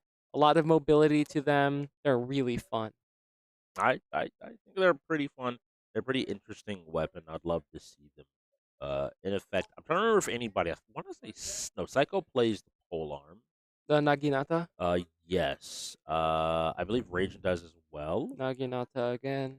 Mr. Fear, I'm not sure what Mr. Fear plays on this game, so I'll be interested to see what he brings out and brings to the floor. I see a lot of the younger players generally going towards the Wakizashi.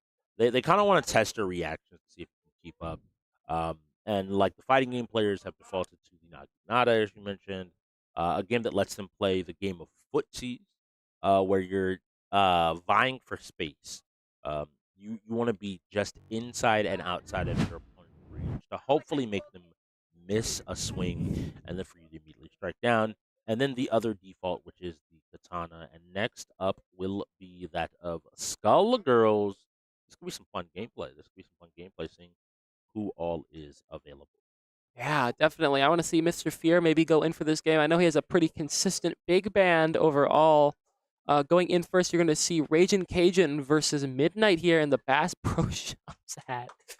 And down he goes. First round, I believe, goes to Midnight. You're doing a great job there of finding a kill and just immediately goes in for the strike. And that should be 2 that's on the side of Rage and Cage and Midnight taking him out. The rookie coming out and really putting himself in a position to take a quick and an early victory.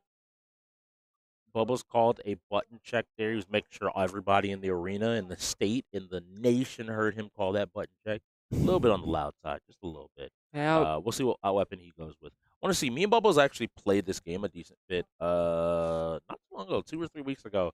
We're talking through some of the mechanics, and it looks like he's maybe taking a little bit of ideas from me. Maybe he was hiding something during our practice session, but instead now going to the Tony Monk on the Wakazashi. Hey, that is my exact build too. Tony Monk having the quickest movement and quickest attack speed in the game. Having a very low stamina and very quick reset rate, though, it makes his life really, really helpful. He also has a very good health bar. There's a secret health bar in this game. Each character kind of has a health bar. It's a little bit difficult to explain, but it's more of a clash mechanic. Ah, okay. So whoever has more of the HP, if they hit at the same time, will just win up the game. It's like willpower. And Bubbles hits the long-range attack with the Wakizashi. Wakizashi having a load of these long-ranged attacks that are able to be used in like a zippy fashion. And Bubbles is able to take the first round off against Midnight. Bubbles could take a lot more. Wakizashi having a lot of speed and a lot of movement, meaning he can bait out attacks and then immediately go in for them. And he gets the cinematic finish. Midnight getting one more life off of Bubbles, meaning he took more than his fair share of lives out. Even the next guy, if he goes in for this game, is going to have to take another life to counter it. And I want to see now if Bubbles is able to get in here and do some damage with some of his sequences. So you don't have traditional combos in this game, but you're able to link certain attacks into each other. Bubbles taking him down. So what I need from Bubbles here is to take one more life himself to keep the game even up. Pretty going next. Go ahead, pop over here to change characters, and we'll see what is happening from this moment going forward. Bubbles has that one life left. As you can see there, you can see the attack speed, resolve, and willpower. Tony Monk's attack speed is one of the highest, if not the highest in the game. Meaning he is very, very hard to react to. And his willpower is also pretty high, which is very good. Tony Monk versus Tony Monk. They are copies of each other, of course. They split by mitosis at a previous date.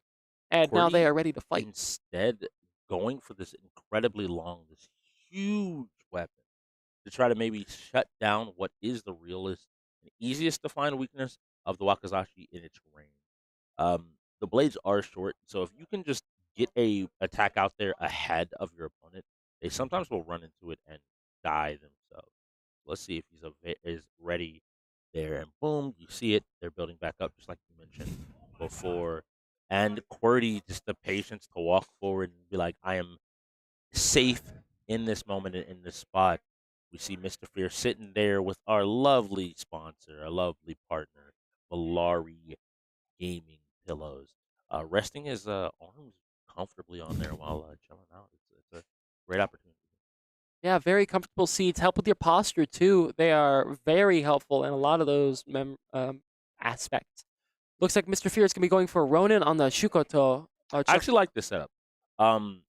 Why I like this setup is because I think the Ronin, if you're talking about attack speed and movement speed being the highest, then the Ronin's strength comes down to his resolve, his stamina being the highest.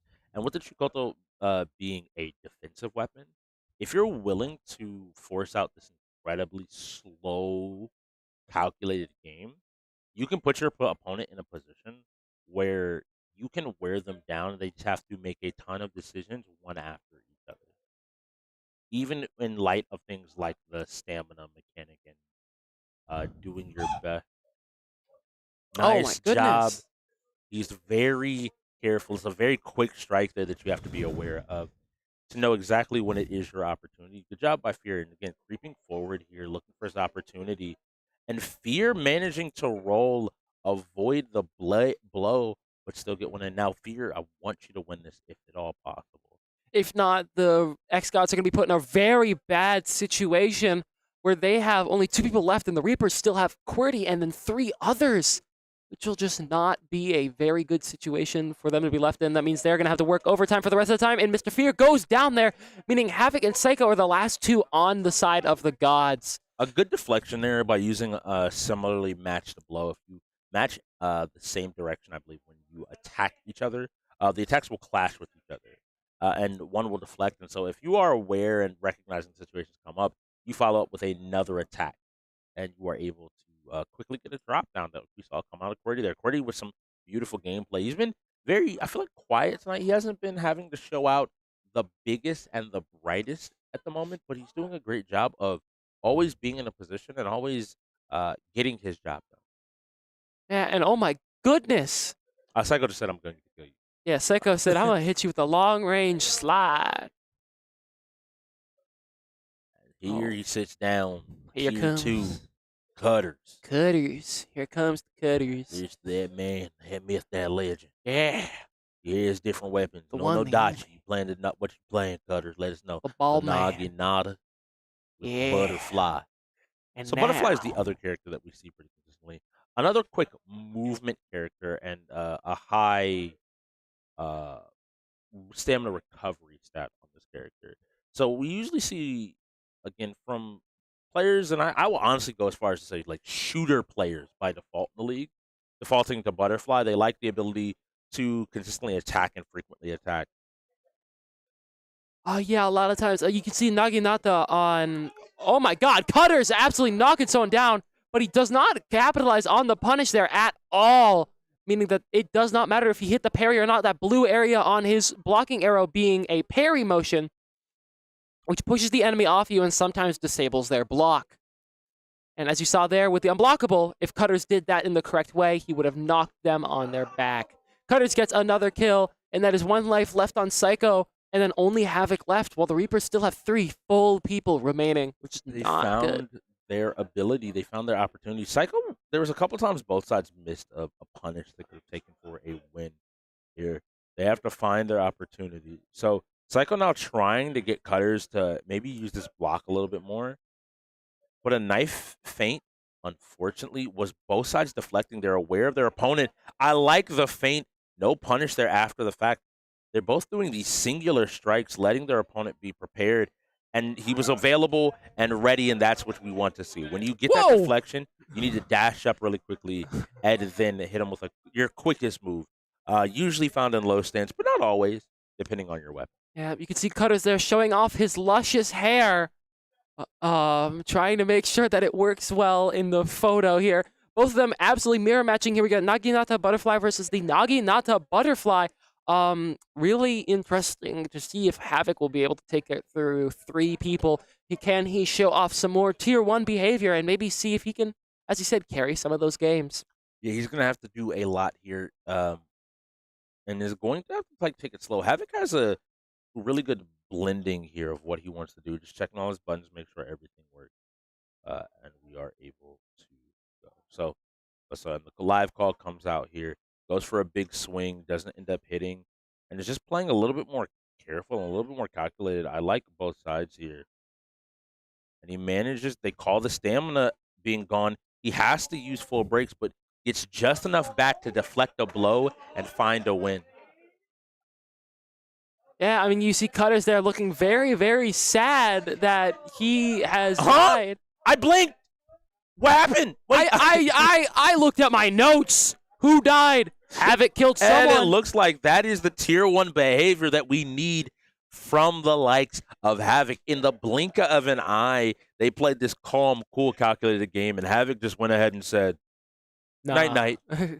This game is over with. But now he's up against his counterpart, the tier 1 on the side of the Reapers, the Cats. Now, this is what I want to see. A game maybe where you're equally matched. A game where it is a 1v1. You have no detriments to either one. You have no team. This is the tier 1 versus the tier 1 fight. And it looks like he tried to catch him with a blow. But the awareness of the Cat to do a double-sided strike into his finisher, forcing Havoc to be ready to immediately react and parry that 3rd blow. It's very good to catch your opponent if they aren't ready, if they aren't aware, if they aren't thinking. Havoc looking for these different options. And it looked like Cat is just playing for a specific range. Cat calling to stay back, to stay away from him, trying to avoid any interaction, and now walking back. I think he's luring him in. He's looking for a range, but Havoc says, don't play with me. I'm in this tier 1 spot for a reason. and you see the smile on the cat's face. He's looking, and he locks back in. We'll see who's going to be able to take this last round. Oh, man, and that is it for the gods, as Cat is just able to do what he needed to do and take out his counterpart as on Havoc, and that is really unfortunate. Next game up is going to be Skullgirls. But before we get into that, I want to talk about that last game a little bit more here. So one thing I do want to say is a big part of Die by the Blade is how explosive it can be, right? It is sit there, attack! Sit there, attack! And a lot of what happened there ended up being pokes by the Reapers and not much punishing by the gods. Shows me that maybe the gods need to put a little more effort into that game and understanding and how it works. Yeah, I think there's some time that could be done in that game. A lot of people, when I tell people one-hit kills, people's immediate thought is like, well, I just have to hit him first. Where it becomes actually more of a, in my opinion, more methodical kind of reading your opponent and understanding what they want to do, where they want to be, and how they want to play, I'll and give then it a chicken. exploiting that with Yeah, it's a game, for those of you who play fighting games out there, it's a game of neutral, like a very heavy game of neutral. For those of you who are not familiar with how fighting game terms work, it is just a game of who can outthink the other one, who can outmove them, stay just far enough that they can bait stuff out or outthink them or use any of the other tech in the game besides the attacking, parrying, dodging, all that kind of stuff. But yeah, that was a very good showing. Next up game we're going to go into is another one of our anime fighters here in the league. We talked about this earlier in the game, and it is Skullgirls. And I'm happy to see Fear going in here and Cat. Both players have shown off some adeptness at this. Fear, obviously, I've played off screen as he was a former teammate of mine. And then Cat, I actually got the chance to play here in the UEL. So I wanted to mention this before. When it comes to fighting game, Cat never has a complicated game plan. It's not going to be a game plan that is going to utilize all 100 moves of a character. He's going to find exactly what he needs, what's effective, and utilize that. Now, you have to know how to beat this. You have to know how to approach this, and it looks like it's going to be Mr. Fear and Havoc to your face against Cat and Rez here going in. So it'll be interesting. So Skullgirls is really interesting because while the game is 2v2, each player is going to be able to construct a team. That team will have 1 up to 3 characters. You can have 1, 2, or 3, and depending on that, the lower characters you have, you might think you're at a disadvantage, but you actually deal more damage and can take more damage. So it's a balance of figuring out how many characters you want to play. So it looks like the player 2 side is going to be the Reapers, and the xGods will be on the player 1 side of the bracket. And it looks like the fighters are finally starting to roll with Street Fighter 6 coming up next. And the button call is coming out here. So Misfortune as well as Marie coming out. And it looks like that Rez doing what I always expect Rez to do, which is to pick up and to take just a strong character in general. A nice wake-up throw. And let's see, is he able to get some damage out? He is not, but is still just throwing out these big buttons. You see every time he's trying to catch Havoc, trying to reach and press a button.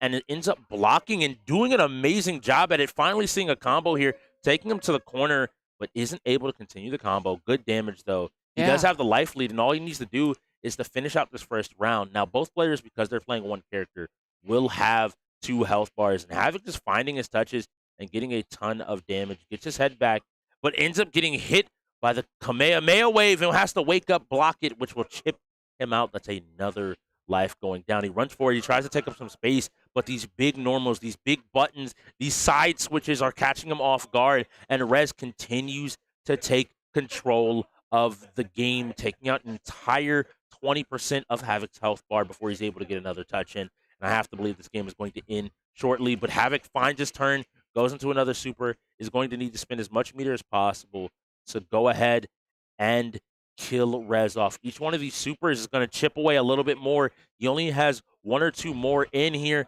Rez hits a third one, and he catches Havoc jumping to end the game. And that is Havoc to your face. Done and dusted. Next up is going to be Mr. Fear. And I want to see what character Fear picks. He's dabbled with a few different characters, so it'll be interesting to see where he goes. I really want to see how he does here, how he performs. Mr. Fear being one of those players that does come into the league saying he is a strong fighting game player. I want to see exactly where he sits in this game. And he's going to pick up the Beowulf. So this is what he was working on for a good bit of time. Beowulf is a very interesting character, especially if you can get started with the character. You'll be able to deal a good bit of damage, all things considered and overall. But it is a character that's a little bit more in depth. But that's the thing about Fear. Fear tends to play these more the more wacky. I don't want to just call them wacky, but the more complex characters that require you to manage a different meter, a different resource, do something a little bit different. So I expect him to have learned about the character. You see him immediately utilizing this chair.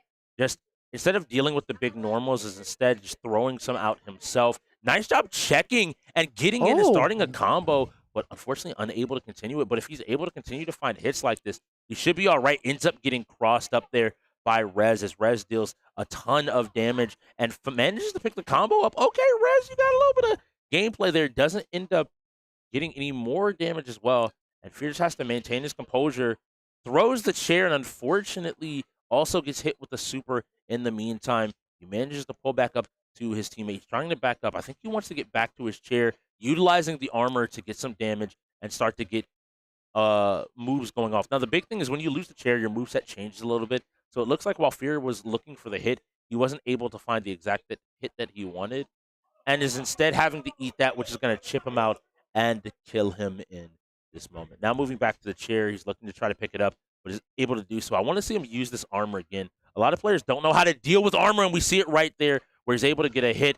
He jumps in, ends up getting grabbed, and it gets thrown into the combo coming out of Rez. Rez is going to loop him down, drop him back down, ends up dropping it, but picks it back up, keeping him in the corner, keeping him with pressure on his side. Rez doesn't want to let him play the game.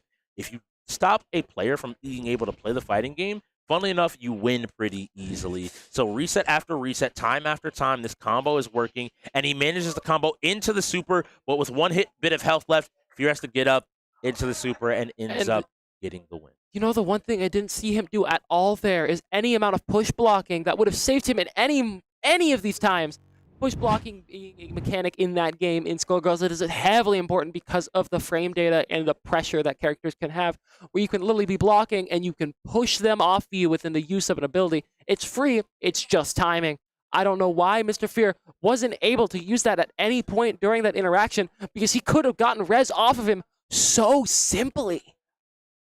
I will say for fighting game players, I think we sometimes tend to err on the side of safety in terms of I would rather be in a situation I kind of understand than a situation I don't understand at all.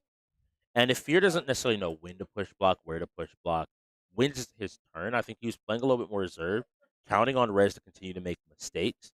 But yeah, later in the round, I think you have to start playing in that dangerous area that you were mentioning, push blocking, taking a few more risks, because you're already down. You don't have much else to lose at that point. You got to be willing to take a fight. But our next game is a 5v5 fighter, and that being Street Fighter 6.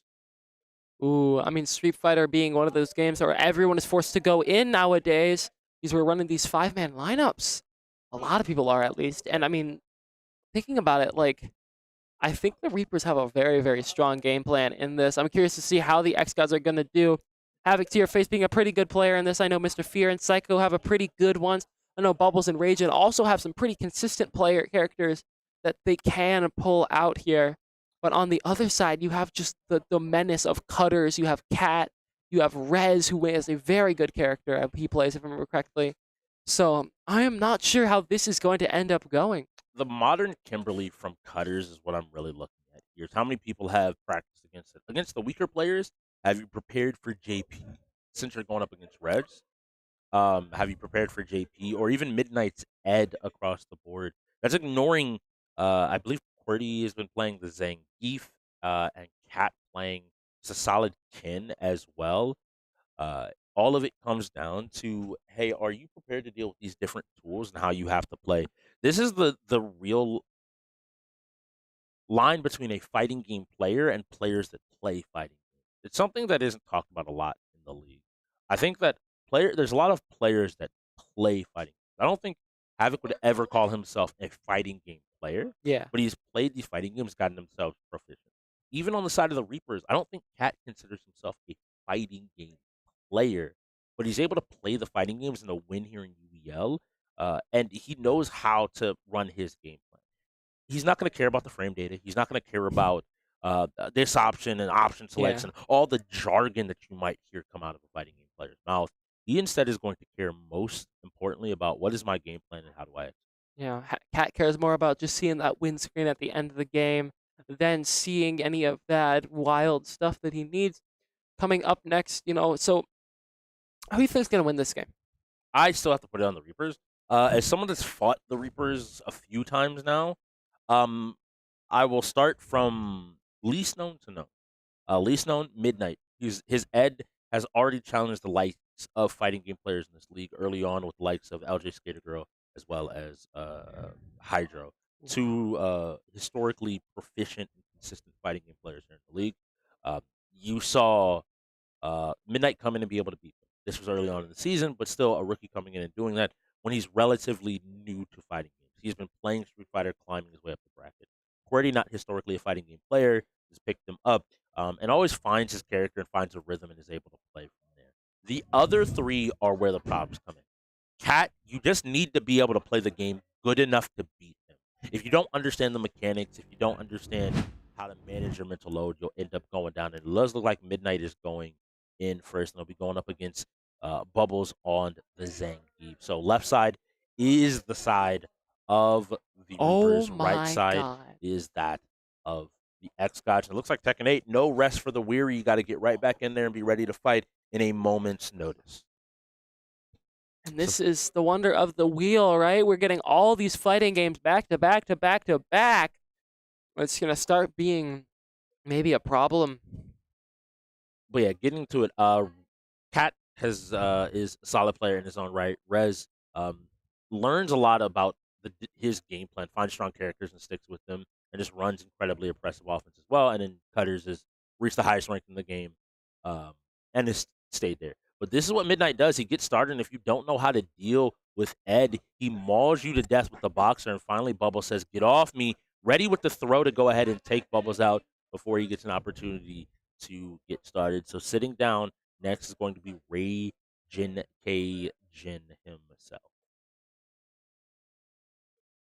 Yeah, Raging Cajun being a player who is not historically known for being a fighting player, but he has come from historically a fighting game team. He has opened up the options and command list now 3 times. Usually you could find it there, but unfortunately in the game mode, we do play the team mode. It is right there at the top of your screen. As I'll say Cutters lovingly said. lovingly told him. And that's sometimes the problem. You know, if you don't realize that you know the game as regularly, then you may struggle with that kind of stuff. You know, knowledge of how to change your buttons, knowledge on what to do exactly. But yeah, hopefully he is able to take out Midnight here and maybe even up the game. Getting a little bit of zoning damage here. Gets the Tatsu in. So you highlighted that Raiden isn't a fighting game player, but one thing that Raiden has had the luxury of is being on a team with fighting game players consistently. What this means is he's learned a lot of the fundamentals. He was on the Cobras. He was then on the bots. He's had the opportunity to learn it from some of the best fighters in the league. And what that consistently means is a lot of his fundamentals are good. We finally see a wide DP, but he gets back up and he's ready to take the fight in again. He's playing a beautiful game of neutral and just keeping Midnight out. Now Midnight's burned out. He's going to have to avoid these fireballs to avoid chip. And right now, Raiden's just willing to let him jump in because, hey, if you get hit by anything, I'm going to deal a ton of damage, and jumps in and takes him out. I tried to say his fundamentals are there. People don't realize. They just like, oh, I'm just going to do anything. And it's like, no, like Raiden will force you to play Street Fighter, and you have to prove that you are the player. I did forget. It's not the Zangief, excuse me, QWERTY. It is, in fact, the Cammy. I expect a lot of moving back and forth, a lot of dive kicks, a lot of throws, possible throw loops coming out from QWERTY's Cammy. So let's go ahead and get started. The fireball is immediately dodged by the spin knuckle move, which is able to go through projectiles. He puts him to the corner, and QWERTY's reactions are not to be tested. He hits the drive impact and is going to go ahead and lock Cajun down in the corner. He throws out another drive impact for another bit of damage, knocks him down, and is going to continue to put out this pressure. Both players are burned out, and we see Raging just continuing to use big buttons of his own, but that's a perfect KO coming out of the side of QWERTY. QWERTY will run you over if you are not prepared. Yeah, that was a lot of pressure there by QWERTY. Cammy being one of those characters that is just kind of an even overall character with rarely big, really good moves and a lot of switch-up moves that can cause you to just kind of break. QWERTY proving that he, is able to break through a lot of that stuff. Yeah, now we have to see. So Cycle Flame is sitting down here. He is on, I believe he's back on the modern 10, I want to say. We'll see here in a second when we come out of the pause menu. To make sure his buttons are all good and clean. Yep, the modern Ken, what we're going to see coming out from him. He had to have seen Raging get caught by the fireball. And so now we have to see, because QWERTY's ready with the spin knuckle and preemptively utilizing the drive impact to catch him, maybe trying to press here.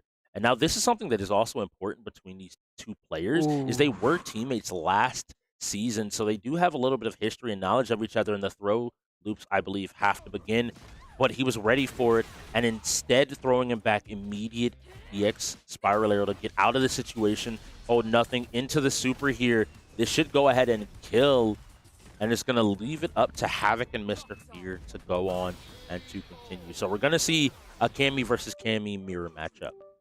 Wow, and that was a really good showing there. I mean, QWERTY, I don't even want to say showing. He's still showing what he is doing. I mean, QWERTY could honestly take this entirety of the rest of the gods out. Next up is going to be Cammy, who is going to be Havoc. So I want to see exactly how Havoc plays here. Havoc also on Modern. Yes, Modern, for those at home that don't know what the distinction is, traditional fighting game mechanics and motions are locked behind what's called classic mode. Modern mode removes a lot of those motions and adds the ability for auto combos to exist in the game and simplifies your overall game plan so that you can focus more on the decision making of fighting games versus just trying to execute whatever is happening in fighting games. Havoc getting all of his buttons ready to go here, trying to figure out exactly what he needs to do. Havoc playing Cammy. The Cammy mirror match, both of them on Modern. Literally no advantage is lost here. So the blue Cammy is the side swinging first, came from QWERTY, but now Havoc strikes back. Both sides getting a little bit of damage out. And he wakes up with a super, challenging QWERTY, saying, hey, don't do that. And the big DP whips, and now Havoc is a throw, and he's starting to take control of this match. He throws QWERTY again, and now QWERTY has to make a guess. He instead chooses to back up and slides in with the low, and is going to go ahead and get a damage, but his spiral arrow is blocked. Any damage QWERTY gets out here is big. Looks for the drive impact, doesn't end up hitting. Once again, these spin knuckles are finding an opportunity. Finally just saying, you're pressing a few too many buttons there, buddy. And going ahead and ending his former teammates' run. 2 kills. Great job, great performance by QWERTY. Happy to see him continue to perform. But next up is his Tier 1 counterpart, the Cat. And Cat coming in here with who is that? Oh, he did the same thing they were making fun of them for earlier. Come on, Cat. Next up is going to be Modern Ken against this Cammy. Classic Ken. Classic Ken. Apologies. If Havoc knows what he's doing, hopefully he's going to be able to get through a lot of these fireballs if they are going to exist. But it looks like maybe there is a little more consistency here with how Cat plays. And that's the big thing, is Cat looking here for an opportunity. I like the little mix-up there, using different spin knuckles to catch Cat into a side switch, into some extra damage. Havoc has been putting some time into Street Fighter, for those that don't know, but Cat said, get off me, wakes up with the invincible reversal. I want to see a combo come out here. Nice job. We get a little bit more damage. A throw loop starting of his own. Ends up getting the opportunity to just dash up and block. He should be able to finish up the game here if he knows the combo. He doesn't have the finish, but jumps up and gets a punish counter for whatever might have been coming out there. I like the decision in the corner to avoid a possible DP spiral arrow coming out of Havoc. And you're ready to play. But now onto the side of the Blanca. Yeah. I'm actually willing to bet that he saved that level 3 instead of popping it, knowing that he's going against another full HP enemy here. Yeah, but if you're confident, 1 or 3 bars a meter isn't the worst thing to be down. The deficit isn't too great. Fear here on the classic side of things, making sure his buttons are all connected and where he needs them to be. Doing a quick check, just looking at everything, making sure it's where it needs to be. Going ahead and moving that left trigger. I'm trying to think the left trigger defaults to off the top of my head. Oh, and the round has started. Blanca playing neutral. Cat just standing there menacingly. What is happening here? I'm curious to see what is happening here. Hopefully get some room word from our people on the inside here. But it doesn't matter as Mr. Fear is able to get the first kill out here, says Blanca. We have to see there, and it looks like Cat may be making an uncharacteristic mistake. That's crazy. Maybe Mr. Fear. Oh, it seems like Cat just didn't want to fight Blanca. There ain't no way. That is an insane thing to do. Cat said, I'm good. You can handle it, the rest of my team. And gives Rez and Cutters a chance to have a little bit of fun here, I'm willing to bet. Maybe Rez wants to show off a little more of his JP. Now, the big thing is, does he know? Nice drive rush into the immediate hit, and Mr. Fear immediately putting the pressure on. Having a few of these combos, unfortunately, drops it there and is put into the corner by the JP. And the reaction! Wow! Don't test Mr. Fear! And Mr. Fear could have got a level 3 there, but ends up dropping the combo. Curious to see, maybe his buttons may be a little bit incorrect here.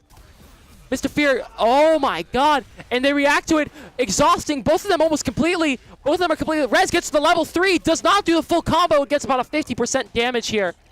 And again, I think this is a good option. They're both going to end up being low here, but this should put him at a range to be able to start pressuring Fear down. And uses the teleport for the immediate drop kick. And Rez ends up taking the victory there in Street Fighter. Go ahead, get tech and set up. Wow. You don't get to rest anymore. We have to immediately go into our next game. I want to say the one I was actually most impressed there with was either Cordy or Havoc. Havoc being able to take out Cordy, but Cordy being able to take out quite a few people who he should not have needed to take out there. I mean, funny thing that Cat kind of just went, nah, I'm good. I'm going to go let my team handle this. But also... Nah, Cat. Nah, you can't hate a matchup that much that you just going to get up and walk away. Of all players, there's a few players in the league that I would expect that, but Cat is not one of those players. I would not expect him to just get up and walk away from a matchup. I initially thought it was a button check issue, but I didn't see him hit a button to do any damage, so there wasn't any of that. I don't know what the issue there, and like him just basically opting out to let his teammates handle it. Nah, I can't go along with it. That is wild, but next up here is going to be Tekken 8. Another fighting game, another 5v5 fighting game. And I really want to see how this goes. We're already in Tekken, getting it ready. I hear Bubbles already screaming and yelling, button check to the wings here.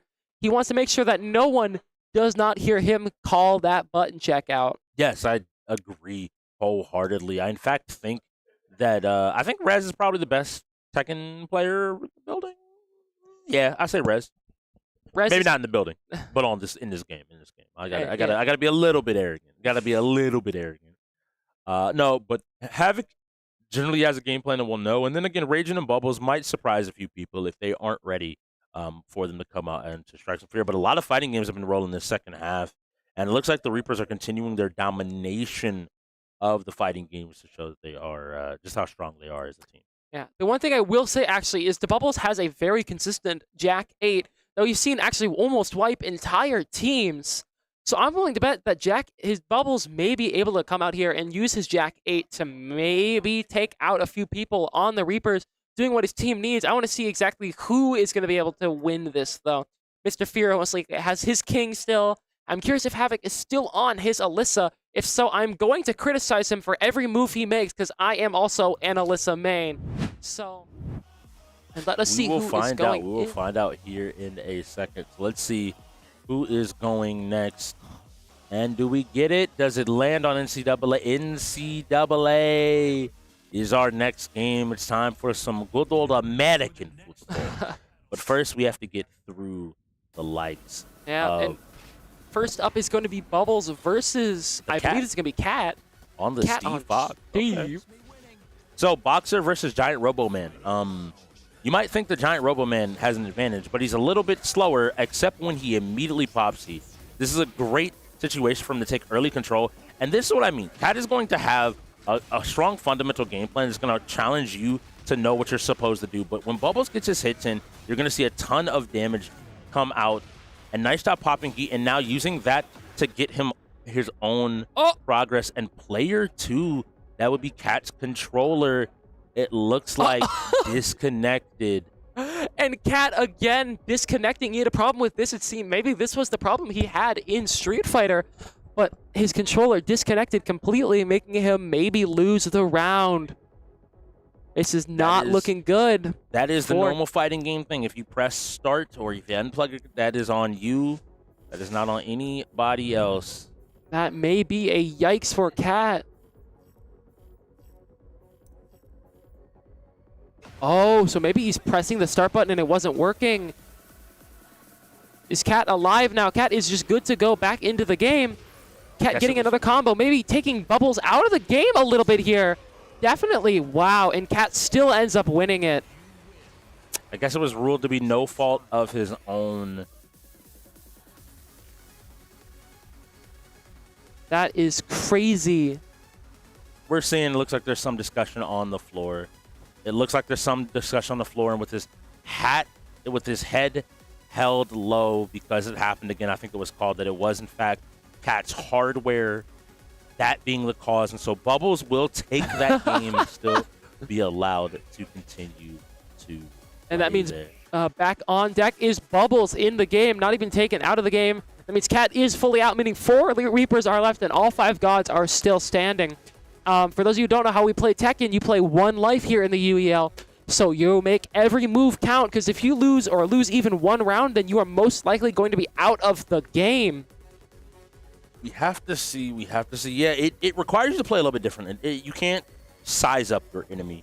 You can't wait and check to see, do they know, what don't they know. You just kind of got to kill them before they get an opportunity to figure out exactly what is happening and what is going on. So we're seeing here, Cutter's trying to go ahead and get started and trying to get his controller connected. But it's seeming like maybe it's not working too. I'm curious to see exactly what is going on the floor currently. But man, this could be really bad for the Reapers if this is a technical issue on them. Gods really here important. just kind of sitting and chilling. Not much going on. And it looks like the controller, they're trying to figure out what exactly is going on here. So we might cut back on over to us casters while everything is decided. I don't know. Yeah. Ultimately, this is one of those things about the UEL where you are responsible for your own hardware. You're responsible for making sure everything works. You should be doing stuff before the game, checking, making sure stuff is fine, and be prepared for when things don't work exactly how you planned for it to work. So. And that is the biggest part of being an endgamer. I say this every single time I'm a commentator. The biggest part of being an endgamer is not only your consistency in all of the games, but it is also how much can you adapt? Can you figure out what's wrong? Can you work with what's going on? And can you play around it? You know what I mean? Yeah. I'm just enjoying the music while you're talking. Oh. I'm just enjoying the music. It looks like production finally decided that this is not a rave. Hey, we're back to the rave, and we're not. They're trying to figure out exactly what's going on out there. We'll have a little bit of fun. I think that we saw from both players, they did a good job of learning exactly what they were trying to do. Cat, again, with a very straightforward game plan. Cat wasn't coming for big combos. Cat was coming for this little bit of chip damage over time, just breaking you down bit by bit without opening himself up to too many big hits unless you knew exactly how to deal with them. On the flip side of that, Bubbles, when he got his touches, he managed to get a ton of damage out. Just the sad that hardware had to play a big factor in what all is going on. So we have to see exactly where we're going to end up landing and where things are moving forward. Absolutely. It's really interesting to see all what is happening. There's going to be a technical timeout while we investigate what's going on with the controllers. So you'll be stuck here with me and Magna. Hopefully you enjoy that for a little bit longer. And it's amazing. I think we're going to have some ads, though, so please take a moment while we talk about our sponsors. Also, I think we may have an announcement from our director here first, actually. Our director seems to have an announcement coming out for us. All right. So, turns out that a controller is having issues after being plugged in. It is telling them that player 2 still cannot be found. So, we are having to close out Tekken and reopen it. We will have Ragin and Cat running it back. So Bubbles is dead. Bubbles and Okay. Cat running it back. So we're starting from the top. Yep. Okay. We're starting from the top. That is good to know. That Thank you, makes thank you for the information. Yeah. But yeah, I mean, I don't know what to do here. I mean, there's not much in Tekken that like was a problem. I mean, Cat was just keeping a lot of good pressure, while Bubbles was just kind of a little too slow for his own character's good. Yes, I agree. I'm just having a lot of fun. Y'all heard how quick that Tekken game went down and came back up. That's because of our SurfThing sponsor. It allows you to keep in the game and be like our MVP Cat and keep that pressure up on your opponents. He was constantly throwing out those small jabs, the smaller moves to check to see if Bubbles was trying to do something. And when Bubbles was able to find his opening, he jumped in, took a ton of damage, and looks like we're just about ready to get back in. Ooh, Bubbles switching over the fits into looks kind of like a Gibby. I would call that almost Gibby Jack. I don't know. He looks more like Caustic to me if we're talking. Caustic. Okay, I feel the vibes. A little bit of yellow instead of green. Keep it a little bit different. Got to see which side is going to find their victory. We're getting back into the game, it looks like. All right, hopefully no more controller issues. The one thing I do find very funny about Tekken is there's no like crazy names. You know, there's not like, you know, wild, full like code names and stuff like that. It's just Steve, you know? That's that guy. And Bubbles sending Cat to the heavens with the big combo. Now pushes him to the wall, is unable to get it, but doing a great job of breaking throws. Bubbles is locked in. Response heat from Cat to continue to keep his turn. Good job blocking out on the heat rush there. Does not take too much damage. But Bubbles responds with his own and should be able to pick up a combo off of this. Unfortunately, wasn't ready, not realizing he'd already used his tornado. You'll see people spin in the air, but Bubbles picking up steam. I think he found his opportunity. He found his rhythm. Did he press a button is the question. He did. No, he's not. And he beats Cat on the second try. Bubbles doing an incredible job blocking. Warmed up maybe a little bit more after that first round and able to take out Cat entirely without losing a lot of HP. For Bubbles those playing at a home great that game. don't know, that is literally how big the Bubbles is in real life. He is 8 foot tall. Yeah. Pure titanium. Yep. And that is why his jack works so efficiently. He actually has a steel mohawk too. Yes, it's really sick. You can't see it there in the picture. It's hidden, just in case. But now it's now midnight on the Victor. We'll see if Bubbles is able to continue this pressure, taking and getting his team out to an early lead here on the game. Victor's an interesting character, similar to Noctis from Tekken 7, but a very tricky character that you need to know all the different ranges and the weird teleports that he's able to bring to the table. Yeah, Victor having a lot of the weird mobility. He has a gun. He has a sword. He's an assassin, so he got the sneaky stuff. But it don't matter when you got a giant robot and the power of friendship. Yeah, Bubbles pretty much just said, I'm going to swing. I would love to see Bubbles just pop heat, get some more damage, and just continue up this pressure. It just feels like a pressure game. Goodness! And immediately taking out Midnight. That's 2 players down, and as he beats on his chest, the Bubbles looks to say, hey, I got my team up there. Throws up the peace sign once again. We saw it back in Roller Champions. He's just doing his thing. Absolutely. I mean, he is doing exactly what he needs to do here. He's already taken out 2 lives and maybe even a third here. Another Victor on QWERTY. I'm not sure how good QWERTY is at this game, but is he enough to beat the goofiness that is Jack 8? Let's see the what we're big able body. to do. So button check here. Hold on to your butts at home.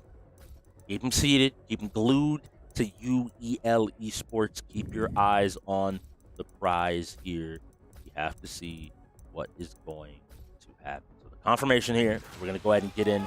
The immediate start looking for a swing. They're trying to, I think, make a little bit of, poke a little bit of fun. But here we go. Nice job from QWERTY popping heat to take back his turn. Goes into an immediate throw, forcing Bubbles to guess and continues just up with the pressure here and goes into just a very standard combo we see coming out of a lot of Victor's. Bubbles looking now for his opportunity to play the game, stealing his turn and doesn't end up swinging, but QWERTY's patient enough and manages to catch him with the overhead slash, but Bubbles isn't done. We get the combo, get some damage, and he continues to press forward. Step by step, motion by motion. Both players are looking. And wow, the Jack finally falls. The Reapers cheer for QWERTY. QWERTY with a smile on his face, happy to have escaped the threat of the Jack. And next up is Raging Cajun. All right, let's see here what's all going on. Asuka. And this is something that I know that Raging had been cooking up there for a little bit of time. I'm happy to see it come out here and be played. Most players don't know that he was cooking this up. I actually spoke with him last week or so about it, so I'd love to see how far he's gotten on the Asuka. Yeah, I mean, maybe he's got some good amount of stuff cooking up. Asuka being one of those characters that is very high in pressure and very, very difficult to understand if you don't know what you're doing. She can be in your face as quick as an instant, and then it's really hard to get her away from you. So let's see, going ahead, hitting a quick reset to default. Just ready to play, and I hear the live call immediately. And Cordy's going to keep throwing out these buttons. I think he has the string, he has his combo. And nice job using heat to get himself out of the condition, but he also, importantly, threw the parry. That is one of the few opportunities you do have against Asuka. Maybe expecting the pressure to continue. And in the blink of an eye, it feels like Raging sat down and now has to stand up and let Havoc or Psycho or Mr. Fear sit down next. And it looks like next up is going to be Mr. Fear here. Mr. Fear playing most likely King, if I remember correctly.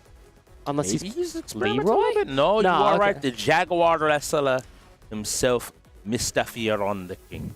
Popping in his earbuds, getting into his... Yeah, Mr. Fear is a very, very, very... likes a lot of those heavy hitters. You saw him earlier in Beowulf trying to get a lot of that pressure in. And now you see him on the King, maybe trying to get a few of those really good grabs, a few of those 50%, 30% grabs. And let's see exactly what Mr. Fear can do here. All right, let's see here. He's setting up his... Oh, yeah, he's trying to grab somebody. I can tell you with that setting, he's trying to grab somebody. The moment I see you map all of that, it's hands-on. It's grip time. Yeah. All right, let's see. Controller setup. Looks like everything is good to go here. Cordy already getting a little bit confirmed here. And already Mr. down. Fear is starting, man. You mentioned the confirm, and it looks beautiful. He breaks the grab himself. I mean, you see him, like, trying to get a lot more pressure here. Victor maybe able to get it out. Cordy getting a lot of combos here. Pops his heat fully, but Mr. Fear still has all of his heat. Maybe able to get a lot of damage off of that combo if he wants to get another heat combo, but it doesn't matter. Mr. Fear is getting a lot of damage here. Tries to go for the low, but this is going to hit him just in time and kill him. And down goes Cordy. Mr. Fear is able to take another round. And that means that, that both teams are back on schedule. Cutters is now the next one up. Mr. Fear is not taken out, but if Mr. Fear is taken out, both teams are evened up exactly. And I'm assuming Havoc will be the next one to play. Cutters is going to most likely also be playing Victor here. And I'm curious to see if he is going to have any specific plans or not. All right, we have to see here if he knows how to break grabs. I think a lot of players ignore the grabs part of things and instead just go to, if King doesn't grab me ever, if I just hit him until he's dead. So I expect to see maybe a few more buttons than anything else. Cutter's resetting to default, maybe looking to place a few buttons, checking his buttons out here. But the one thing I did notice, you say that thing about pressing a lot to make sure the King can't grab you, but the one thing I noticed is that King is actually able to, Mr. Fear's King specifically, is able to deal a lot of damage through just hits. You see how he's not only doing grabs here, already getting like 25%, getting another hit, stopping the Victor here, stopping Cutters from getting another combo, getting more damage, getting the parry out, getting another grab, but Cutters is able to break the grab. Mr. Fear playing passively, but Cutters is able to dash out and just barely stay alive here, getting more damage, almost at the Rage Art amount for Cutters. Cutters popping heat, Mr. Fear popping heat. This is still anyone's game. Mr. Fear hits the hit! Win.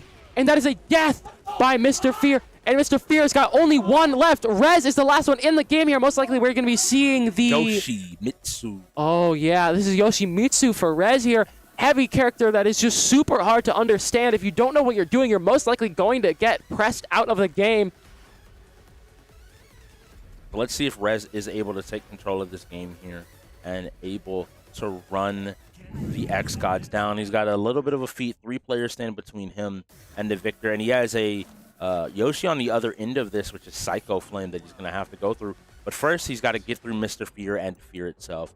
And even before that, a button check.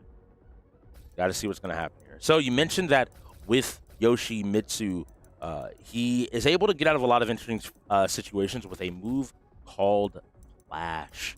This is a move that lets him spin around, and it creates wacky situations, I think is the easiest way for Tekken. And you just kind of need to know, and it looks like he was ready for the immediate start. Gets the early unblockable onto the wall. He should be able to get a hit here into another combo. Rez showing that he does know how to play his character and just continuing the pressure. He might get a perfect here if he's able to carry to this wall. It looks like it's just off axis. Never mind 7 golden letters. And he ended the king that had been a terror to his team. Next up, who is sitting down? It looks like it is, in fact, Psycho Flame. So Yoshi versus Yoshi. Mitsu, I have to believe, is what's coming up. The Psycho Flame playing maybe Eddie now. Interesting. I'm curious to see if this is an Eddie or an Eddie, if you know what I mean. Eddie being one of those characters that can be a very straightforward character. Eddie can mash the one button and basically get an entire combo out of it. And I want to see if it is going to be that, or if Psycho is actually going to hit a lot of like combos and other stuff that he needs here. If Psycho doesn't do a lot here, I'm going to be curious why he got put so late in this game. I still think that like fighting game sense is important here. So I'm hoping I just don't see Psycho constantly pressuring, maybe finding a few opportunities where he can take and start playing the game.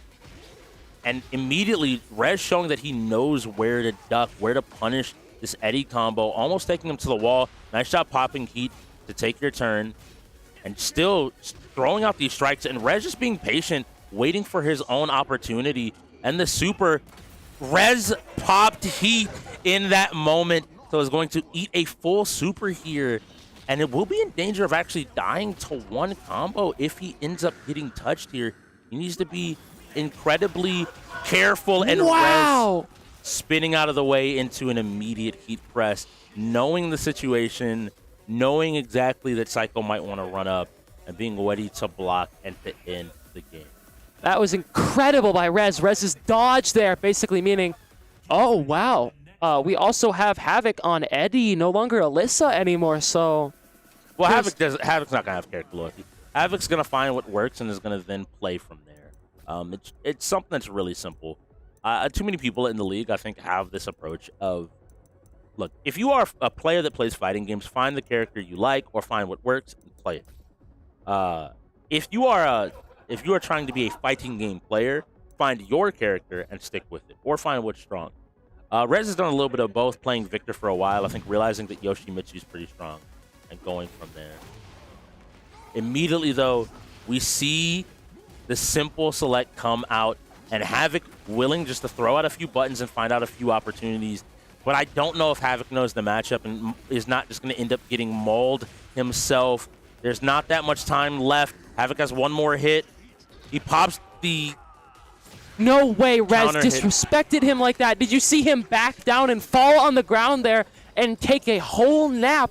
He had an entire dream on how to beat Havoc, wakes up and then completes that dream and makes it a reality. And now next game up is going to be college football. Most likely our last game of the day. 25 minutes left on the game. College football, also known as NCAA, is a very long game.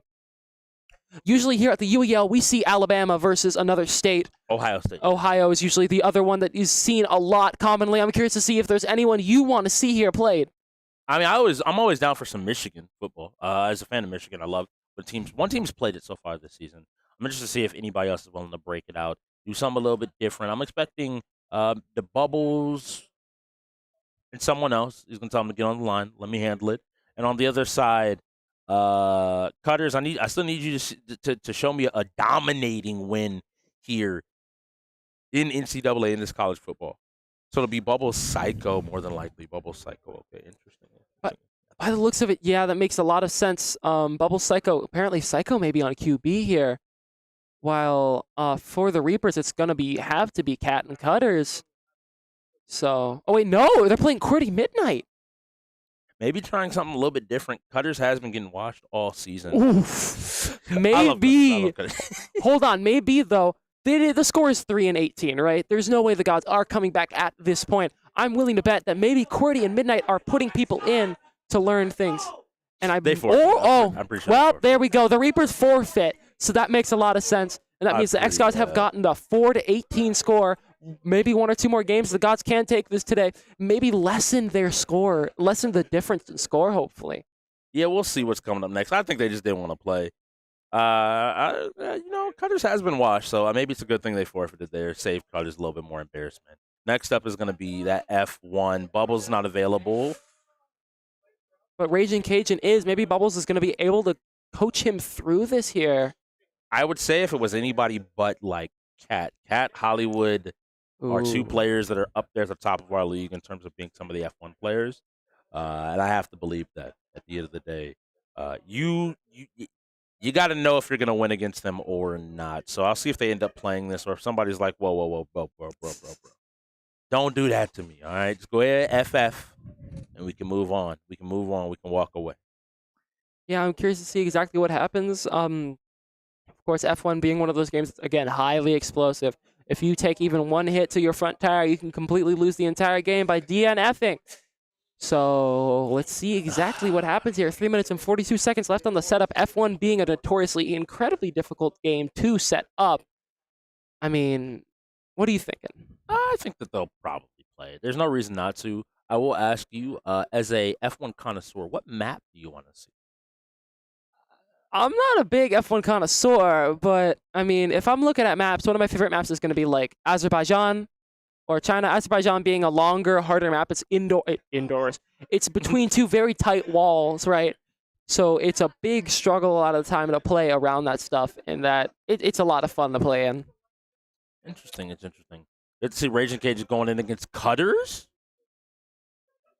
Okay, we might even be in for a game. Cutters, show me a little bit of something. Or maybe they're just forfeiting again. There's no way. There's no way. There's no way. There's no way. There's no way. There's no way. I don't want to hear this.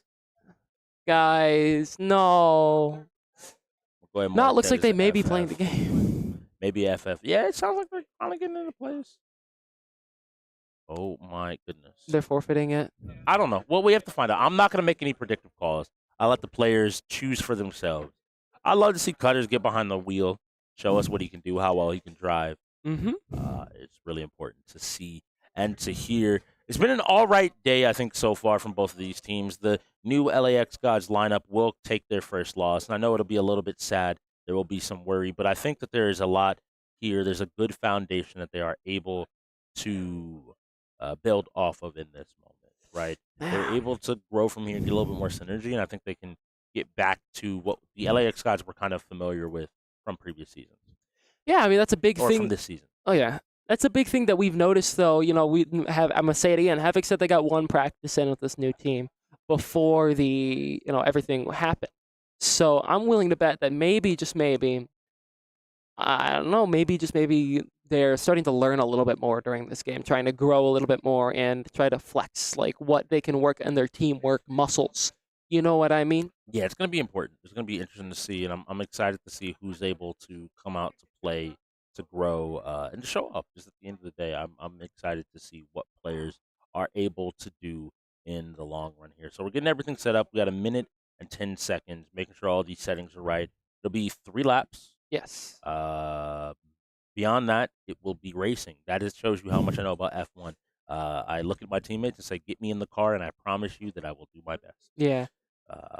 So, do you expect to see any changes in terms of cars, maybe where people want to start? Do you expect people to still go for that first pole position and hope to hold out in the front? Do we see a crash here? We haven't seen really a early game crash that wasn't intentional, I feel like, for most of the season. Yeah, I mean, the biggest thing I've seen a lot is Max Verstappen. Everyone goes, oh, Red Bull, Verstappen, done. And then everyone else goes, most likely Ferrari and then Carlos Sainz, which is the other good one. You also have Lewis Hamilton, but it's always Verstappen, because Verstappen is insane in his car stats. Because that's the thing. F1 cars are all slightly different because they have these aerodynamic stuff on them and underneath them. And that makes Verstappen's car very, very, very good. And it's kind of statistically carried along there, but not really. So, yeah. Yeah, we have to see. We have to see. I'm going to see how Raging does. I assume that he's put some time in. He's practiced the game. But I have to find out what exactly is going on. So about 19 minutes left in our game here today. And the Reapers have solidified them as themselves as the favorite for the championship here in season 9. That is a timeout coming out of the xGods, I believe it is. That is going to, buy a little bit more time for everybody to go ahead and get everything done, signed, and settled. Just make sure everybody's comfortable and in position. So this is not going to be our last game. So what do you want our last game of the day to be?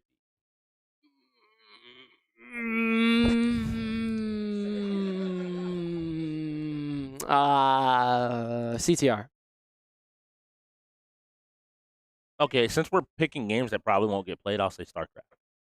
Okay, yeah. It's cat. Oh, At the end of the day, this is the issue: is it's cat, and if you don't know, you beat cat. This is one of those. There's a set of games. Not nothing against you. I know you were like so happy, and then it was like, oh wait, people don't want to play CTR. People want to avoid exactly what's going on. Yeah, I think that so far I'm wondering where this game is going to go. The Reapers have a lot more teams they have to grow over going forward. Yeah, a lot of the teams, as you said, with this, like as I've been saying, with these switch ups and all the teams trying to run more 5-man stuff now, it's going to be incredibly important for the Reapers to keep their 5-man incredibly strong. It's going to require them to constantly keep playing and growing. This 5-man is a little bit different. I think there are names that are missing that a lot of people will have questions on. We just have to be aware how this team is going to grow. I think that I still have more questions about fighters for this team. They've managed to come out and show out pretty consistently. But I think when I get towards some of their possible opponents, the bots, the Ravens, going into this final game, it'll be really different. Maybe MK1 being the final game of the day. Wow. So let's see, and we will get started. We'll find that information on who's on top and who's on bottom for you shortly. So you see there, both teams are actually going up really quickly. Whoever's down the middle is keeping a lot of pressure. The Leclerc being the AI in the front. Third place or bottom is going to be the Reapers here. On the top is going to be the Gods on Raging Cajun. Looks like Raging Cajun is slowly losing a lot of his placing. I'm assuming he went for more of a heavy downforce, meaning he's not able to accelerate and keep speed as much as a lot of these other F1 cars are allowed to. Maybe forcing Cutters to try to prove that he can play this top position. It's very possible for a wreck out to occur when you are fighting in this top 10 range. Yeah, I mean, these higher areas are around a lot of basically the masses, right? You see Cutters kind of pulling back in front of him. You see the Verstappen with the P1 symbol on top of him on the top side there. See, Raging Cajun isn't too far off from Cutters. It's going to be anyone's game still. They're 1 place difference, 12-13. I'm curious to see if Cutters may try to like brake check him or something, but Raging Cajun really needs to keep his eyes open. Yeah, this heavy downforce is going to be the death of Raging Cajun here. Although he has way more maneuverability and cornering speed, he's going to struggle in everything else. He takes that corner really tight, but doesn't get flagged for it at all. Wow. He has made up some distance. Cutters having fallen back quite a few positions, not being in that top. Oh! Doesn't end up getting taken out, so this race is still alive. And he is at 15th place, so 3 places he needs to cover to manage to stay in this race and to ultimately take out Cutters. Yeah, and this map is incredibly difficult to do that in. There's a lot of corners, so you could do a lot of aggressive passes, but Raging almost accidentally pits himself and stops doing that. Gets back into 17th place. His cars had to decelerate to get out of the pit there, which is really unfortunate. But maybe Raging Cajun is able to get in here, having to take a lot of these corners a little too tight, meaning he may accidentally get flagged here. In 19th place, 20th place is all the way out and DQ'd from the map because Raging Cajun absolutely sidewinded him. Again, Raging playing a little too aggressive here and losing his front tire, and that is the game. Why is Cutters looking at me like that? Why is he... Okay, that was a... He's bald. It happened.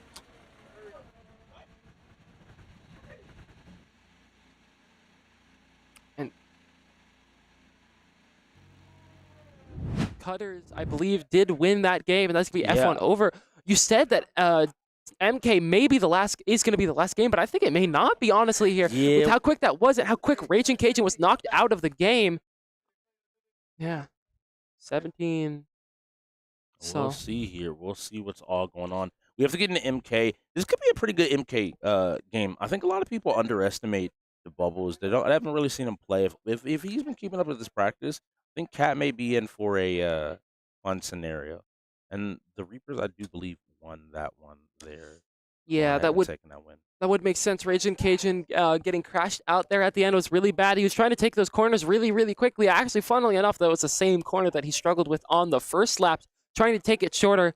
But if you want to play aggressive like that, you need to be way closer to the other people when they start to corner, or they're not going to care. The AI is so aggressive that unless you are in its face, it is not going to care about you at all.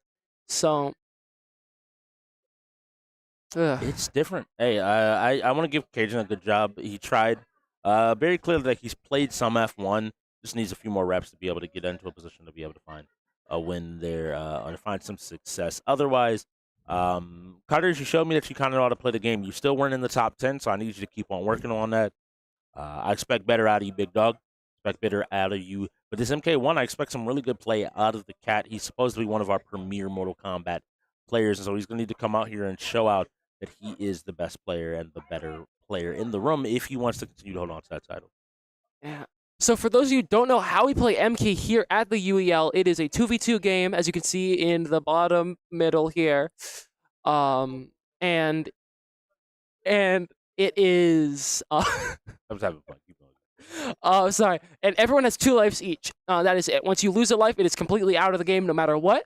So if you lose both of your lives, then you are out and it'll go to the next person.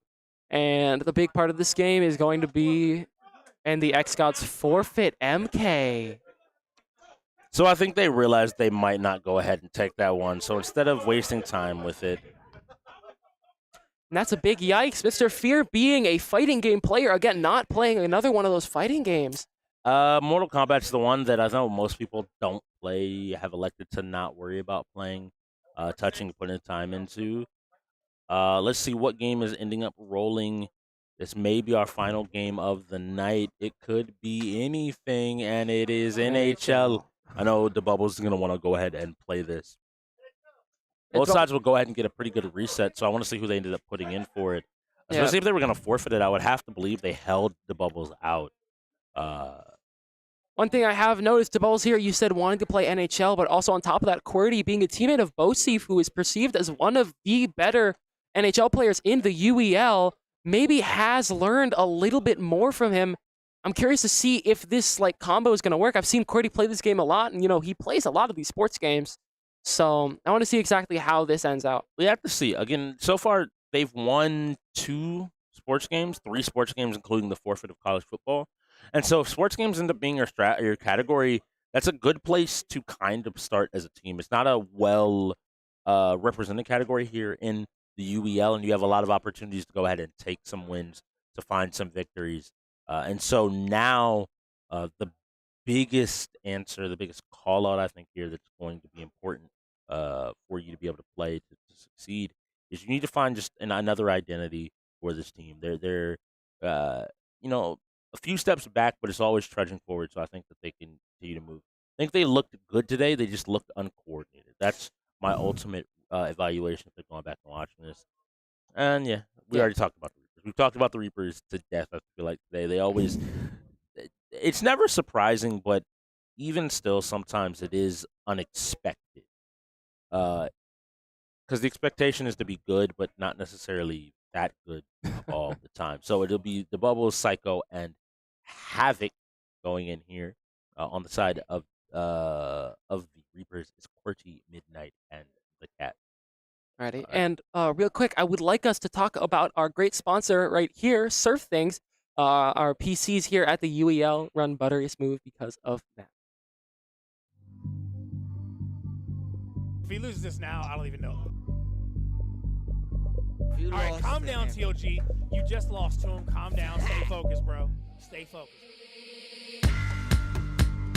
Going great on his trail. Right now, hunting down from the Bandits. And there. And that one goes in there, taking this one away. It's 5-2. The first half is really starting to go their way. Yes, it is. Definitely is. This could be a runaway, like you're saying.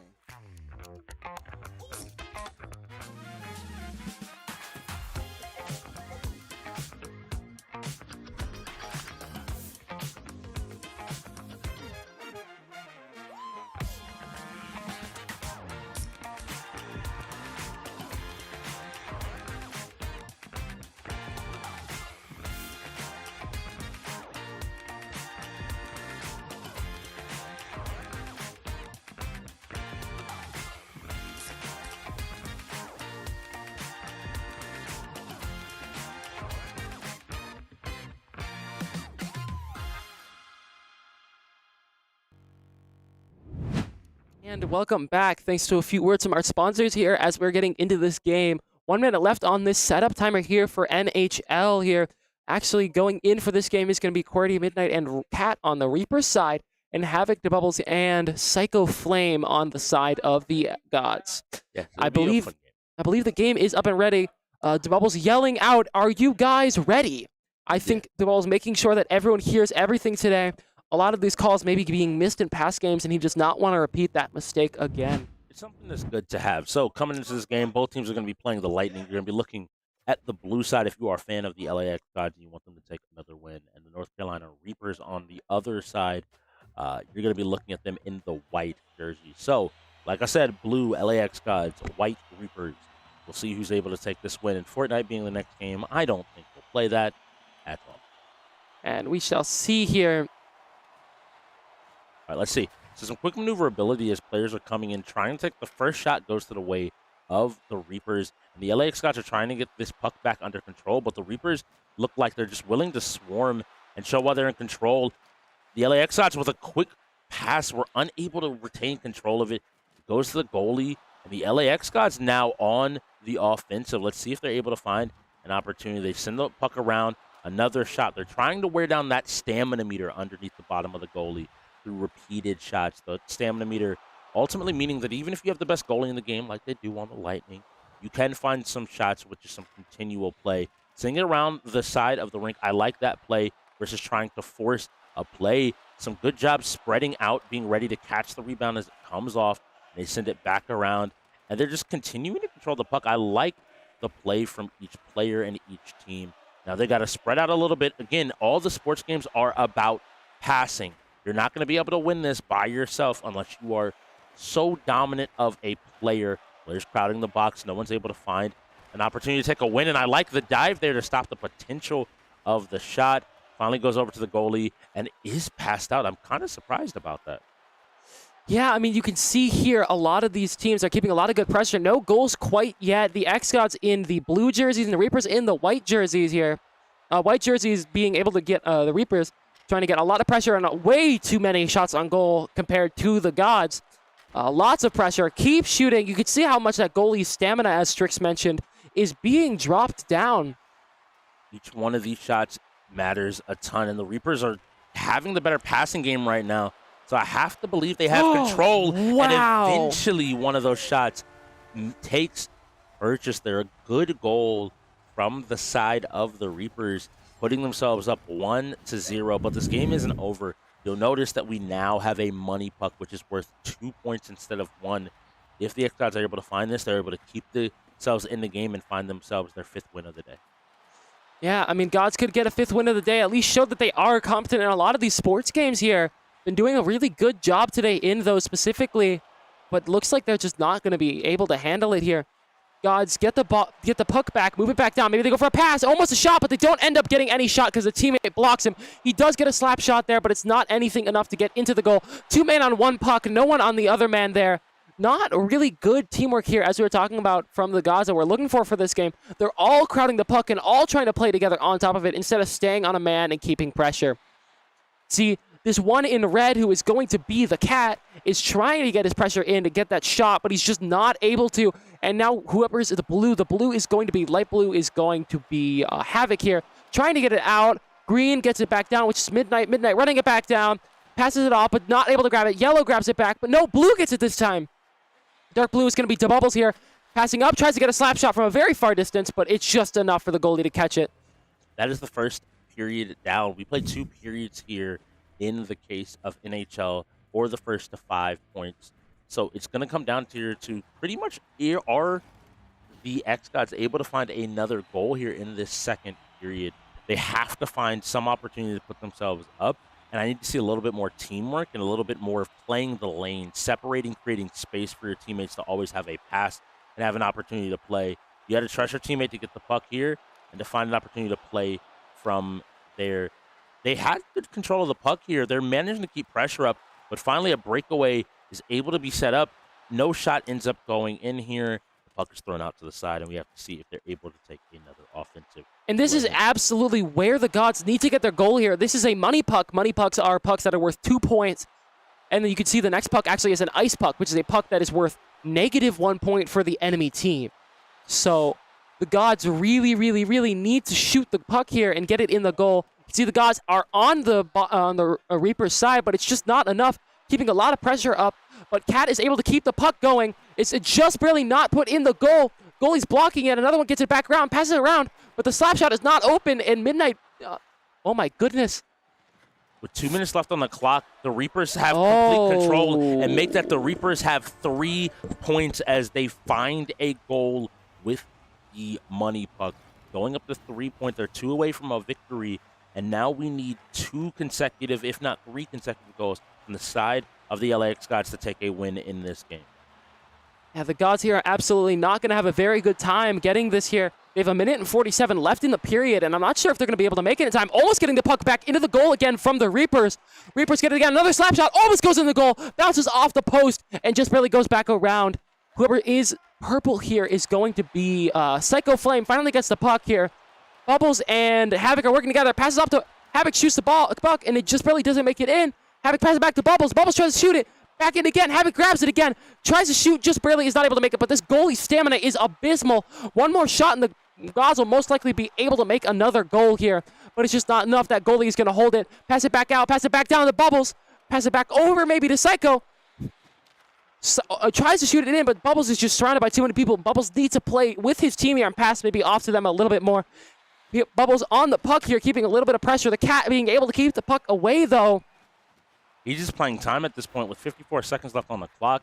They have to take the puck away from him. There's no more playing safe. There's no more playing conservative. They need to make a play. They need to find victory if there is one in this game. And I think the Reapers instead are trying to march and end this game the way that it started with another win. This time not in Overwatch, but in the teamwork found in NHL. And that is 4-0. One more goal, and the Reapers will fully win this game. Also, this game ends at 5-0. And it is looking very bad for the Gods here to score another point in the last game of this game here at the UEL, day 3 of week 8. We have to see here, 20 seconds left on the clock. They still somehow are holding on to the puck with a quick little pivot. Cat looking for an opportunity. Oh my and they goodness. manage to end the game. That is NHL going the way of the Reapers. That is this game going to 21-4 with a minute left on the clock. I have to believe that will be our last game of the night. Yeah, and that was an incredible game. And the Reapers called a timeout, meaning they do want to play Fortnite. They're gonna. I'm not playing QWERTY in Fortnite. Go ahead, forfeit it, and walk away. I don't care. I mean, the Gods are most likely going to forfeit this game. QWERTY in Fortnite is a menace to be fighting against, and Rez is also a menace to be fighting against in this game. Rez being another one of those shooters who got the shooter award last season. Sorry. Yeah. And that is strong too much. Player, bro. Yeah. He's such a strong player. I'm not looking at this. I just don't like, maybe Ragin, maybe Bubbles feel like they can, but I'm pretty sure that most people are like, hey, we don't win this. I'm going to go ahead and write down Fortnite. If I'm wrong, everybody at home, you can yell at me. Yeah, and I'm looking over at your notebook here, and it is kind of unfortunate looking at the Reapers score that you have literally had to get to another row of wins for your notes because you ran out of space because the Reapers went 21 this game, which is a very good showing. The Reapers are starting to become the strongest team. Especially, I want to see how the Gods do develop bouncing back from this reshuffling of a lot of the league. I think they have a lot of core things. I think looking back across today, Street Fighter 6 looked pretty good. So there could be a few. Wow, there was an xGods forfeit. Who could have predicted that? But Street Fighter 6 looked pretty good. I think that some of the shooters started to look a little bit better as time went on. Maybe this is not the team that you're able to take a win against on the Reapers. So we're going to have another wheel spin just to see what could Not even that. The Gods may call a timeout here depending on what the wheel spins by what I'm hearing out in the main room. I'm pretty sure they called timeout forfeit intentionally to make sure that this is in fact the last spin. Watch it be Rainbow Six. They would be so devastated. I need you to understand. Blaze Blue. The game everybody wanted to play. I can hear it from the floor. The tears are flooding our arena now at this moment. It's so much sadness here. But both these teams did a great job. They did an amazing job.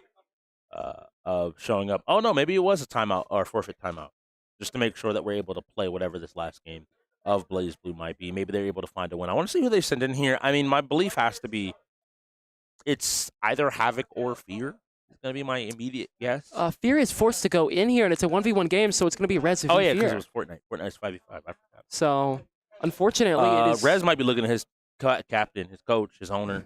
Hey, yo, go ahead, forfeit this for me. I'm not trying to... I'm trying to get home, or I'm trying to get to the wedding reception for our amazing director here at the UEL, AV2 the Pimp. So... It's a great thing. It's amazing. We have to see here a great game today from both teams. I'm happy to see what this xGods team is going to do going into the future. And the Reapers, I continue to expect y'all just to continue to clean it up, to look a little bit better each and every single week. You still have 4 more games ahead of you this season, and you have to make sure that you hustle all the way to the finish. I know Cat and Cutters is going to stay on them and keep them right and make sure that they are playing the best possible game. But I would love to see this game end on an xGods win, just to kind of put a stamp of approval and show that they're able to that they have been able to compete. They just have to figure out what the design of this team is going to be going forward. There's actually one thing I will say about the xGods right now, since they are going 5-0. If they are able to steal maybe 1 or 2 more wins this season, they will basically guarantee their position of going into the playoffs and maybe even making it to the finals or semifinals. So. Yeah, I think that's the important thing is I don't think that you worry about this Reapers game. You don't. Every team kind of looks at the Reapers and says, "Oh, can we beat them? We'll try." Yeah. But if you're looking at your playoff life, 1 more win should pretty much solidify it for you. The Ravens are at 3 wins after 5 games. The Bots are at 5 wins, I want to say. And so there would be a W in that column as well. So I think they can find 1 more win across their games. It'll be interesting to see what all is presented. And once all brought out, I have to see what's going on. Yeah. Yikes. I mean, I hear some calls out from the floor. Teams are having fun still, so that's always good to hear. Yeah. As well, Blaze Blue is one of our anime fighters on the wheel, and is probably the zaniest, even though it's 1v1. It is, in fact, every character is super powered, it's super strong, is different, is crazy. I expect Mr. Fear to break out the Iron Tiger, a grappler with magnetic powers. And on the other side, I don't know what Rez might actually run. I don't think we've seen him play Blaze Blue yet this season, so could be interesting. Could be a little bit of information for teams at home. Who's your favorite character in Blaze Blue?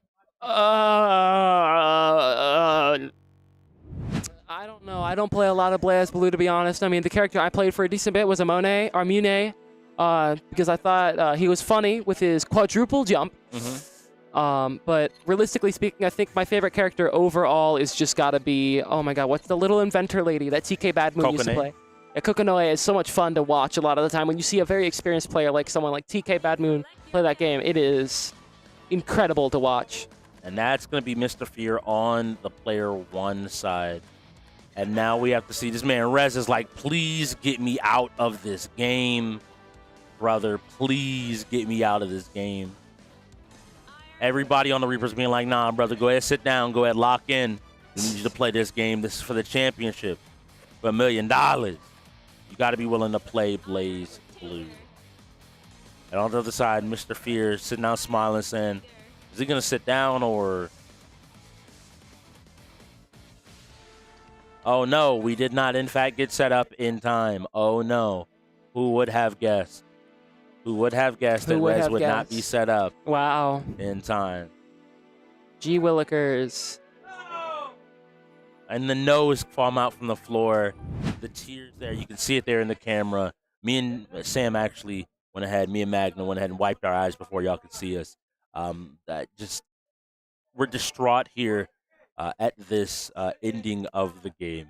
It does end up going on over the 27th game of the day. Ends up going the way of the LA. We're going to go ahead and get a final spin just to see what's going on, maybe. The clock is still at 1 minute. I mean, they can let the timeout, let this run out. You hear the Bubbles calling out setup Wreckfest with 1 minute left on the clock. That's why you need Bubbles. Bubbles make you hustle to the last whistle. too many teams kind of give up and go to sleep. But the opportunity here for these teams to come out and play and to show. I appreciate having a player like the Bubbles. You see him there in his picture. He's sitting there saying, "Don't count us out. Don't stop. Don't wait." You gotta keep an eye out for the LA xGods. Again, for a new squad together, this isn't the worst performance against the reigning champion. Yeah, I know that feeling.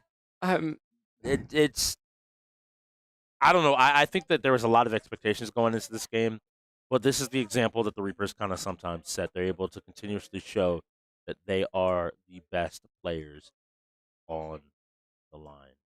Yeah, I mean, the Reapers showing a lot of their skill today, 22-5 against the xGods, who are also 5-0, both teams 5-0.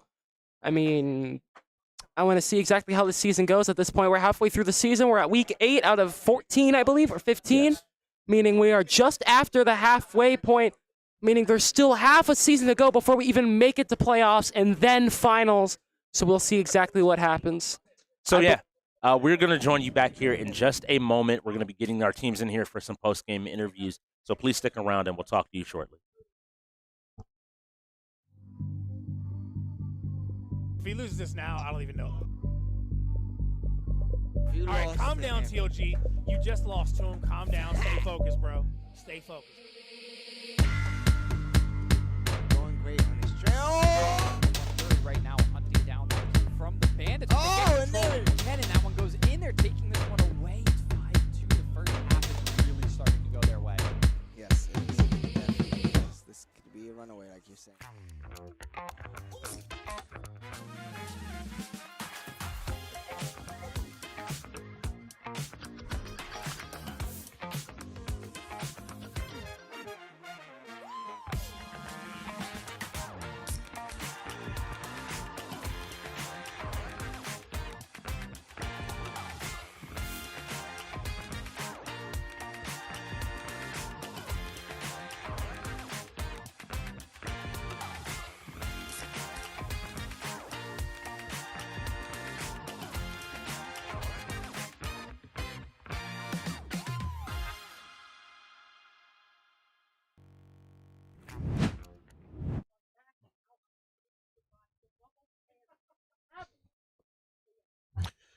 Hey, team was put together 2 days ago. The guys did good. I want to thank them for showing up and playing today. I mean, we had a shake-up. We won a couple. I think we have a bye week this coming up week, so we'll get a lot of practice in. Next 2 weeks, we got bye weeks. Then we got the Shoguns. We got that Shoguns rematch. That's going to be a really close game for y'all. I think you're going to be able to win that game if you guys practice. I mean, what is the number one thing you guys think you need to work on going forward? So you have a lot of time to practice. Team chemistry. Yeah, over the next 2 weeks. So we have the like we just said, next 2 weeks off. We're gonna be working on team chemistry because, like we said, past couple days we were just put together, and I think we'll come back. And I think next time if we play Reapers later on in the season, that score differential is gonna be a lot lower. Hey, here's to hoping. I mean, you're 5-0 already. Hopefully, you guys are gonna be able to take a few more games this season. And, man, I'm hoping to see y'all at playoffs. Yeah. Thank you, Valari. That's the hope. Yeah. Valari pillows. Yeah, but go xGods. Go xGods. Yeah. Did you know poor posture while gaming can cause serious neck and shoulder pain? Meet the Valari pillow. This pillow is designed specifically for gamers. It gives your neck and shoulders the support they need, reduces strain, and helps you sit comfortably for hours. It's extra comfy and hey, you can even pick your style. It comes in rare, legendary, and epic levels. Match it with your setup by choosing from a variety of colors and designs. Don't wait for the next ache to hit. Level up your comfort with Valari. Use code UEL15 at checkout for 15% off your order. Grab yours today and feel the difference in your next gaming session.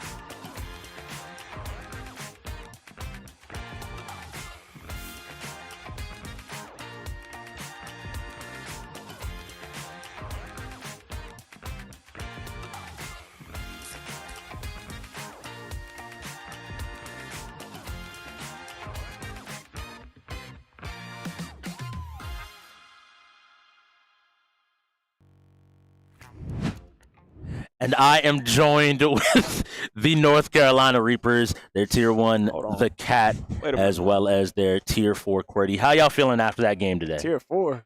Oh, you got a pay grade. Okay. How you feeling after the game? I mean, I got sold in Roller Champions. Yeah. No, we're feeling pretty good. I mean, obviously, wish we could have seen the original lineup for the xGods. Was looking forward to that. It was going to be like a little power clash, maybe a preview of the finals.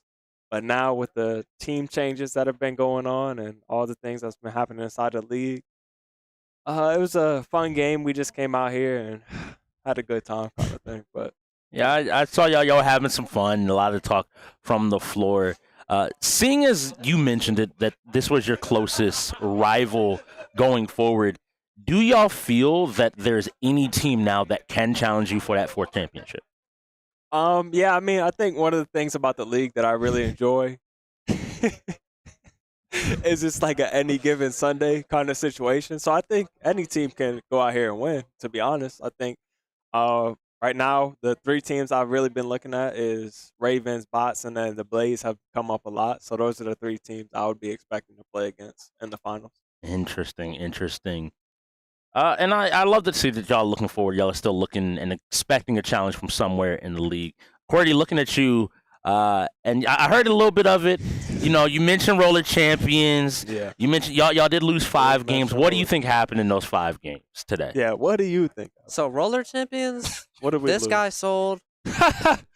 Blaze Blue. Rez has never played. That was a forfeit. College football, Cutters was whining, so we had to forfeit. Lumina Rush. Cutters got like we had 3 DNFs. Cutters didn't finish. Oh, y'all didn't finish?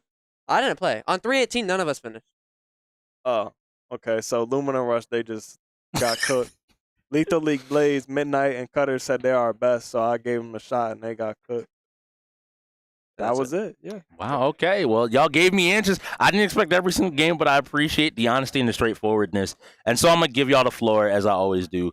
To any fans, to any viewers, to any sponsors, the floor is yours. Say what you have to say. What you got to say, QWERTY? I guess thanks for watching, not gonna lie, because I don't know, just a lot of people have quit on the UL, so it's just glad that we still have people here. That's a fact. I want to thank the xGods for showing up. I thanked them before the game, but thank you to everybody who still showed up and supports the UEL.